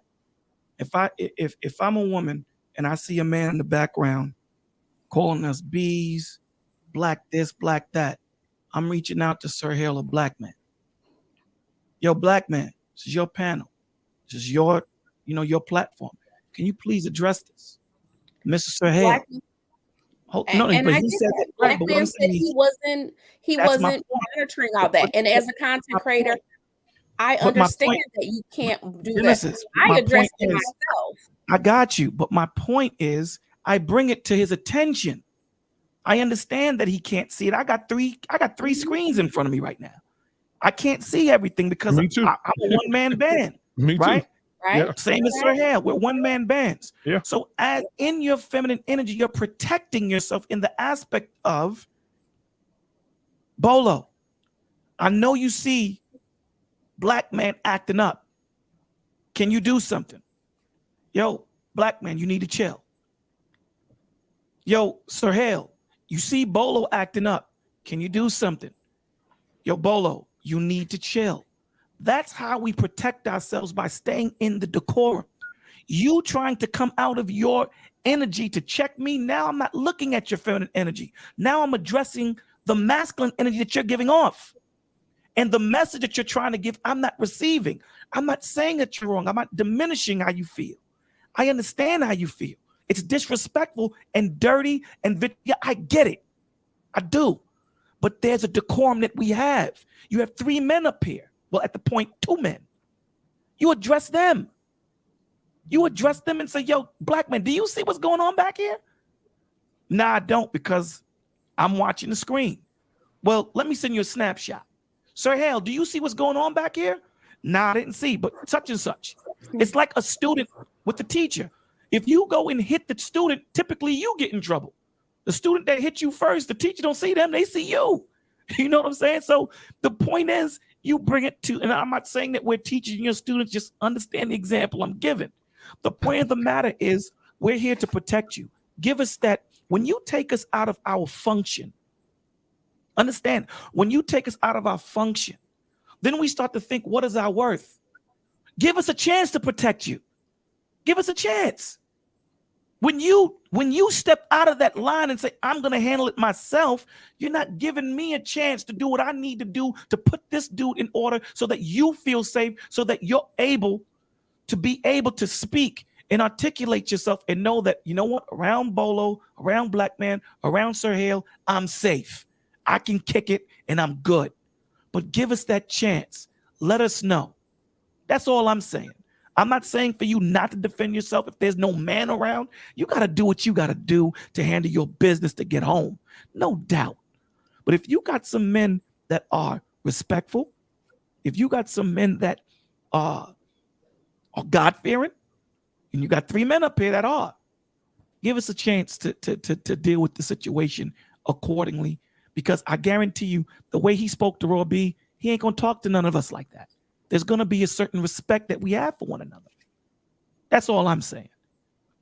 In our defense, Bolo, Yes, he darling. does, his MO is the same every time he comes on a panel. He does this repeatedly. Every show that he has been on, he acts the same way every time he comes on the panel. And respectfully, I say, Chaotic's been on my show once. He ain't act that way. He ain't act that way. I promise you that. He's been on my show. He's on my prayer list. The only way you get on the prayer list is if you grace the stage, right? And, you know, if I personally know you. He's been on my show. He didn't act that way because I'm not tolerating that. Now, you may get away with a few words, but you're getting kicked off. There's a decorum, but see, Black Man is unfiltered. So he allows you to speak to a certain extent. He doesn't want to, you know, shut you down from truly giving how you feel. So there's a little bit more latitude here.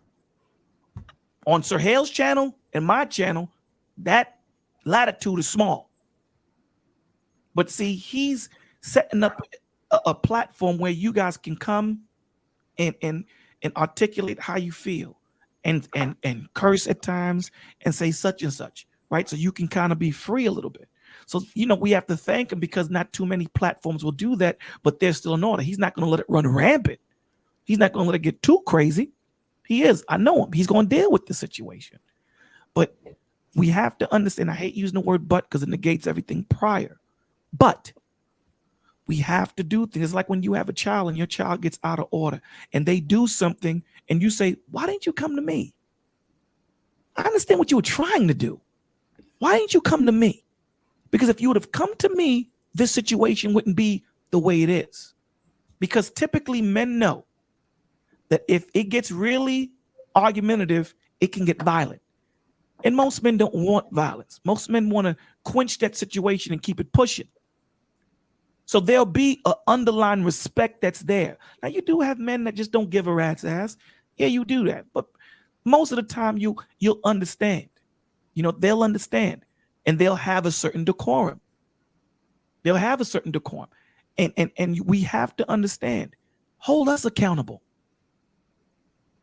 Because what Chastity said, she's absolutely right.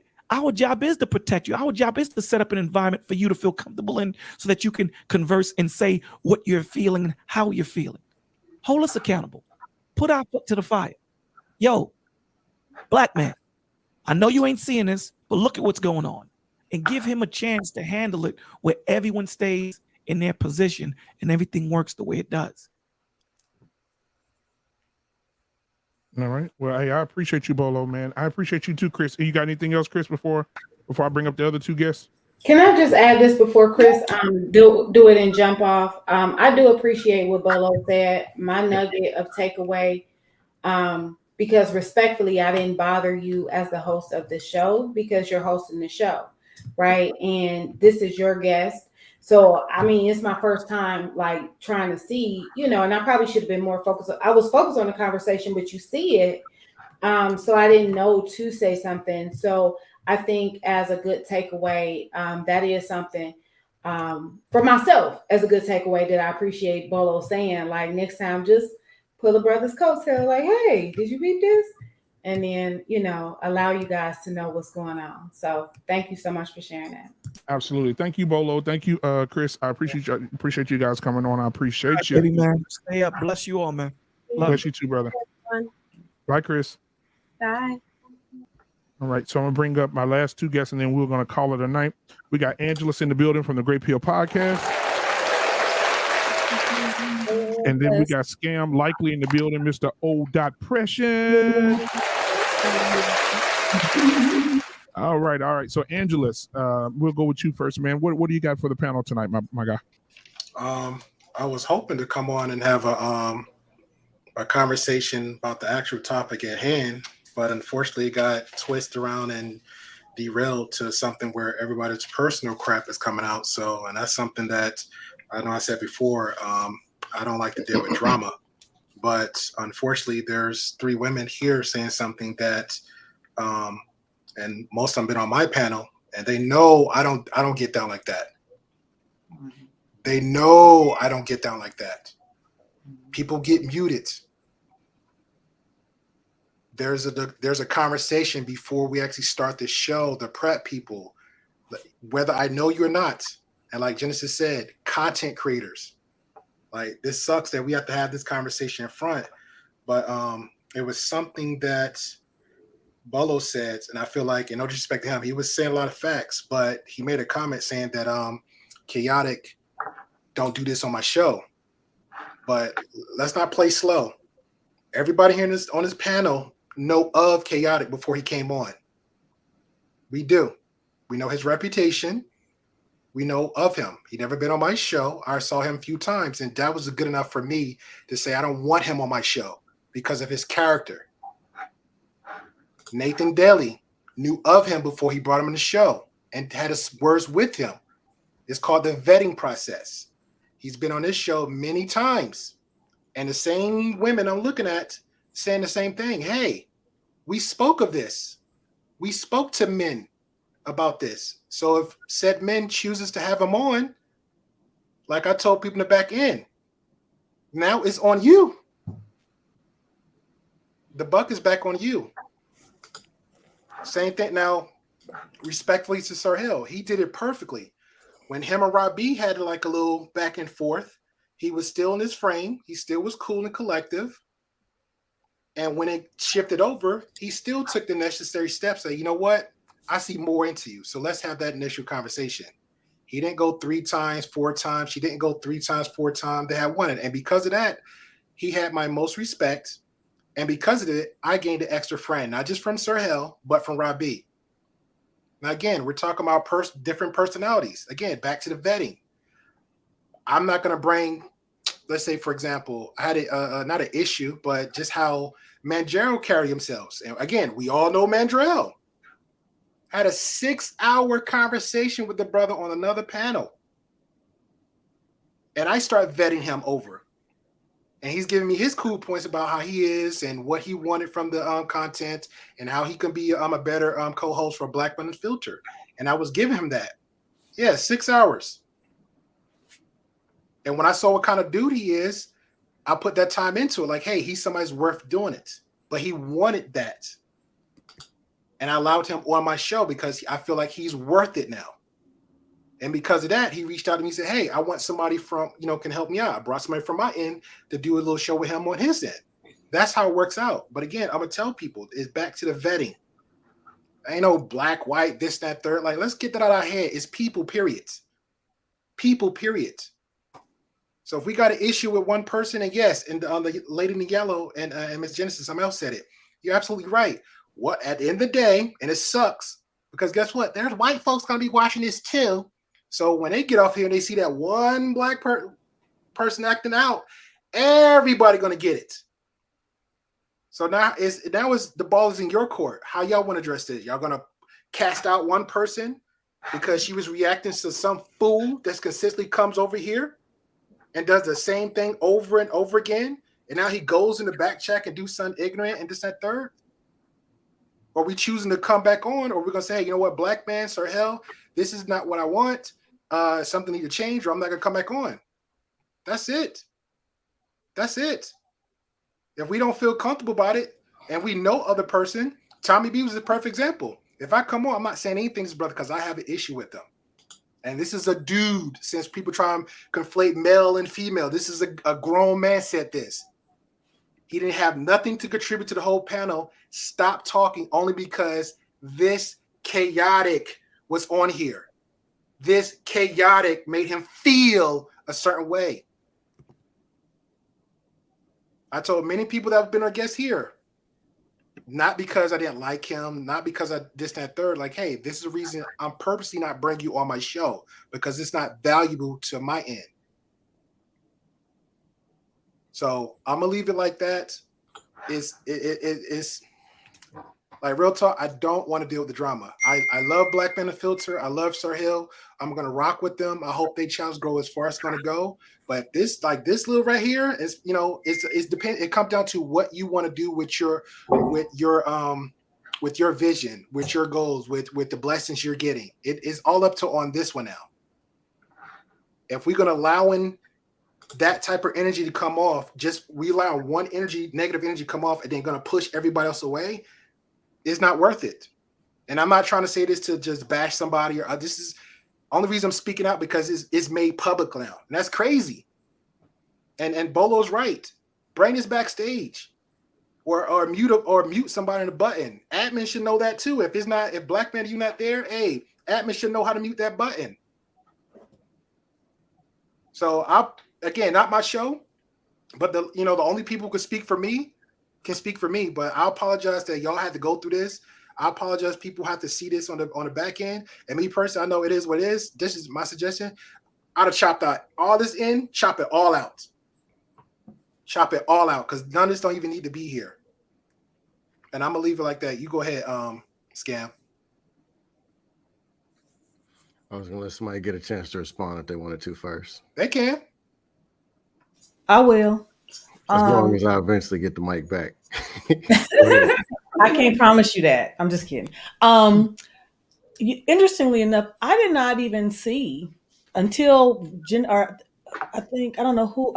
Rob, I don't know who brought it up, but I didn't. It was Ashley. I didn't even see what he had put in there. Doesn't matter. Until I wasn't done. Okay, I'm sorry. Until she mentioned it, but when I went and looked at it after she mentioned it, I have to admit I was taken aback, because that was very uncalled for, and I'm like, how come? But I said, well, I didn't see it, so maybe other people didn't see it either. But when I went and looked at it, it was very appalling, very appalling. And but what he said in the back chat was wrong. I don't think the question that he asked initially was wrong. Now, some people thought that, he was saying Black women, other women were better. If that's how you choose to take it, that's fine. But I think the question that he asked on the platform was a valid question. And I answered it accordingly, because there's some truth to it. But I didn't see what was going on in the back chat, and I really don't find a reason for him to have even done that, unless he was just trying to get a rise out of people. So let the record reflect. I won't be on a panel where he is. Same. Let the record reflect. And Black Man, some other people that I will not be on a panel with. I have your list right here, ma'am. Thank you, sir. Yeah. I'm probably on that list. No, you're not. But Not listen, yet. let me say this real quick. Let me say this about the whole situation, since I am the host of this show. I will say this. So when Chaotic came up, he came up, right? So the admin brought him up. He asked a question, right? I had no idea what was going on in the back. Okay. Now, I will say this as well. Now, a lot of people saying what they're saying. Now, I'll tell you guys about a little of my experience, because I don't really talk about it. I don't talk about it, right? But I had an experience where I was on a platform, and then I got disrespected afterwards on a whole nother platform. And not only did I get disrespected, I got disrespected for 11 hours. I was a bitch ass nigga for 11 hours. A lady went on a rant for 11 hours about me being a bitch ass nigga because I told another Black woman on the panel that she was beautiful, and that she was intelligent, and that she was amazing. And I guess I didn't tell her that. And then, so I got called that. And then the people that care about me stood up for me. Sir Hale went on that platform and said, listen, whoa, you're not going to talk about him, because this is my guy. This man is not a bitch ass nigga. What you calling him? You have no reason to call him that. Genesis stood in the gaps for me and said, hey, listen, you're not going to talk to Black Man Unfiltered like that, because Black Man Unfiltered has done nothing wrong. He hasn't attacked nobody and did nothing. That same lady has not gave me an apology or nothing. But a lot of people that care about me and love me on her platform, talking to her, kikiing with her, laughing with her, having a good time with her, right? Shouldn't she be in the same voice as Chaotic? Right? Because for months, anything that she touched, everybody logged off. But I still see people conversating with having, and I don't say anything because people have a right to go where they want to go. People have a right to chill with these people. People have a right to log in and talk to these people. I can't control anybody in what they do. Right? So again, if you feel disrespected by something, I don't associate with the lady because we haven't had a conversation. Now, if she's open to having a conversation, okay, we're adults. Let's have that conversation. But until then, I'm still that bitch ass nigga that went on for 11 hours. Right? And people that I know are still talking to her, texting her, going on her platform, laughing with her. I say nothing because I see it, but I'm like, oh, what's the point of me saying anything to them? That's what they want. That's what they want to do. Right? So we can't be all gung ho against one, and then we can't be gung ho against all. Because they're doing it too. Right? So again, if women, if how you run a show is this, you don't just like TJ. TJ does have a list of people. Hey, listen, I feel uncomfortable with this person. Thank you. TJ will call me. And this is what I love about Auntie. Auntie will call me. Matter of fact, she called me tonight. And you know her voice. I'm Black Man Unfiltered. That's why I turn my camera off. Look who in that chat.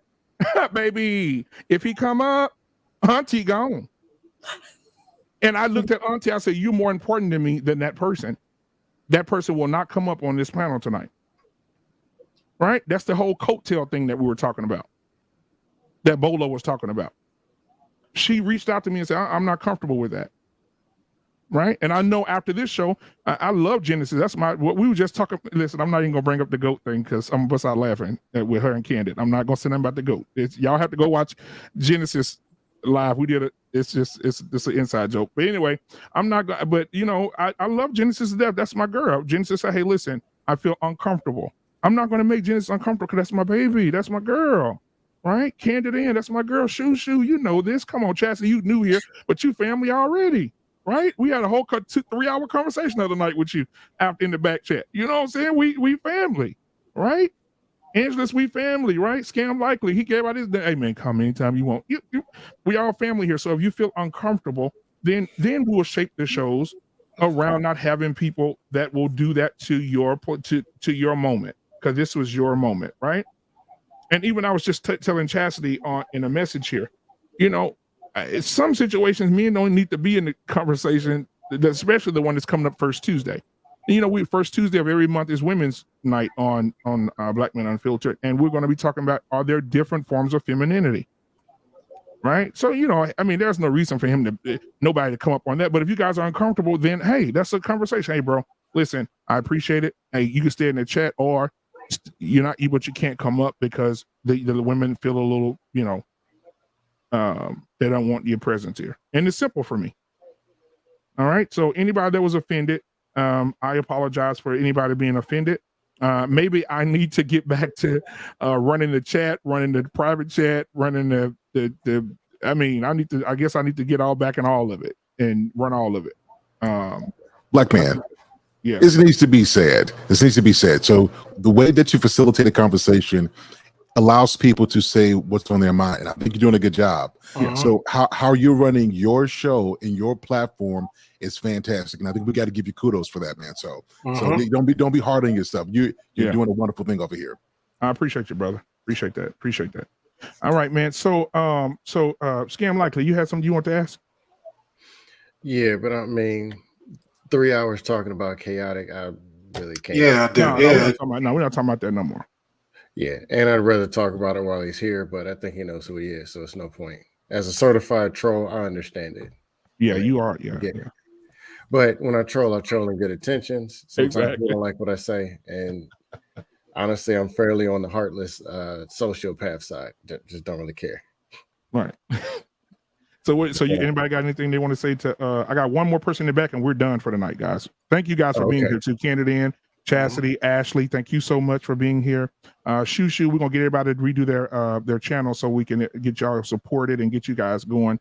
Angela's, thank you for being here tonight. My brother from another mother. Yeah, we good, man. All day. Black Oh, Sam dang. gets in the building. My brother from another mother, Sir Hell Speaks, is in the building. That's my guy. Listen, man, I'm telling y'all this, and I'm gonna move forward. Sir Hell Speaks said something other than on his channel, but I have to mirror that same thing over here. Me and Sir Hell was in the trenches together. 23 subscribers, 100 subscribers, talking on the phone every day. Man, what are we gonna do to build this thing, brother? You know, what are we gonna do to build a circle of men that's doing the work? You know, he said, hey man, listen, when they want counseling, they're gonna come to me. But when they need to cuss each other out, they'll come to you. We always had this dialogue, and we always mixed it up like that. So, man, that's my brother, man. I appreciate everything about him, man. That is my God. That is my guy right there. So I appreciate you so much, brother. My I'm gonna dude. give you your flowers while you can smell them. All My right. So dude, yes, sir. absolutely, absolutely. So I'm gonna bring up one more person. Scam is what you got, Scam? Oh yeah, I ain't to say nothing, but okay. Go. I'll tell them real quick. No, first 45 minutes. All right. I'm trying not to be negative, but it just is what it is. Okay, go ahead. Have your way.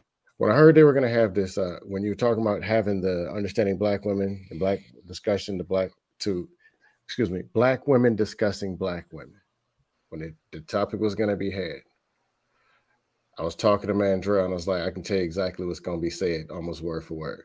And shout out to my sister, my mother. Shout out to Cam. Shout out to some of my ex-girlfriends who are Black that treated me like a king. But I knew it was going to start with the victimhood. Then it's going to be the white man, white supremacy system in 1522. Then it was going to be on and on. Somehow dark skin, light skin. On and on. And nothing was going to be said positive about a Black man. So the first 45 minutes, maybe 50 minutes, I listened. Then I cut it off. Then I came back. I just don't get it. Like, what am I missing? Oppression. I appreciate that. I feel the same way But when I hold on one thing. No, I'm not trying to be rude. But the other thing is, then we're supposed to come up and protect you when the Black man says something. When the false narratives are already put out there, the men leaving for the kids, the women got 68 degrees and everything is fine. Then they're victims. Then they're rich. Then they're victims. Then it's everything that men aren't doing. Then we're supposed to come and defend and rescue the Black women. What are we rescuing? Go ahead, Ashley. Oppression. You said a lot, and I respect how you feel, and I hate that you've experienced such negative things of Black women that you have a certain perception of them and feeling of them. No, I'm not talking about Black. I'm talking about tonight. Okay, so tonight, the show was supposed to be about understanding Black women. Okay, just how you listen to hours of Kevin Samuels and shows that are like his talk about all the ills of Black women. We had some issues with what we experienced from Black men. And we didn't really get to go into depth about most things. Not everything we say is going to sound good, but that's just honesty. That's communication. All of us have to be okay with hearing things about ourselves that we don't like. This show, we were asked, why do Black women have attitudes? Why can't we be like white women? We were asked, why do Black women treat good men like they should treat the bad men on this show? And we addressed those things. I'm talking about before any men came on, it was nothing but women with the microphone. Okay, but listen. So before any man came on, we were being truthful about our opinions and our feelings and our thoughts and our experiences. And that's okay. And I don't think it's fair to say that we had nothing positive to say. We did talk about how we have to praise our men. We talked about how we have to submit to our men. We talked about how we need to be kinder. I think you heard those negative things and it set off some type of alarm. No, I was done after the first 45 minutes. Plus I was in the gym. So we didn't everything really I said was going to be said word for word to Mandrell. But see, this is my point about listening and not just hearing. Maybe we keep saying the same thing because we don't see any change. Right. That's why we keep saying the same thing. It's not to attack you. I love Black men. There are some wonderful things about Black men. You guys are smart, strong, funny. There are tons of things about Black men. Sir Hill, Black Man Unfiltered, Angelus. I respect you all so much. And I think we have to do better with expressing the good things about Black men. But you can't just expect us to not talk about the things that trouble us, especially when they're not being heard. Constantly, they're being heard, but they're not being understood. They just aren't. Yeah, and I think that to say something to what you just said, honey, I appreciate you saying that. I think that when it boils down to, I think that two people need to be heard, because I think that when women step up to the plate and say, we're saying, like you just said, it's a revolving door. We keep saying the same thing and nothing's changing. And then you have the Black man on the other side that's a good Black man, like you just mentioned, Sir Hale, Angelus, you have, and myself, we're trying to be good men. On the other side of that, then we're looking at something that maybe you can't see that we're trying to express to you as well. Hey, baby, listen, these women out here, they on a whole nother level. Listen to me. They not only, and I'll say this is the amazing thing. Not only are the women attacking the men and saying the men ain't shit. Now women that have their shit together, women are attacking them. Right or wrong, Candid Ann? Come on. The women that are married and doing their thing, and they're posting their husbands, and they're having shows about their husbands and talking about how much they love their man. I take my man boots off when he get home. I massage his back. Women in the chat. Yeah. Girl, We're you ain't mammy. shit. Oh, You what a kind of mammy. woman are you? You Oh, a mammy. You a ain't mammy. nothing but but women, that's Black women tearing Black women down. Didn't I And just say we that- mean to each other? Right. And I think it's on a level way higher than what we do. Because Genesis can walk outside in a 2-piece and she can be a $155, and you walk out in a 4-piece. It's 1 o'clock in the morning. My light's on the timer, but don't worry about it. It's the devil. But anyway, and then you can walk out and you 300 pounds. You're gonna be like, look at that yellow bitch. Look at her. Just look at her. On her Facebook page, girl, let me screenshot you, Genesis. Girl, she thinks she's something. Where the hell she at? Girl, who didn't pay for this trip? So why do we care about all that? That's the part I don't get. But what I'm saying is, in the world of women do care, and I ain't no woman, so I can't explain it to you. You have to ask one of the ladies. But women do tear other Black women down, and they do it at an alarming rate. And I'm telling you right now, I was on the panel I co-host with Security Boss every Monday on her show. Right. And she was talking about her husband. I pull his boots off. I'd be there for him. I'm there for him. And she had over 200 comments ripping her to shreds of women that were talking about her and what she do for her man. Right. Candid Ann, we told Candid Ann she could not believe it. Candid Ann said, Candid Ann, you get on. And I told her, just do a test. Get on and start talking about how much you love your husband. Candid Ann really loves her husband, guys. And she get on and talk. I said, get on and talk about your husband. I want you to check the comments in 24 hours. I guarantee you, it's going to be a group of women that's going to band together and try to rip apart everything you got in your life. And so my question, I should have asked this earlier. Why do Black women do that to each other? They're doing it to each other. Cannon, what's her name? Cannon? Candid Ann. No, not Candid Ann. I'm talking about the other lady who was on here, like when we first started the stream. Cannon Hill. Cannon Hill, yeah. She spoke about that, about self-hate.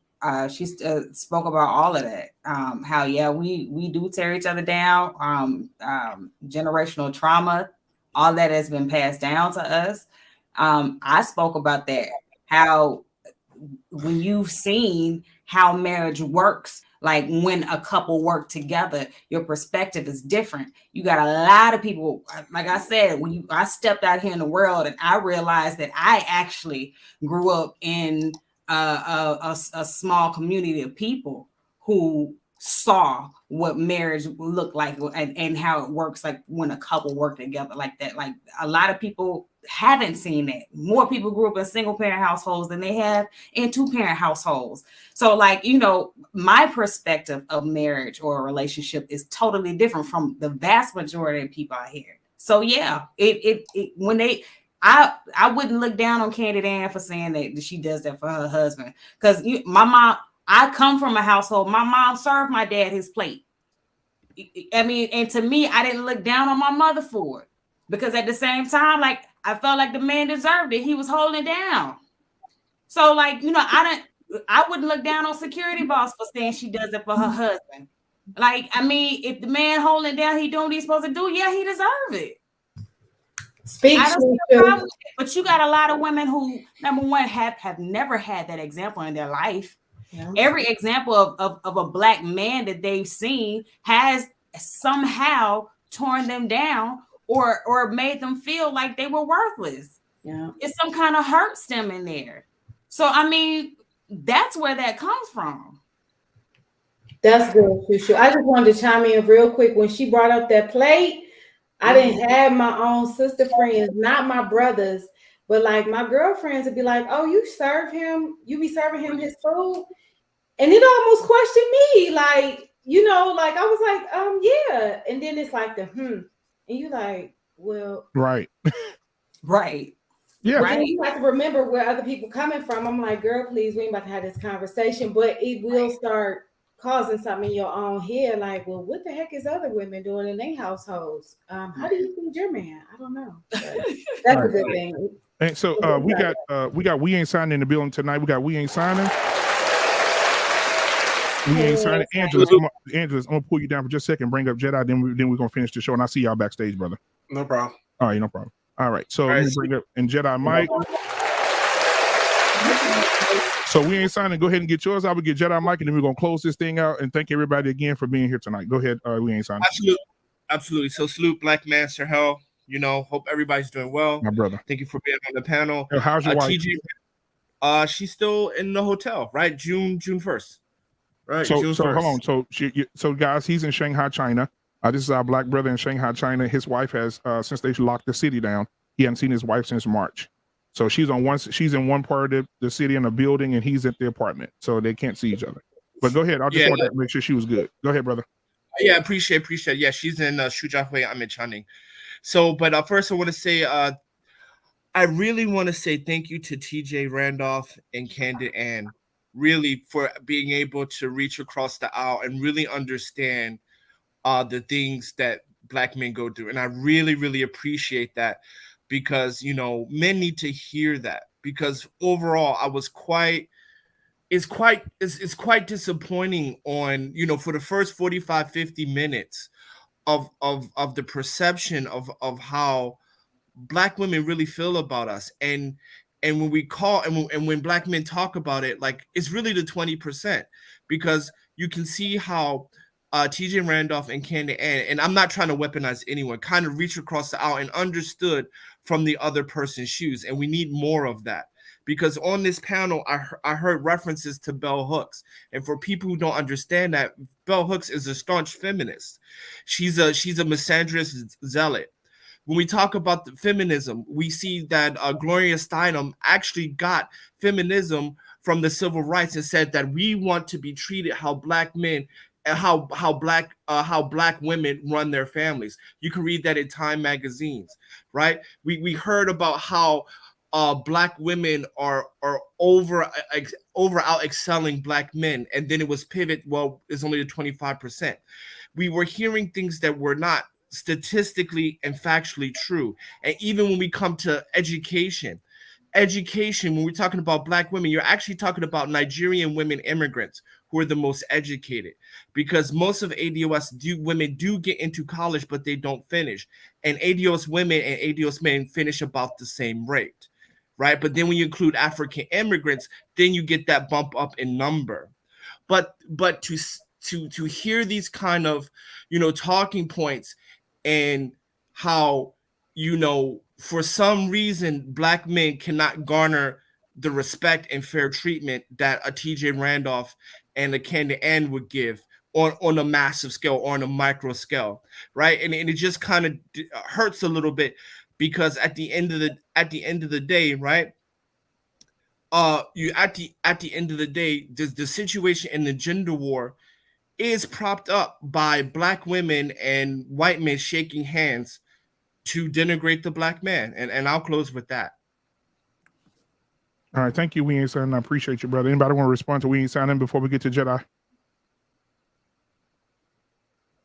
All right, the church is quiet. Jedi Mike, what you got for us, guy? I said what I said. Right. Go ahead, Jedi. Yeah, this is a lot. Black man, that we'll talk and stuff, but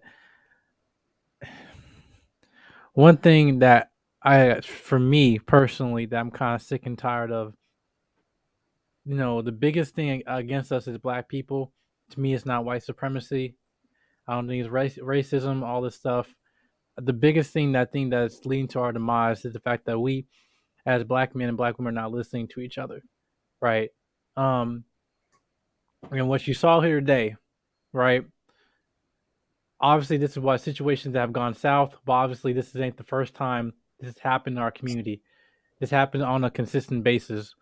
One thing I say I kind of encourage a lot of men and women to reflect on is like when they're watching this in the playback, watch the type of the mannerisms, watch the type of like the patience I feel like might be lacking with each other when we're making points. And also, we keep on some things of the ignorance of the things that we say that lead to reactions happening that derailed the entire conversation.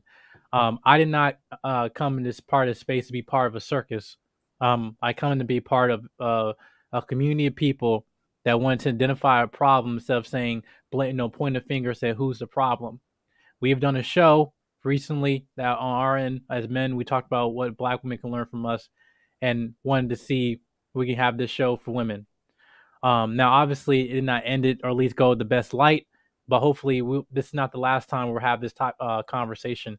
I want to thank the women who came on this panel today, sharing what you had the thought. I wrote it down because I was listening to what you guys were saying, taking that feedback. But again, I just kind of encourage people is that in order for us to have these conversations, we gotta come with grace. We gotta be humble, but more importantly, we gotta be patient, willingness to listen, because that's one of the hardest things that we're trying to listen to respond instead of listening to understand. And yes, some people might find this entertainment. I don't. But I'll just say that as Black people, I'm asking you, are you tired of entertainment? Or are you tired of us being divisive, being the circus that we've been on a consistent basis in our community for almost several generations that lead us to the point where we are right now, us the Black men and Black women not listening to each other? I just asked them, have you had enough? Because I had. So I'll just end off with that. All right, appreciate it, man. Anybody want to respond to Jedi Mike? All right, man. Well, listen, again, this was a conversation for the ages. I think anytime you're discussing a sensitive matter, and I remember Ashley saying this, and I want to give her props because she did mention a few things. She said that we don't talk about, and correct me if I'm wrong. She said we don't talk about colorism, and we don't talk about assault and things of that nature, right? Am I right, Ashley? Yeah. Right. Sexual assault, street harassment. Right. And I want to sincerely say to you that I want you to go back and I've had these shows, right? I've had an entire show with a Black panel, Black women, about colorism. And we did a 3-hour show about that. We also had last week, we had the same show for the guys talking about what Black men want. And Black men, they were very, bam. I mean, they were very direct. And the show went, it went okay. I mean, it has its ups and downs as well. But then the funny thing is last week, if you go look at the chat from last week with the guys, the women were saying basically what the men are saying now in this chat. It's like, so this is just a case study, right? Because if you go back and look at the chat last week, those women were like, oh, okay. Yeah, okay, whatever. Pretty much the same thing that you're seeing the guys say tonight in this one. So I think that the divide is, I mean, when you with somebody or we don't have enough. We have examples. I just don't think we have enough. I mean, the people out here doing the work. You got good women out here. Look at this panel right now. Ashley just said, when she first came on, I don't forget anything, Ashley, so I'm sorry. My memory, I just have a great memory. But when she first came on, she said, hey, listen, I like to be an example to young girls. I practice abstinence, right? Mm-hmm. I practice that, and I want to be that for young women. 33 years. Right. What's that? 33. Woo, I applaud you. Even give you a hand clap. Wait, that's why I clapped for her. But see that she's had 33 years that she's been practicing that, and Hey. she wanted to, and she wants to be that example for young women, and not only by her being that way, but also practicing her faith as well. Am I correct? Right, that's what you do in the community. That's what you are, and so that makes you great, right? So nobody should be able to say anything to Ashley to make Ashley, come out of her. And so you were right on point tonight. Nobody should be able to make you come out of that femininity that you living in, and that's who you are as Ashley, right? All right, so I can move to Candy. Listen here, I ain't no psychic, but I'm gonna do my best. Even Candid Ann, lovely nurse, well spoken. That she can look. Candid Ann can tell you to kiss her ass and do it in such an eloquent way you won't even know till 3 days. 3 days from now, you like, did Candid Ann tell me to kiss her ass? You won't even know it. Look at her. She got she laughed. But I'm telling the truth. That's who she is. She's well spoken. She gets her point out, but she doesn't have to, she's not aggressive with you, but she handles you with care. And she loves black men as well. She loves black men. She's an advocate for black men as well. Shushu, come on now. In New York, very down. Oh my gosh, she's from that Bama. But she you know what I'm saying? You know what I'm saying? She's from Bama, so she's from the South. So she has that Southern hospitality. She's well spoken. She's a beautiful woman. And yeah, You know what I'm saying? And so she does her thing, right? And even to be proud to even see you, because Mandrell's so proud of you. Hey man, did you see the episode of my sister, man, when she was on I was like, okay, yeah, I saw it. He said, man, did you see she put something up there? You put a movie reel up there. I said, I'm gonna go watch it. So she does her thing, man, and much love to you, because young women can look up to you as well. Movie industry, right? Look what we have on this panel right now, right? And then guess what? You're gonna die one day. And guess what? Chastity want everybody to be paid when you dead. She's gonna sell you life insurance. Right? She's gonna make sure you taken care of. She's gonna make sure the policy's up to date. Right? She said, stop buying those Jordans. Right? Okay. Because we had a conversation the other night. Oh, she's very passionate about black people. Stop buying the materialistic stuff and leave your and so your families won't have to do GoFundMe's and barbecue plates when you pass away. Okay. Right? Look at the book of Genesis. A business owner, a mother, right? A single mom has gone through her own tragedies, has gone through death in her family, that's lost people that was close to her, and she still gets up every day with a smile on her face. She take care of her babies. She go out in the world and do what she got to do. Not only that, the girl got some firepower with the house. I wouldn't break up in there. But then and not only that, she ride motorcycles. You know what I'm saying? She coming through the city on so she's a bike rider. So she's a journey. She's just one of those journey women that you want to know, right? And then TJ, come on, Mr. Randolph. That's all you hear. This woman loves her husband with everything in her. And TJ, I thank God for you because you're so transparent. And when I first saw you, what made me just fall in love with you without even knowing you, I had to get to know you. I had to. I said, man, sorry, who's that woman? Because you went in and you said, I used to be the woman that wanted to tear everybody else's marriages apart. Until I woke up one day and said, you know what? I want that. And she ended up getting married herself. She said, I used to be the one that said, tear them marriages up. And I was like, who is this woman telling the truth like this? And so TJ, thank you for your honesty. Thank you for your life. Thank you for everything that you do in the community and your channel. And then, I just want to say that to the ladies, right? Because Sir Hill already know I love him. We ain't signing. Come on, Jedi Mike, right? But I want to say that directly to the ladies because you guys offer a lot of things that we don't need it to jump off the rails. We don't need you guys to be focused on things like Chaotic Truth came through here and did some crazy shit, right? But we don't need you guys focused on the chaotic truth, right? All right. We need to focus on your truth. And right now, the truth is that we have 1, 2, 3, 4, 5, 6 women on this platform right now that are still here. And thank God for Raw B as well. She does bring a different perspective, but you got to love everybody, guys. Yeah. Everybody ain't gonna be like you. All right. So look at Sir Hill. I'm funny as hell, Sir. Hey, look at Sir. Look how he dressed right now. Looking all serious, dapper Dan, man. Look at him. Let me give him a close up. Let me give him a close up, Mr. Dan. Hold on a damn minute. Yeah. Look at Sir Hill. Look at him. Look at him. He an ex-stripper. Look at him, ex-stripper. He's a man of religion, a man of faith, and the man always. I'm always gonna go to the scripture. The Bible says that Jesus rode through Jerusalem on an ass, but Sir Hill said if you catch him on Saturday, you'll catch him shaking his.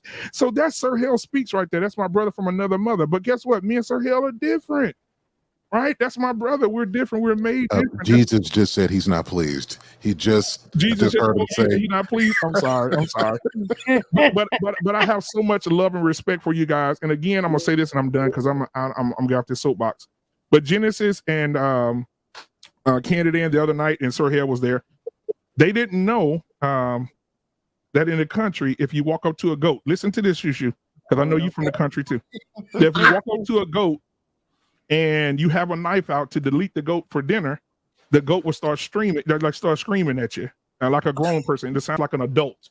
It sounds like So when you walk up to the goat will say, "Ah!" Right? He'll start hollering. He'll roll over. Right? So when I mentioned that to Candid Ann, she couldn't believe it. Genesis fell out of her chair.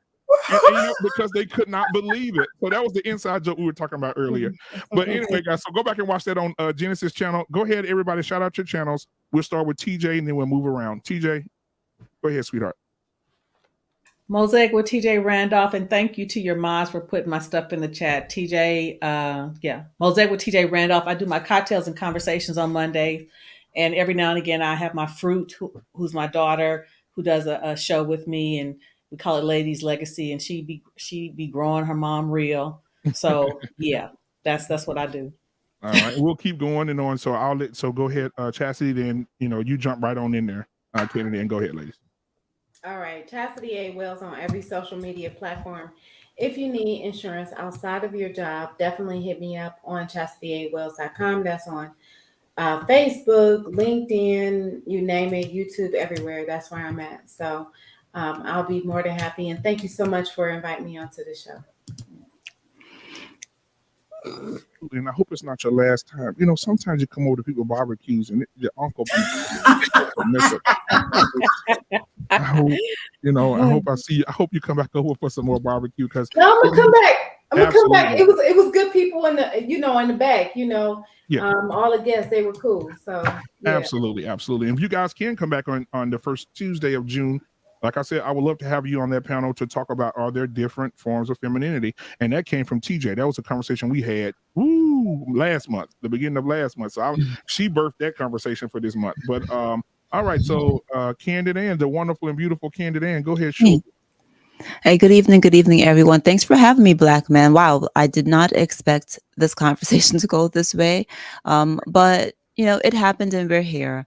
So just in regards to my channel, I often say my name is reflective of my channel. Candid meaning honesty, and however you take it, and my name is just Ann, right? So I believe I'm a big advocate in having very difficult conversations, but having them with respect. I'm a big advocate for the way that we speak to one another, whether it's between our mom and our daughters, between your mothers and fathers, between whomever it is, whatever situation you have, whether it's at your job, in your house, or whatever. I believe in having very difficult conversations, but I believe the only way these conversations are going to be fruitful is if we have them with respect. So I've been doing work myself in how to do that. I can't say that I've always been that way, but I've done a lot of work to try to do so. And so that's what my channel is about. I need to make more content because I am a working nurse. So sometimes I'm exhausted, but you'll see me oftentimes on other people's panels. And I thank you guys for always welcoming me. So that's about it. Absolutely. Thank you, Shook. All right, Ashley, your first time being here too. I hope you come back to the barbecue too. Okay, I'm gonna let you verbally beat me up later. Okay, I'm gonna reach out to you. No, I'm just kidding. All right, go ahead. Well, I am Ashley Michelle. You all can find me in the Ladies Room. We have a Ladies Room podcast that airs and goes live on YouTube and on Facebook every Wednesday night, 7 p.m. Central. You can watch on YouTube. Again, that's every Wednesday night, 7 p.m. Central. And we talk about everything pertaining to ladies, but men are welcomed, okay? So yeah, I've been on there. Come on over. Yep, you've been over there. Come on over. Visit us in the Ladies Room. We talk about dating, marriage, love. We talk about fertility, health, mental health, physical health. We talk about it all. So come on over, visit us. And we also have a Facebook group. It's called the Ladies Room group chat. So that's on Facebook, and we continue the conversation there. Yep. Absolutely. Thank you so much, hon. I appreciate you as well. Thank you. Thank you. Shoo. Yeah, so I guess the only other show I'm on right now is was it Unapologetic with my brother Mandrell, and that starts tomorrow. So I'll officially be on that show. And you can also, I have a YouTube page. It's Shumeria, SHUMERRIA.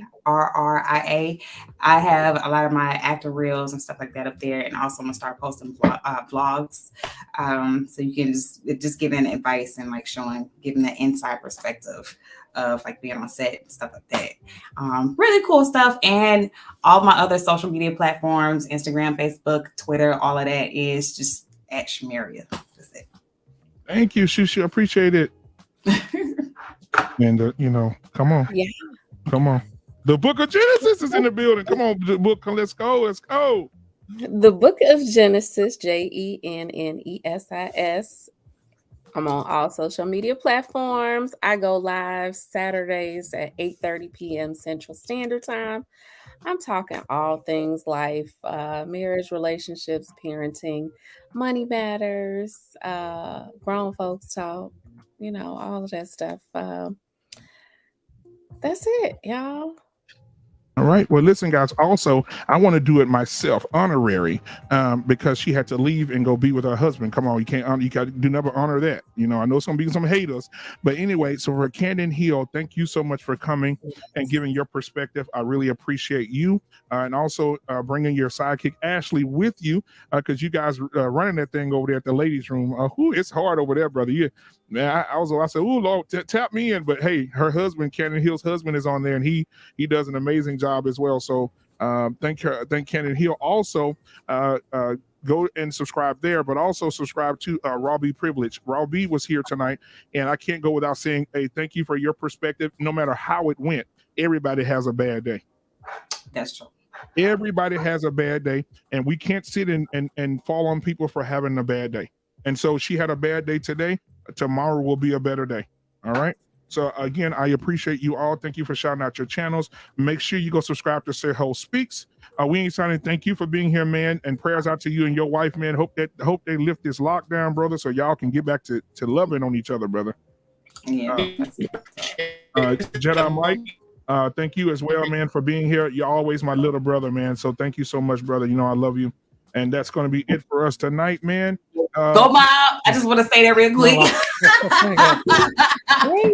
Wait. Yeah. I thought we were just shouting out our channels. We didn't do our final. Was that our final? Oh, word? whoa. Okay, listen. I'm going to give everybody. Was that our I'm going to give everybody 30 seconds. Genesis, give me your final thoughts. Final thoughts. I gave Sir Hale his props the other day, and somebody felt left out. And I just want to give him his props tonight, and that is Black Man Unfiltered Network. He doing his thing. I got one. I don't know who's better, Sir Hale or him. You don't know. Look at the face of the. Come on. Hey, look at him. I know it. Network changes pending immediately. I know it's hard. It's hard. Come on. I think Genesis, it's a tie, y'all. Finish up. You come over here. They have two different perspectives. You come over here. You're going to be thoroughly entertained. You're going to laugh your socks off. And it's intelligent conversation at the same time. So big ups to Black Man Unfiltered. Big man, I'm a big man too. Let Candy call me big man. Candy, I'm waiting on her to call me big man. That's her words. Okay. Big ups thank you so much, Black Man Unfiltered. Man, thank you so much, baby. Awesome content. It just means so much to me to hear you say that. Ain't that right, Sir Hale? Yeah. All right. TJ Randolph. I'm about to get in this private chat. I can't see it. Somebody come protect Genesis. TJ, what do you got, baby? Final thoughts. I really enjoyed the conversation. I enjoyed the different perspectives, and I think, in as much as we didn't get to everything, I think we did hit some salient points, and the conversation continues. I just hope that as we continue to have the conversations, that we focus on solutions. I mean, we know that that both sides are pretty jacked up, but we got to begin to start trusting each other again, even if it's a little bit at a time. So, and if I can help by sharing the foibles and the flaws of my life, then my living ain't in vain. Thank you so much, honey. I appreciate you so much. All right, if you want to stay in the back, you can, because we're going to rock it out real quick in that back there. All right. So we're going to bring up Genesis already did it. You want to do it again? No, I'm just playing. All right, go to Genesis at the back. I'll see you in a minute, Genesis. I'll see you in a minute. All right. So we're going to bring in, hey, listen, I'm telling y'all, listen, if you coughing real bad, you think you about to, it ain't no joke, and you think you about to have a stroke and just be gone. This is my girl right here. All you got to do is call her. She going to get you right. Get this insurance, man. Chastity, go ahead. Final words, my baby. Yes. It was amazing tonight being on the show. Thank you so much for having me. Absolutely. I was actually able to learn a lot, even in spite of everything that happened.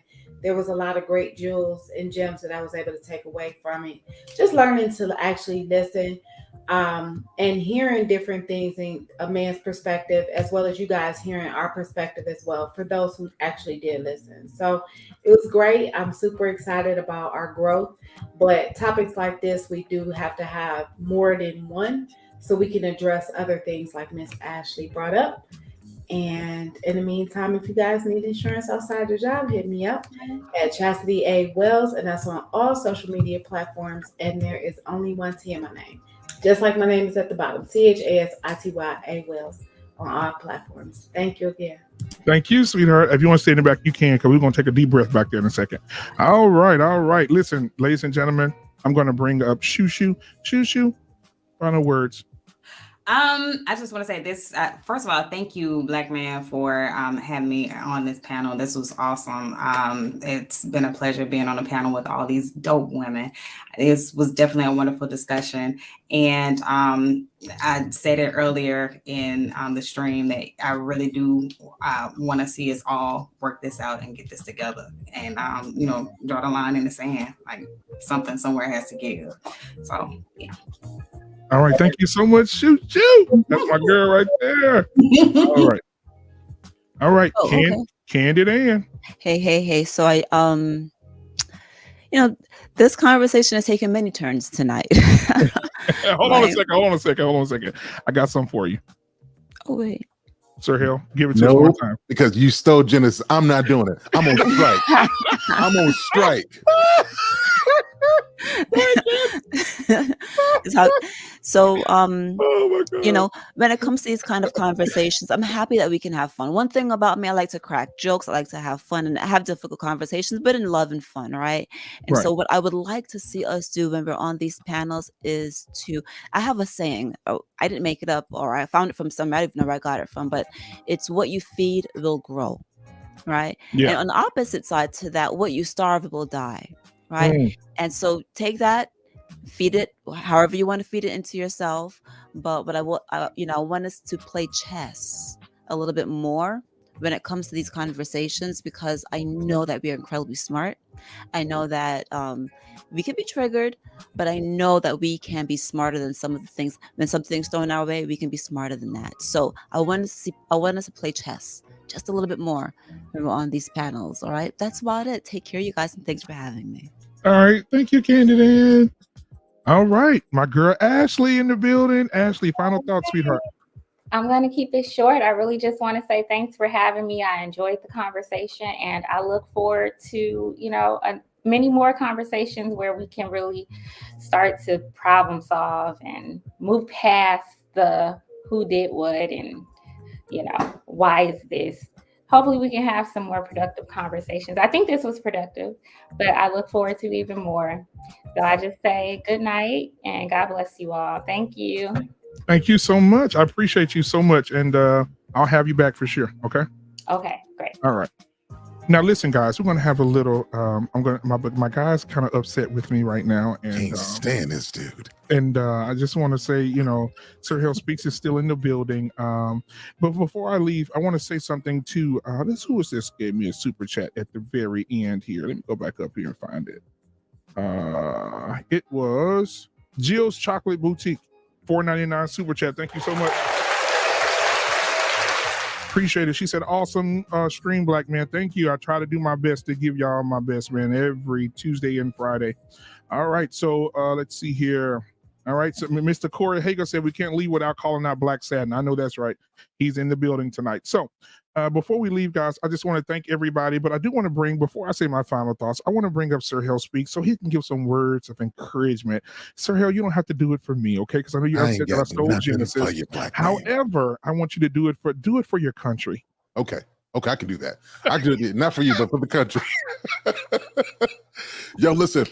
I love my bro Black Man. So when we be going at it, we have a good time going back at it, guys. This was a fantastic conversation, and I want to let people know who think the conversation went left that this is still progress. At least we're talking, and I want us to keep this going on. So what we can do now is let's get behind content like this. So what we can do is make sure we hit the like button, hit the subscribe button, and then invite people that you know in your circles and your families to come on over here to Black Man Unfiltered to subscribe, so that we keep the conversation moving forward. Like any family, there's going to be blow-ups, but as long as there's some love in the foundation, we can come back from anything. So to Black Man Unfiltered, on behalf of the country, appreciate you for this dialogue, man. Much love to you. Wishing you much success, bro. My guy. Absolutely, man. You know I love you, brother. All right, guys, that's it, man. Thank you guys for being here. Thank you guys for the super chats. Thank you for any cash apps you sent, anything that you've done for the show, even showing up, man. We got 102 likes tonight. So I appreciate you guys for showing up. We had over 100 people watching, 103 people watching at one time. Thank you for showing up. And we're going to continue to bring you the most the best conversations ever, and when you're in good company like Candid and you're in good company like Security Boss and in the Book of Genesis and all these different other people, Mandrill and all these different people, TJ Randolph, and just being in these circles, man, you'll be able to birth things out that you never thought you'd be able to do. And this conversation here came from Ken. I got to give the show right now, the show sponsor tonight. It's Miss Cannon Hill, because Miss Cannon Hill gave her perspective and she said, you know what, Black Man, you should have this conversation. And it couldn't wait till the first Tuesday of the month. We had to do it immediately. So thank her for birthing this conversation. I think it piggybacking on what Sir Hell said, in any family, you're going to have blow-ups. But also, we got to have cleanups, guys. Now, I do want to say this, because I always say this before I get up out of here. Do something nice for someone, guys. There's a lot of division. There's a lot of heartache right now. There's a lot of pain. There's a lot of people losing. There's wars. There's rumors of wars. There are people that's just so divided and so they're just punishing each other right now. And so all I'm asking, in the midst of all this turmoil, just do something nice for each other. All right. And buy somebody's groceries, take somebody out, to get them a dip cone or so. Do something nice, because people need it. You never know what a person's thinking. You never know when a person may want to delete themselves. You never know what situation a person's in. So be there for those people. And if you can't find anybody else to do anything for, do something for yourself, because self-care is the best care. I appreciate you guys. This has been Black Man Unfiltered. I love each and every one of you. And we will see you guys Friday, Barbershop Talk. Oh, and tomorrow, sports show, 1-in-1 sports show, 7 p.m. And then Unapologetic with Shushu and Mandrell, 8:30 p.m. Central Standard Time. All right, we're out. Peace.